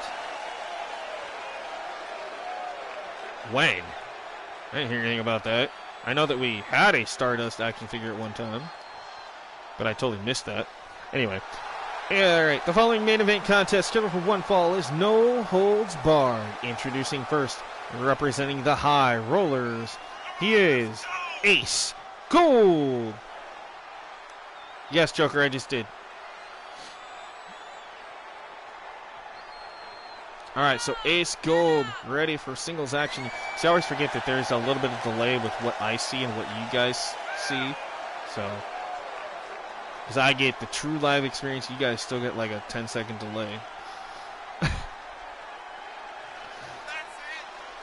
So I am making a new My Rise and went to create entrance. I clicked template and then Charlotte and they did the robe entrance instead of...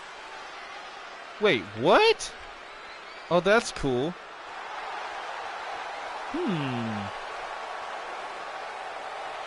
I wonder why you can use it in My Rise, but you can't use it anywhere else. That's weird. That's interesting.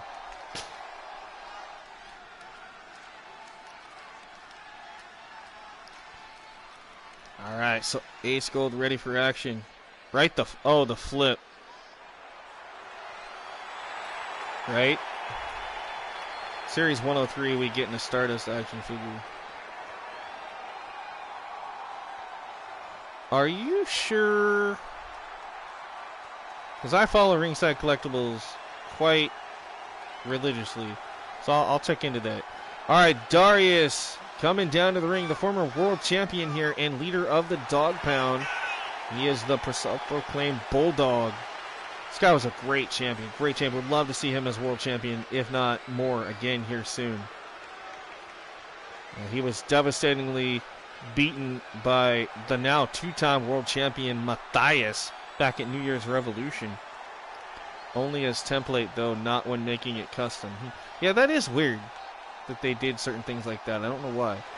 Alright, Joker, I am actually going to look up that info that you just said because I want to make sure that you are correct. Not saying that you're lying, but I want to confirm this myself. Because, like I said, I am an action figure collector, so I want to make sure that this is on the up and up about this. Of course, if my phone will work with me.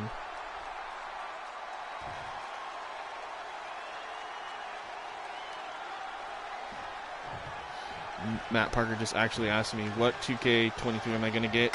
I'm getting the Icon Digital Edition.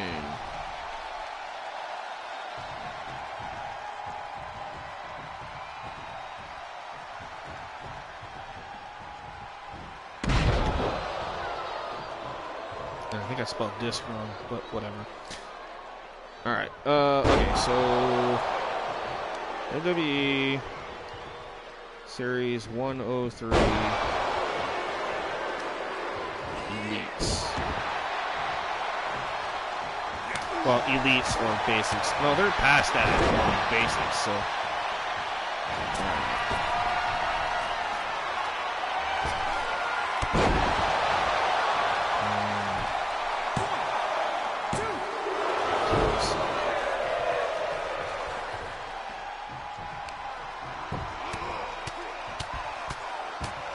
So they haven't even...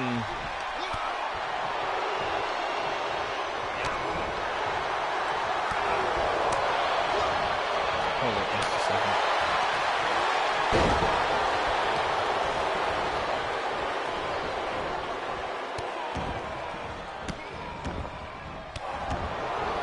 I don't even think they're up to 103 yet.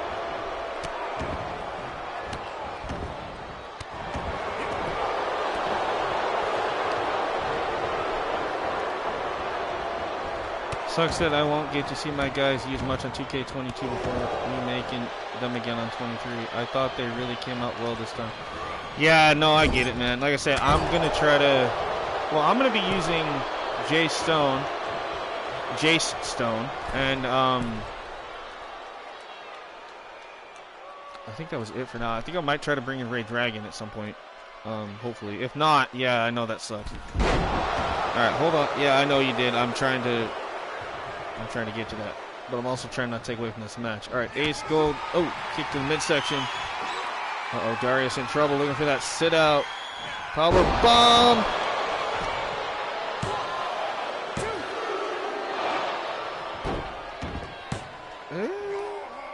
You know what? Yeah, I see that. It does say...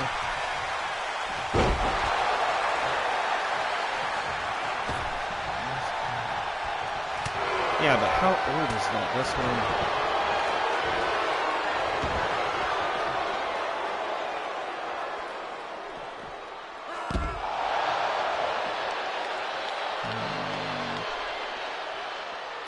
I'll have to do some follow-up investigating about that, Joker, but you could be right about us getting a Stardust action figure, but I don't know.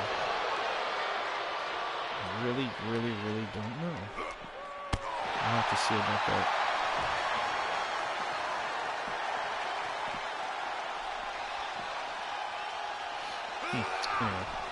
Anyway, back to the show. Sorry about that.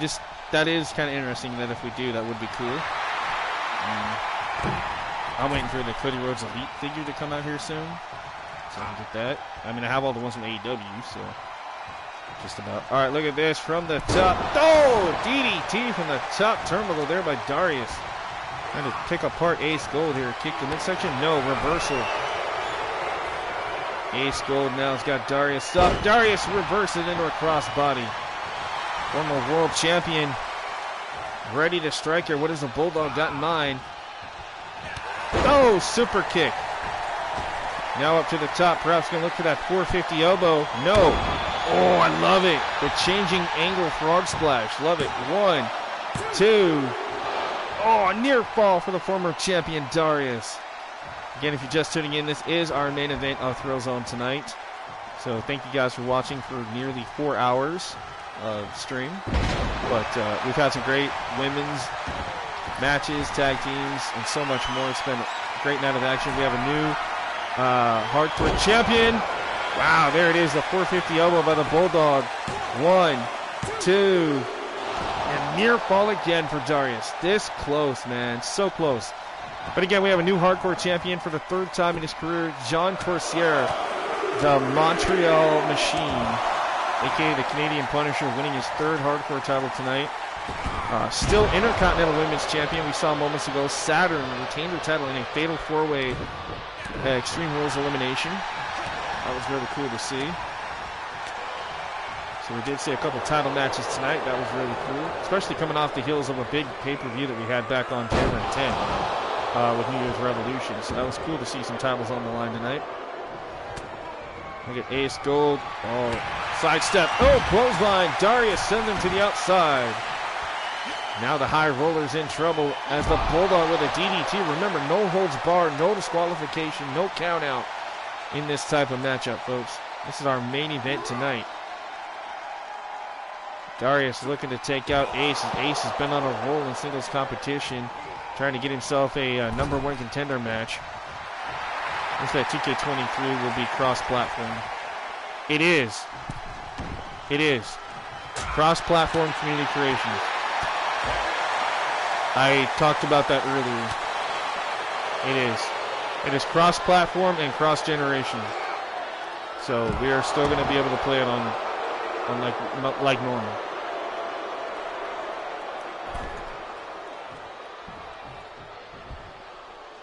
If you play online, you're still going to be able to play against people on. Oh yeah, if you're talking about playing it, then yeah, I don't know. But Community Creations is cross-platform. I don't see why cross-platform actually playing online. Now, unfortunately with AEW, I hate to say this, they're not even going to have a freaking Community Creations. We already know that. And you're probably not going to be able to play online. So, if you are, I mean, it's going to be pretty slim pickings there. But, oh well. I don't know. Like I said, I don't know until the game comes out, guys. I don't have all that info right now. We only know what we know. All right, nice Northern Lights suplex there. But I can confirm that, yes, it will be cross-generation and cross-platform. So.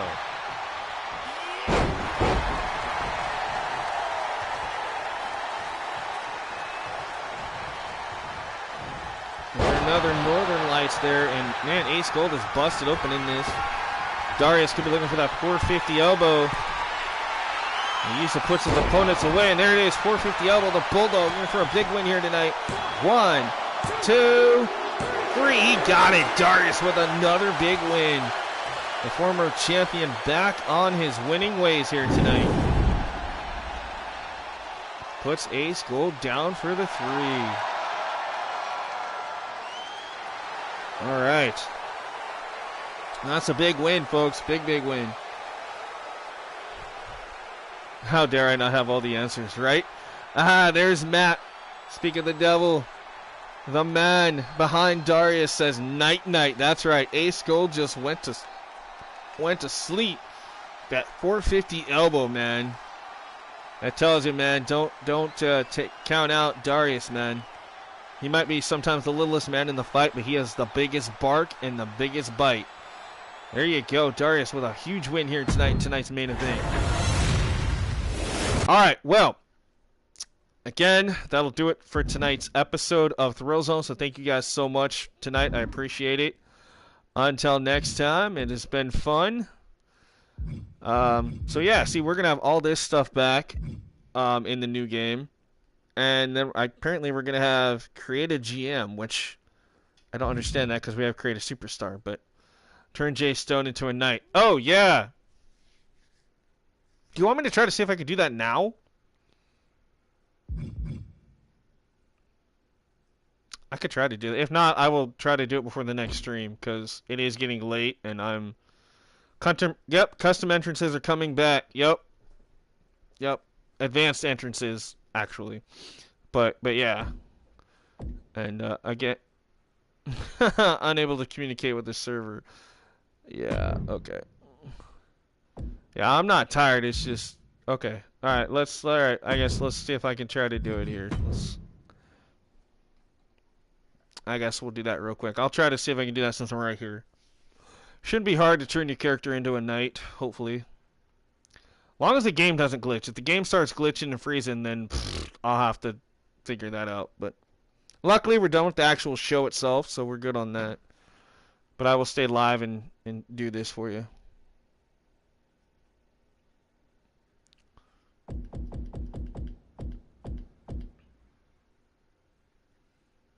It's maintenance night. Yeah, that's true. I forgot. Yeah, it is Monday. So yeah, the servers are acting stupid. Of course, it's been doing that to me a lot lately too. So versus Jace Stone versus the new J Stone, or should I say Sir Stone? Yeah, that's why the servers act up. Yeah. No, I get it. I like that, Eric. Yeah, J Stone versus J Stone. I think that's why we're gonna call him Sir J Stone.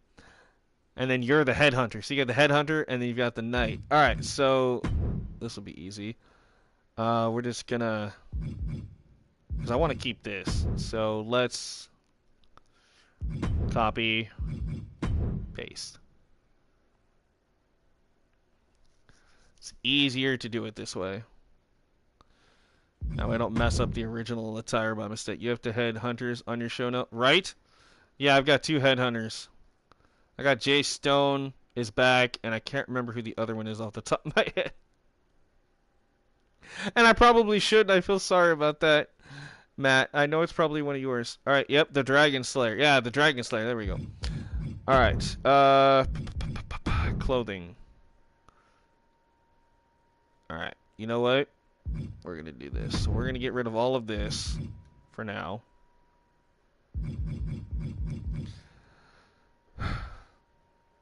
Just get rid of everything and then... Oh, yeah, Bailey Baldwin. That's right, yes. Thank you. On level up. Okay, yes. Okay. I forgot that, yeah, he is the headhunter. That's right. Sorry about that. Alright, so now we've done that, we can go in here.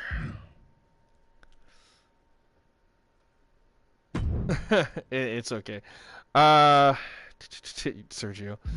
Alright, let's see. My eyeballs are not wanting to work with me correctly, but we're going to make this work. Watch Tony Valentine be a knight. Oh, good lord. I gotta see something. What the hell is this? What the? You know what? That's actually kind of interesting. I did not know that was a thing. Anyway, I totally forgot about that being in here. Some of these I totally forgot are in here. Who lives in a pineapple under the sea? Yeah, some of this stuff's a little new. I don't remember a lot of this. It's the flying purple people eater, right? This looks like a wannabe Spider-Man. Kind of cool. Would be more of a swashbuckler, right? Is this the newer Elvis? It is. Thank you. Thank you very much. Yeah. Shark Boy! Dun dun dun dun. Oh, good God.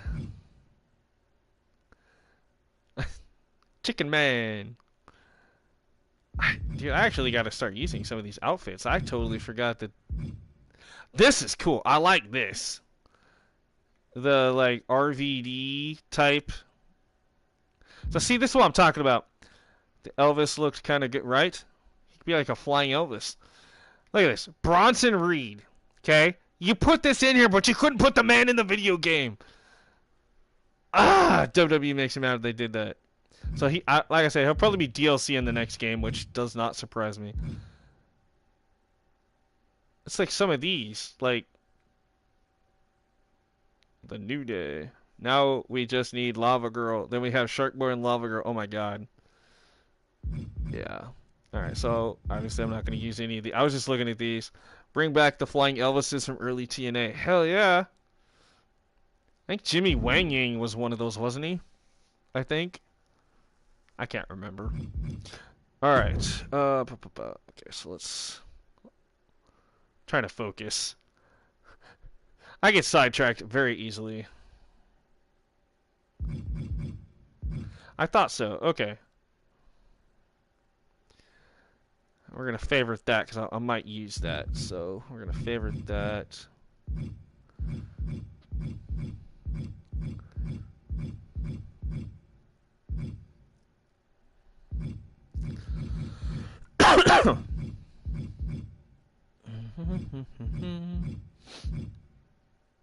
Oh, whoa, this is cool. I never seen that. Oh, Harlem Heat. Okay, I'm like, I never seen that before. But that makes sense. I'm like, what the hell is that? Even though I do Con Masters, I will admit there's a lot of this stuff I still have not seen yet. I just haven't really been able to really play around with a lot of this stuff. So we might not get a traditional knight. I don't know, we'll see. I'm gonna favorite that one. Just so I can take a peek and see. That one I don't have to go hunt for it, so it's easier for me to do it that way. It's just a favorite them. Out of your way, don't diss. What the hell is this? Oh my God. Look, mommy, I'm the Stay Puft Marshmallow Man. The Michelin Man. Good Lord. It's like this. I remember they added this. This was like a warrior. Yeah, see, like this was new. I remember they added this as one of our updates. I remember that was new. All right, Sergio. Yeah, so like a warrior look. Okay. I'll definitely. Okay, so we'll keep that in mind then. Is it bad that this reminds me of either an elf or Peter Pan? Anyway, never mind. Oh, that's kind of cool looking. I'm the adventurer. Okay, I'm getting way. See, this is why I like doing that Con Master show, because I'm looking at stuff. I'm like, ooh, I could come up with watch Uncle Howdy be up. He could be DLC, dude. I'm not gonna lie. That is. I could definitely see them doing that with DLC. The chest accessories, they have armor things. Oh yeah, that's probably what I need to look for. We're gonna favorite that one too. All right, so yeah, let's do that. I forgot about that. Torso accessories. Yeah, there you go. Thank you.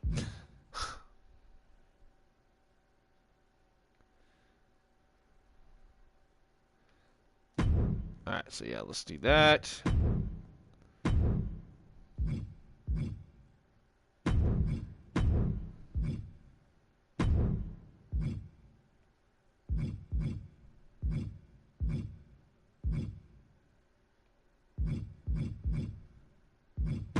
kind of like the black. So let's see if we can change this then from... Ooh, Yeah, that's cool. All right, I like that. I want to see Brynjar Magnusson, Icelandic Viking versus Sir Stone Medieval Knight. Ooh, that would be. Actually, kind of like that idea. Um, Crap. I gotta think of what I'm doing here.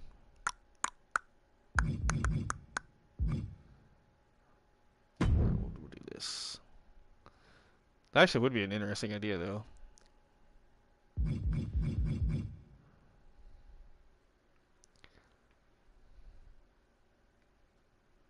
That's not bad. Also favorite that.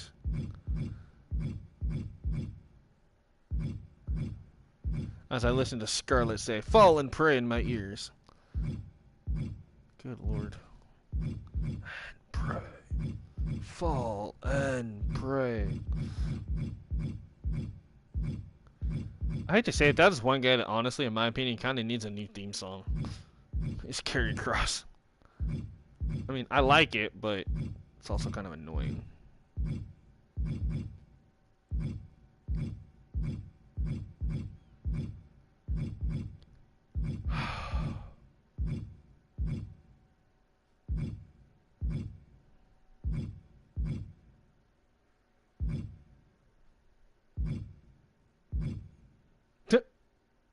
I don't think this is what I want either. That is kind of interesting, though. Let's see.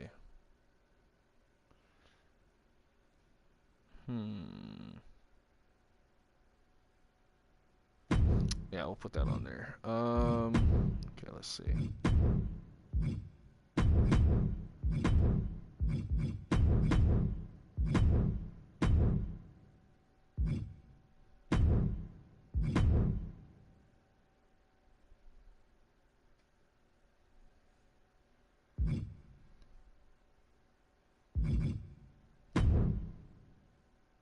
I also got to be careful of the parts thing because you only get so many parts and layers before they start taking stuff away from you.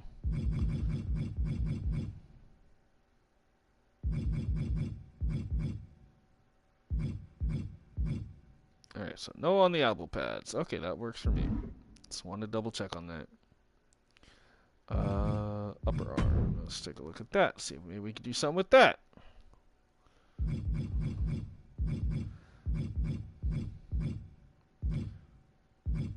Nope. Okay. Worth a shot to look at. Okay, so I guess we're done with that. Oh, hands. Yeah, I guess we could do the hands.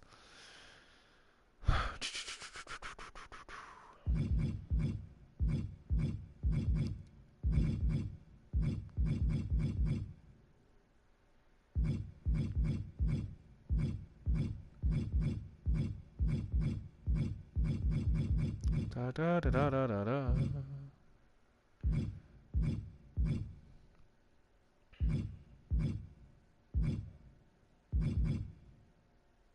Take a look at this real quick. Oh, he can't even really see it. Okay.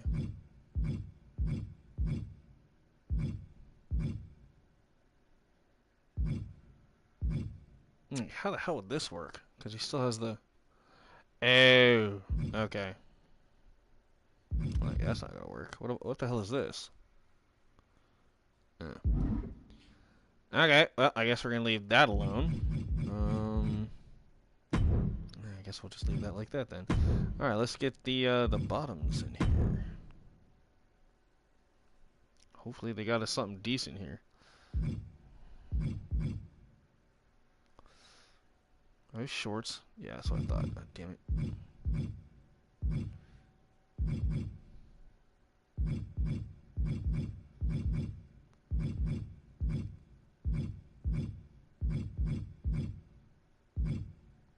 I don't think I'm gonna get decent pants though. That's kind of what I'm afraid of.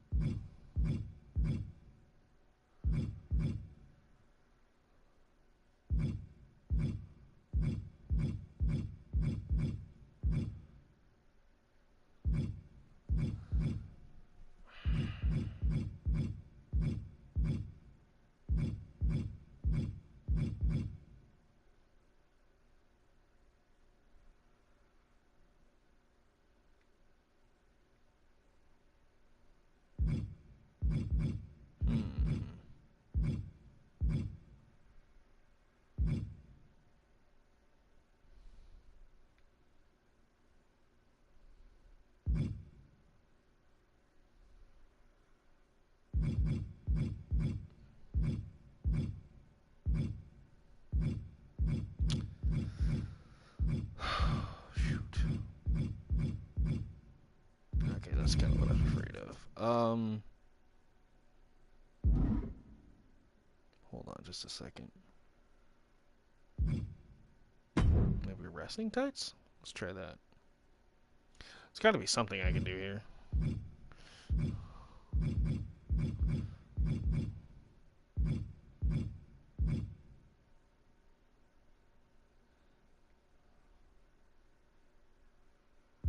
No. Well, shoot. And you can't do this one because of the... That sucks. Oh, wait. I could do this one, though. Maybe.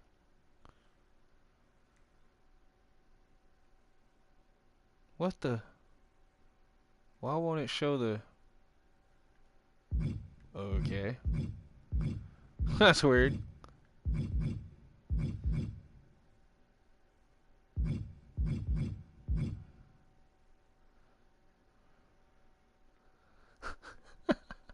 I didn't even think you could put the women's stuff on the guys, but I guess you can. Okay. But yeah, I guess you can. I just didn't really pay attention. Okay, well, that's not gonna work either. Dang it! Alright, so he ain't gonna be like your traditional knight, I don't think. Let's see.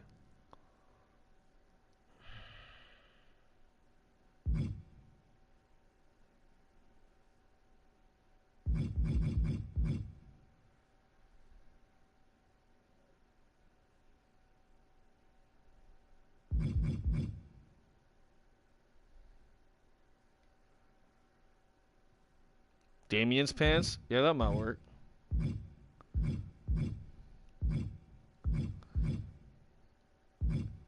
Alright, yeah, let's do that. Alright, hold on.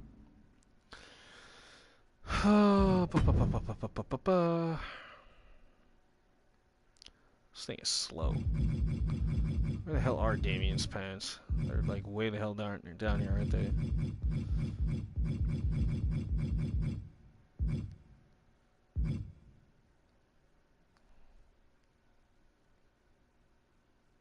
Oh, those are Shawn Michaels. I'm like, wait a minute, that's not Damien.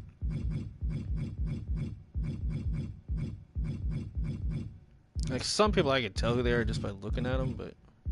Alright, Damien's.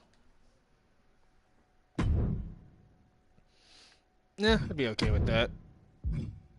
Alright, so let's change this then.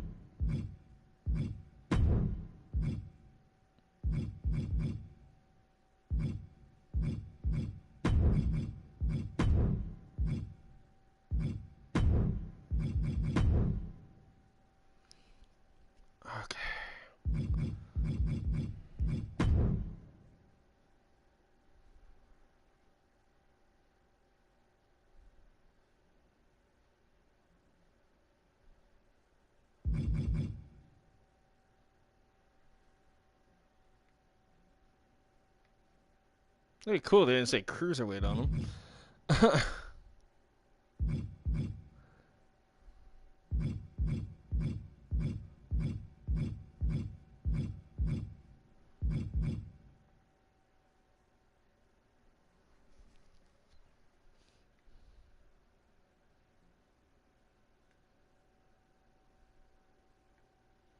Those look cool, but those do not fit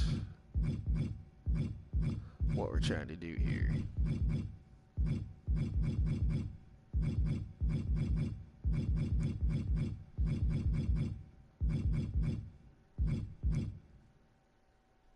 Maybe? No. Oh, wait, hold up. What the hell are these? Come on. Oh, God, no. No, no, no, no, no, no, no. I don't want those either. These ones?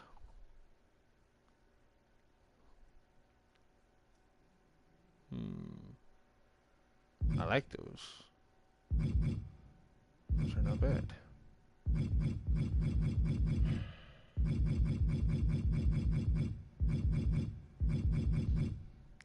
So yeah, this is a little behind the scenes for a lot of you. Normally I don't do this very often on stream after a show, but I figure since we're right here, we'll go ahead and do it tonight.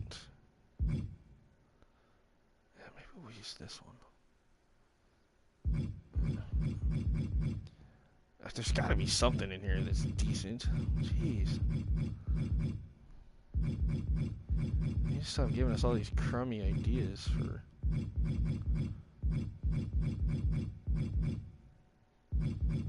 Alright, screw it. We're gonna try these ones. Yeah, that'll just have to work. I'll just have to change the colors.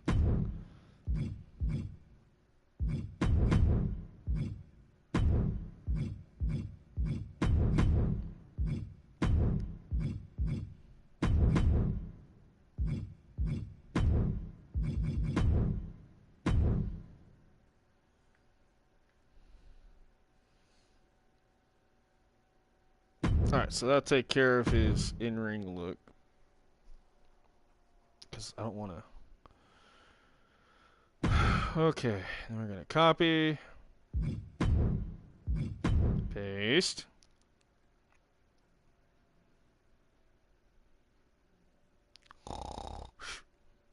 Alright, come on. Thank you. Oh, crap. No, not that. We've already done all that. We don't need to mess with that. Thank you. Head. Headgear, I think is what it is. I believe that's where this should be.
Anything on neck. I'm probably thinking like torso, but yeah, they probably won't have it. Yeah, that's what I thought. Okay, so shoulder pad things are not gonna work. Okay, that's fine. Wait, what do they have for back accessories? Nothing that actually works. Okay, that's fine. I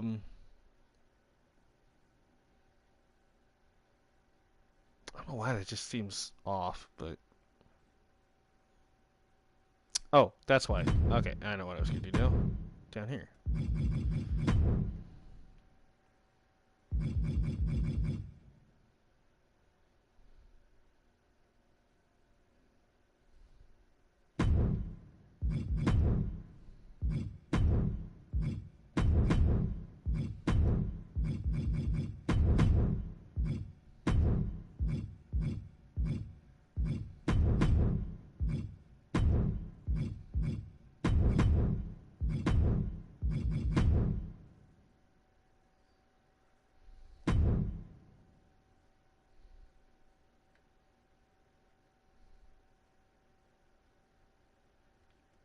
Not too bad.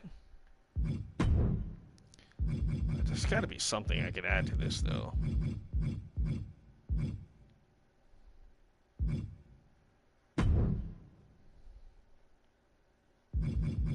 Oh,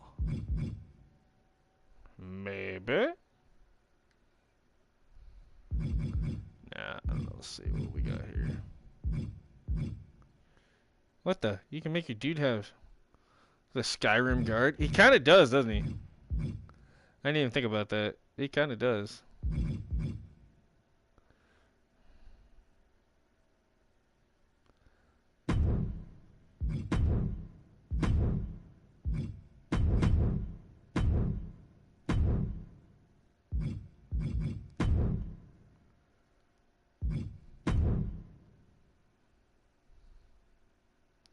He was adventurer too, right?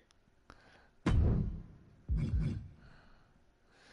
right, what do y'all think? I don't think that's bad. I think that looks pretty good. I mean, it's kind of hard to do like an actual knight look because they don't have everything that I would love to have for this, but I'm not mad at it. You know what I mean? Like it's not. Yeah, that's not bad. I like it. Well, he was an adventurer, but took an arrow to the knee. Now he wrestles. Right there, there you go. Just hypothetically, though, I'm gonna take a look at torso accessories again real quick because I want to see if there is something else that might work.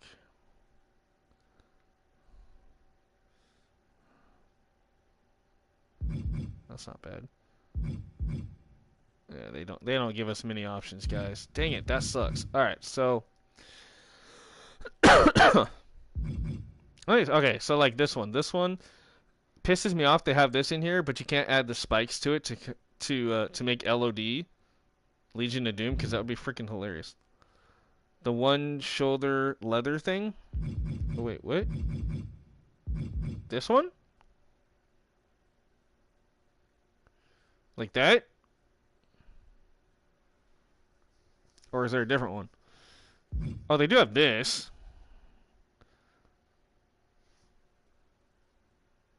Which is basically a generic form of the one we already have, but because I was looking at this too, but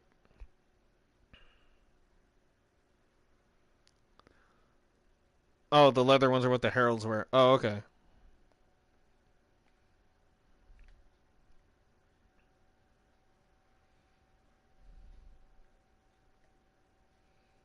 What do you think, Sergio? I mean, that wouldn't be bad if let's see, if I change the coloring around.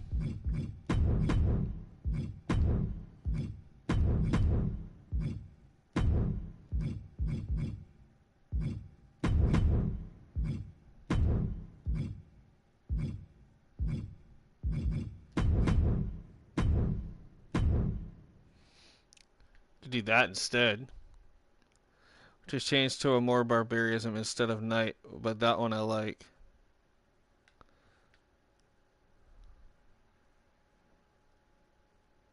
Put something else underneath that for I like it. Okay, that contrast and change the auxiliary. I don't know. Looks good. And change the XO car. Oh, the color. Okay. Yeah, like this looks okay. So like underneath, you said. Okay. So let's see. And Sergio likes this. All right. So let's see if we can.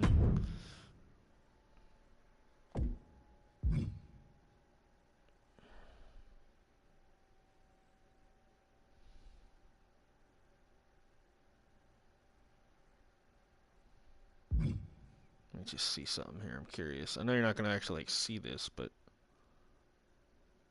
I'm gonna try something here. This actually might work if we. Right? That's what I was kind of thinking. This would look really cool. That actually looks really cool. Okay, so I'm not gonna worry about that because you're not gonna see that anyway. So that actually looks cool. I like that. What do you guys think?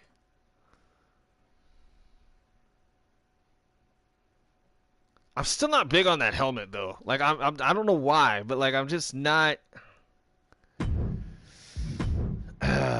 Let's see what else they got. I mean, that one's not bad, but obviously we're not gonna go with that one because this one just looks. Yeah, I don't like that one. We can't use that one. Yeah, I like it too. Like I said, let's see. I wish they had more options. I really do. Because obviously he's not going to wear this because this will.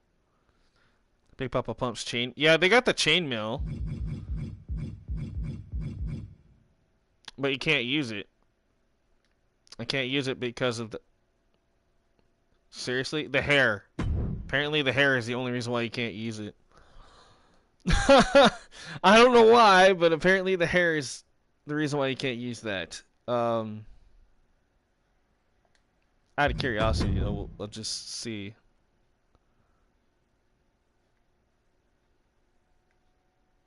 But see, he looks weird without his hair. I don't like it. It just doesn't look that good. And then see if we can change the color to like it just looks, yeah. So let's try that Spartan helmet thing. Yeah, I mean, I guess the Spartan helmet thing would work too, but which I think I know which one you're talking about. Um, yeah, there's this one. Yeah, which, this would work. We just have to change the... Let me try this. Change the colors here.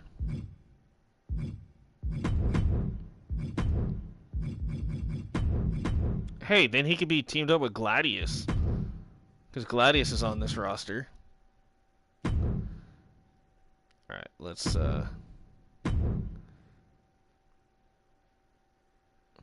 I would, but I don't have any more. I don't have any room right now, so I'd have to delete somebody. That's my problem. Like, I'm legit full. But this would be. You know what? I'm not hating that. What do you think, Sergio? Could have that be his entrance gear. This would be perfect because then, and then for his in-ring gear, which we'll have to change this up real quick.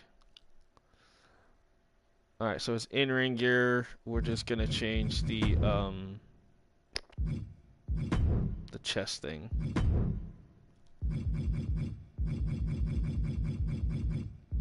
Or actually, no, we'll just take this off.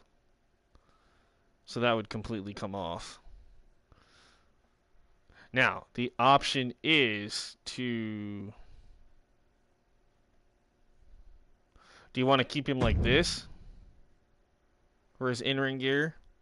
Or is there something you think we should, like, add to it? Because the only thing I was thinking about adding would be that belt thing, which is this.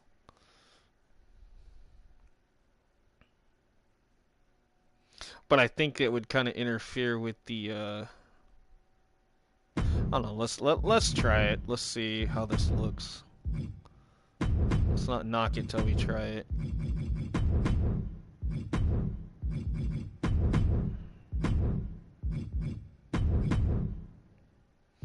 You're thinking without it? That's kind of what I'm thinking. Like I said, I'm just curious though what it looks like. So yeah, I agree. Definitely without it. Okay, so because it will get out of the way, right? Yeah, there you go. All right, so I think that's more Viking than Knight or flanks, phalanx war. Yeah, I know, but I figured for his gear will roleplay wise, right? Yeah. So I think. So you want me to get rid of it on the other part too, then? Let's see if we get rid of it here and see if it makes a difference. I mean, it looks fine here, but let's see.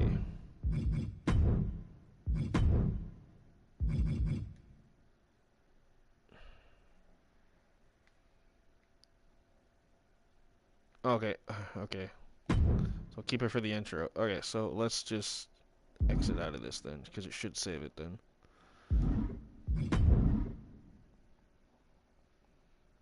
Okay, so entrance is fine. Okay, so alright, so I think we're good there. Yep, we're good. Okay. Now let's see if it saves it.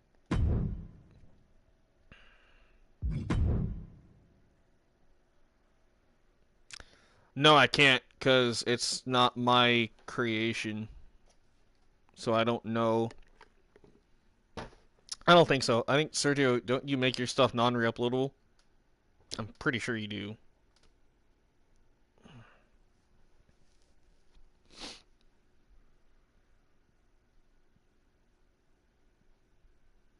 Yeah, I kind of figured. I kind of do the same thing. I don't mind if people download my stuff. It's just I make it so they can't like re-upload the exact thing, I guess, or whatever. Oh. Alright, so hopefully it saves. I know sometimes it takes a minute, so we're just... Yep, okay. I know it's saving because I just seen your guy twitch. When that happens, I know it's saving. If like 2 minutes go by and the guy doesn't like twitch for a minute and I see that, then I know it's not going to work. Alright, so see now, hypothetically, what we can do is... Oh, stream a match. No, I get it. So now what we could do is we could have these two go against each other or become a tag team, and I'll quickly do this as like a match, an add-on match for tonight. And so you will see what I'm talking about. So you guys are getting a bonus match, a dark match.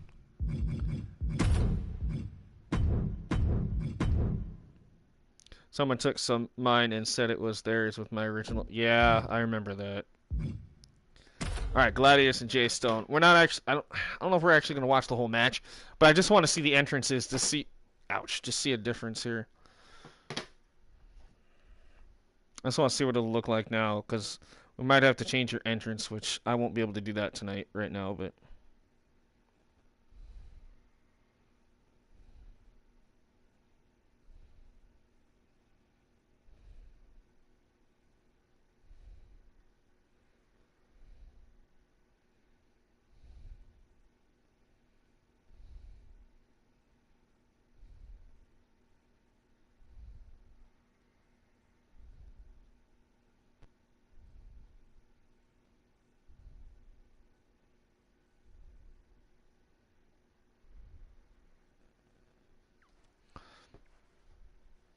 And so many people try to steal Michael, but I don't care. The community knows who made it, right? Well, most of the community knows who made him. Not everybody, but yeah, most should. I was never at the time. I was new at the time. Yeah. Alright, so Eric will actually get to see Gladius for the first time. I did not create him. I don't exactly remember who made him, but I took it and I enhanced it to make him a little bit better. Because I like the original design, but I enhanced it to make him stand out a little more.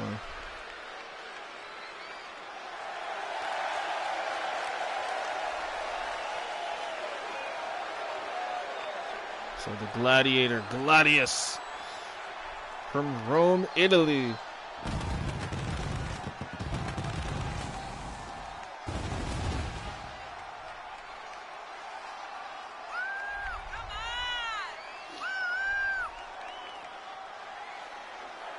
Yeah, this is cool. Yeah, so I changed the colors up. I added the helmet, because originally he didn't have the helmet, and I added like the chest plate and a few other things that he did not have. Yeah, definitely make him a team. Yeah. I definitely think they should be a team. Call them the Empire. Jay Stone and Gladius. And we have, I think the woman's on here too. No, wait, no, she's... I can't remember if she's on here or not. No, Victoria Sparta. No, she's on... Where's Victoria? I think Victoria finally moved to Vortex. But Gladius' girlfriend. She's like a female version of him, which is really cool. I gotta find a way to see a match of them versus the Heralds. Right? That would be cool. Like I said, I have to figure out how... I'll see if I have some room. I might be able to squeeze some things around, but... I'm curious how this entrance is going to look, because his original entrance with this new look, I think is going to be interesting. But also kind of cool. No. You're not pressuring me, man. You're totally fine, right? Just fantasy booking. Yeah, no, I get it. Totally get it. Because I'm not guaranteed to have Gladius back next year, so... You know, I just get what I get. You know, that's why I had to make my own Vicky Bunny and a few other characters that I wanted.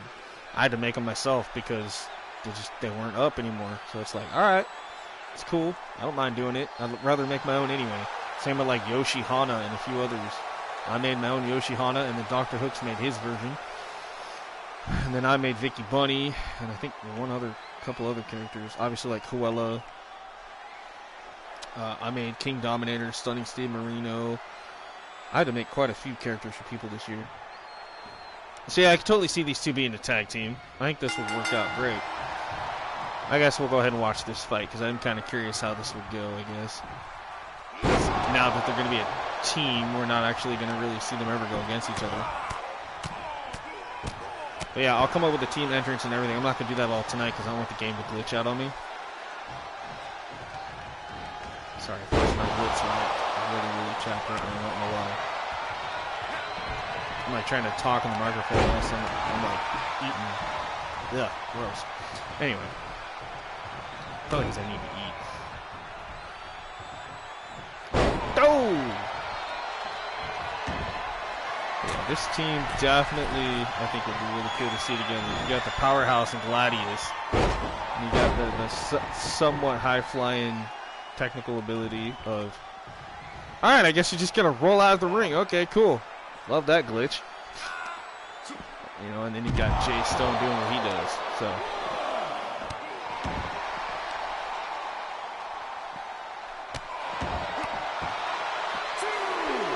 yeah, a little bonus match here tonight.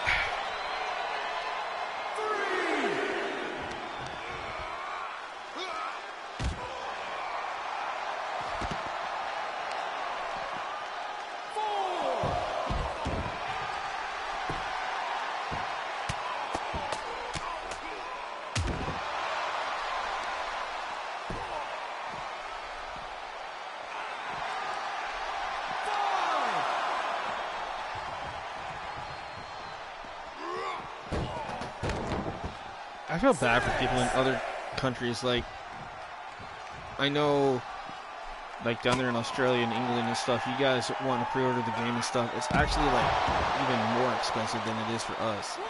You know, I'm going to be flopping down almost 120 bucks to get the digital Icons edition of the game in February. So at least that's my plan. Whether or not that happens, I don't know, but I'm hoping to. But you know, that's almost like $100 and some odd more on top of that. You know, sometimes for other countries. So that's damn. So that's really gonna suck for some of y'all. So I get why some people hesitate to buy the game. It makes sense. Me, I'm just gonna buy it. If it sucks, it sucks. But I'm pretty sure it won't. I mean, if it's basically copy and paste from 22 to 23, I think we'll be okay. At least this was playable. So, I don't know. So we're just kind of watching this to see how these two mesh up against each other, because this will be the last time you're going to see them against each other for a while, it sounds like. Oh! We created a new tag team. Who would have thought Jay Stone would become the tag team partner of Gladius and become the Empire? Now, if only I could have custom music and their entrance music be Darth Vader's dun dun dun dun dun dun, dun or however that goes. You know, like that'd be cool. How far out will you keep using 2K22 before switching over? Well, the game comes out in March, so I'm figuring probably end of May. It depends. I mean, I did that with this year's, with 22, is it depends on what I can get as soon as possible. You know, I'm not going to rush anybody, but if I have a pretty solid roster for at least one, maybe two shows, you know, heading in towards the end of May, then I'll start it then. Otherwise, you know, we'll just play it by ear. But I'm not going to say, oh, get the game March, by the end of April, I want everybody's stuff. No. You know, some people might not even have it by the end of May, and that's totally fine. You know, we'll just add them in as we go if we have to. I mean, hell, if I have to do a show with just my characters and a few other people's for a while until we can get things going, I'll do that, you know. There's going to be... Oh, there it is! The Sparta kick. I love that. That freaking Spartan kick. I love that. I know it's the bro kick, but we call it the Spartan kick. Especially when he uses it and when Victorious Sparta uses it. Now the Accolade locked in. Jay Stone fighting through the pain, though. Wow, okay. So again, if anybody is perhaps maybe just tuning in for a minute, the official stream of Thrillzone has concluded. We did go in and we helped Sergio, which is DWTV's character, Jay Stone there in the pants. We gave him a new look, second gear. We're going to make these guys a tag team. We figured we'd go ahead and have a bonus match real quick between these two, and then I will officially end the stream tonight. So, not very often do I do that after the show, but I figured I would stay live and let you guys kind of see what we're doing behind the scenes real quick. Oh, back and forth action here. Loving it. It's going to happen. Oh, wait a minute. Jay Stone looking for something here. Big spear by Stone. Gee whiz. What's he looking for here? Jackhammer? Why did I have to? I knew it. The jackhammer. He's got him up. Goldberg. 2. It's over. Jay Stone beats Gladius. Wow. Yeah, man. He got 2 wins in one night. One was just a dark match, basically. That's cool. Right? He just got stoned.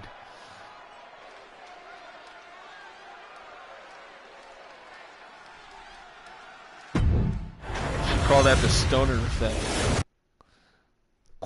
Bam! You just got stoned.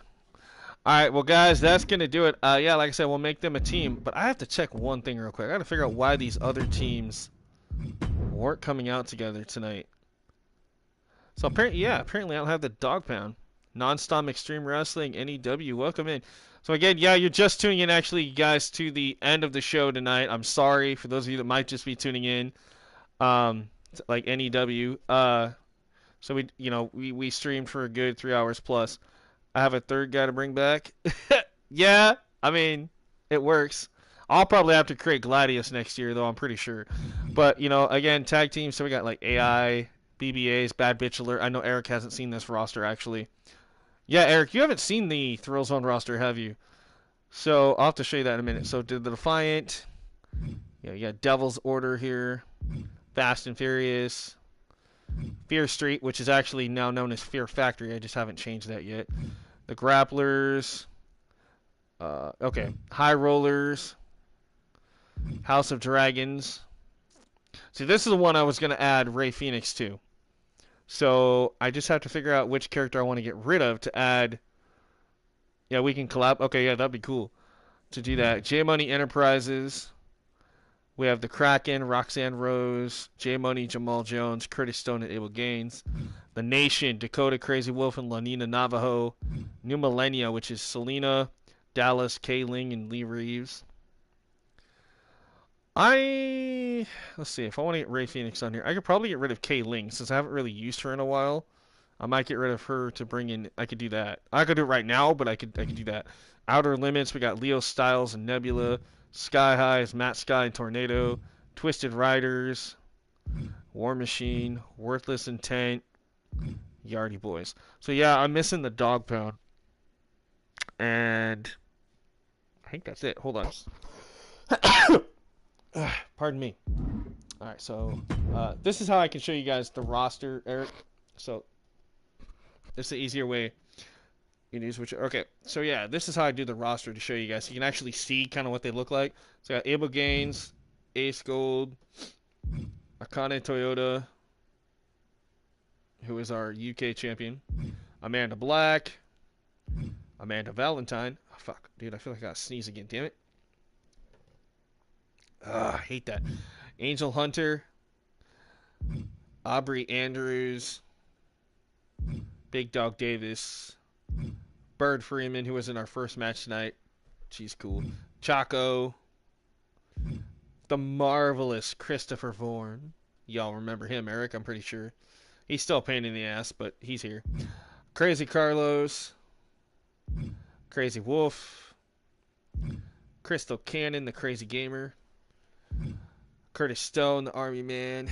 Curve, the Demented One, Dakota Whitehawk, Dallas Sap, Damian Rodriguez, the leader of El Sindicato, Dan Fenwick, the Dark Ninja.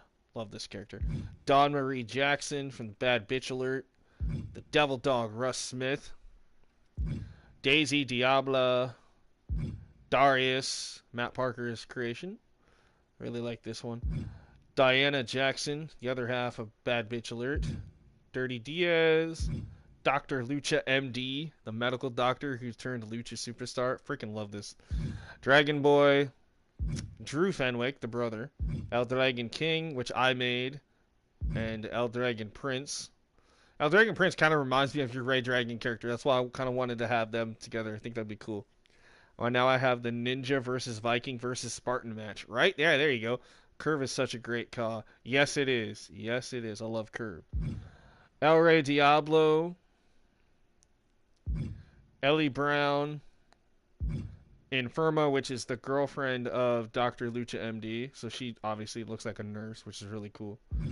Aaron Jones, Frankie Morris, Frog Johnson, our Intercontinental Champion, Gladius, who we just saw moments ago, Grace, Harley Davidson, Isabella Sanchez, Ishir, J Money Jamal Jones, Jackhammer, our world champion Jackie Ace, Jaeger, Javal Payne, Jay Stone, Jean Corsair, hardcore champion, Jean Pierre, the Voodoo Master, Jennifer Riot, Jet Edgar, the fighter jet. I haven't seen him in a while. I gotta start using him. Because I do have stuff for him. I just haven't been using it like I should, and that's my fault. Kay Ling, my creation of Kenji Suzuki. So another one of mine. Kimberly Kai, our television champion. The Kraken. I finally found him after 5 seasons. Thank you to James Frost for this one. You see it says Blackwire. Lenina Navajo, Lee Reeves, Leo Styles, Lobo, I should have put in action tonight. That's my bad. For some reason, I keep thinking he's on Level Up, but I forget he's over here. Okay. London Cambridge, the Perfect 11. And I love her shirt. In the world full of 10s, be an 11. Love it. Matt Sky, Matthias, our world champion. Medusa Young, Melanie Snow, the other member of Bad Bitch Alert. Melanin Monroe, Mike Steele, Nancy Elliott, one half of your women's tag team champions. Nebula, Nikita Castro, Nikita Ken, Ninjitsu, Onkar, former champion Punky Bones. Now that isn't the original version. I have a better version that I made for her as her alternate. Rhea Williams, Ricky Knight, Romeo Adonis and his partner Ronnie Valentine, Rosalicia, Roseblade, Roxanne Rose, Sahaj Rohan, the UK champion, or European champion, Sancho Diablo, Saturn, the Intercontinental Women's Champion, Selena Durantes, Shamar Gordon of the Yardie Boys, Silva Rex, Smash Coleman, The Stare. Love this character. So bizarre, but I love it. The Stare. Stevie Green, Tank Harris, War Machine, Taryn Phoenix, Tiger Takagi, who is our U.S. champion, Tina Velocity, Tornado, Trey Preston. Oh, God. For Silver Rex, I believe that is... Oh, God. I think it's Threat Cause or something like that. I can't remember. Yeah, it's not by anybody that I personally know. It's just made by a guy whose creations I usually use every year, like Threat Cause or Desolate Fox or EST93 or Georgia Gal. I think I'd have to look. Yuko Yamada. I love this character. I never thought about this until a while back ago when I was saying her name. If you say it really fast, it sounds like you killed your mother. Because think about it. Yuko Yamada! Yuko Yamada! Yo! It just sounds weird. Well, I love it. Zhao Li Ying. And that's the entire Thrillzone roster. You know what? That's a good question. Who did make? Let's see if I can get on here and see.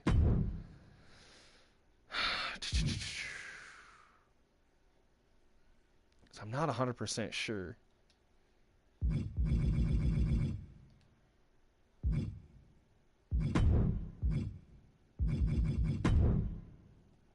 So I might be able to find out.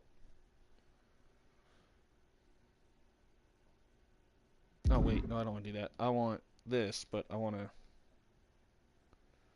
I make up much of your female roster on one show. Yeah, you kind of do. Well, you, Xenophon, and a few others. Yeah. Which is, you know, it's fine. Alright, so this is what I want. Favorites. There we go. I didn't want the hashtag. I wanted the favorites. So really, really fast because I know we're getting close. Oh, Dr. Hook's got some new stuff. He's got Draven Dire and Porticus. Hellspawn. Oh, those are new.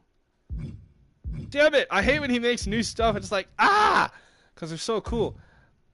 LAEST93, Aaron Storm. So I haven't been on here in a while.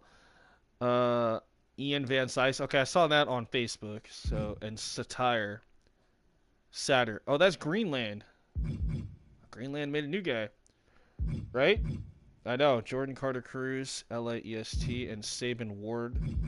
Connor, Skylar Jordan, James Frost, Amaya Fox. Oh, God. Who made Silver Rex? It's been so long, I don't remember. Ryan Shaw, Ricky Armstrong, Justin Armstrong, Caleb Shaw. Give me just a second. I don't know how far back I'm going to have to go because I know that this is like, see, I got to get this. I have to get the new Alex King. So I think it was this person that made who you're talking about. Let me... Yeah, I have to get that Alex King for Vortex. I have the original, but I want the new one because the new one looks 10 times better. Alright, so I believe it was this guy, but we'll see. Got a lot of creations, though. Tia Ivy, which I use. Love Valiant. If it's not him, then it could be Threat Cause, but... Dallas Sapp, Lee Reeves. So, see, I use a lot of stuff that this guy makes. So this is, again, EST93. He posts a lot of his stuff on Facebook groups, too. So... because we had a Kane at some point, and this was the original Tia Ivy that we had. So he might not be this guy then. Okay, so yeah, it's not this guy. Let me try something here.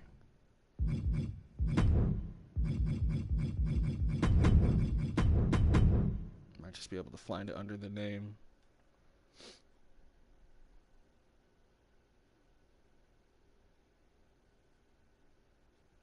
Come on. Alright, so let's go to most downloaded.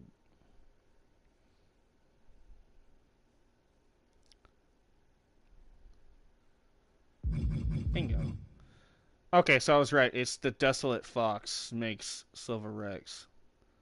So, yeah, that's who has it. I don't actually know the person, but they also do Threat Cause. So Threat Cause and Desolate Fox kind of team up and collaborate with each other, but they're the ones that made Silver Rex. Yeah. Other creations by this person. There's many. Well, at least with this one. So like this one, I have Lisa Primetime. I know I got Silver Rex. I know I got Dollface. I got Nyx, Deborah Xander, Sophia Cthulhu, Tia Ramone, Bloody Mary. I had the Archangels at one time. Shout out to these creators too, man. These guys are amazing every year. I've had the Archangels. I got Rami Rush. I got Emma Panzer. I got Whitney and her sister Celeste. I've got Danny Diamond, Heidi Kruger, Queen Bodeca, Amaya Amir Basham, and Malice. So this is where I got most of the characters for Vortex. The women's show is like most of them are these guys: Desolate Box, EST, Greenland, Doctor Hooks, and some of y'all other guys out there. And I appreciate it. You guys are awesome, and I really hope that these creators come back, because I mean, look at some of this stuff, man. This is. I wish I could do half of what they do. Like, you know, the freaking hair dye, like that's cool to me. Like, make the character look like they actually have breasts and this. Like, I'm not saying that's a bad thing or a good thing, but like they actually look real. And my game just crashed. All right, guys, have a good night. I'll talk to you in a minute.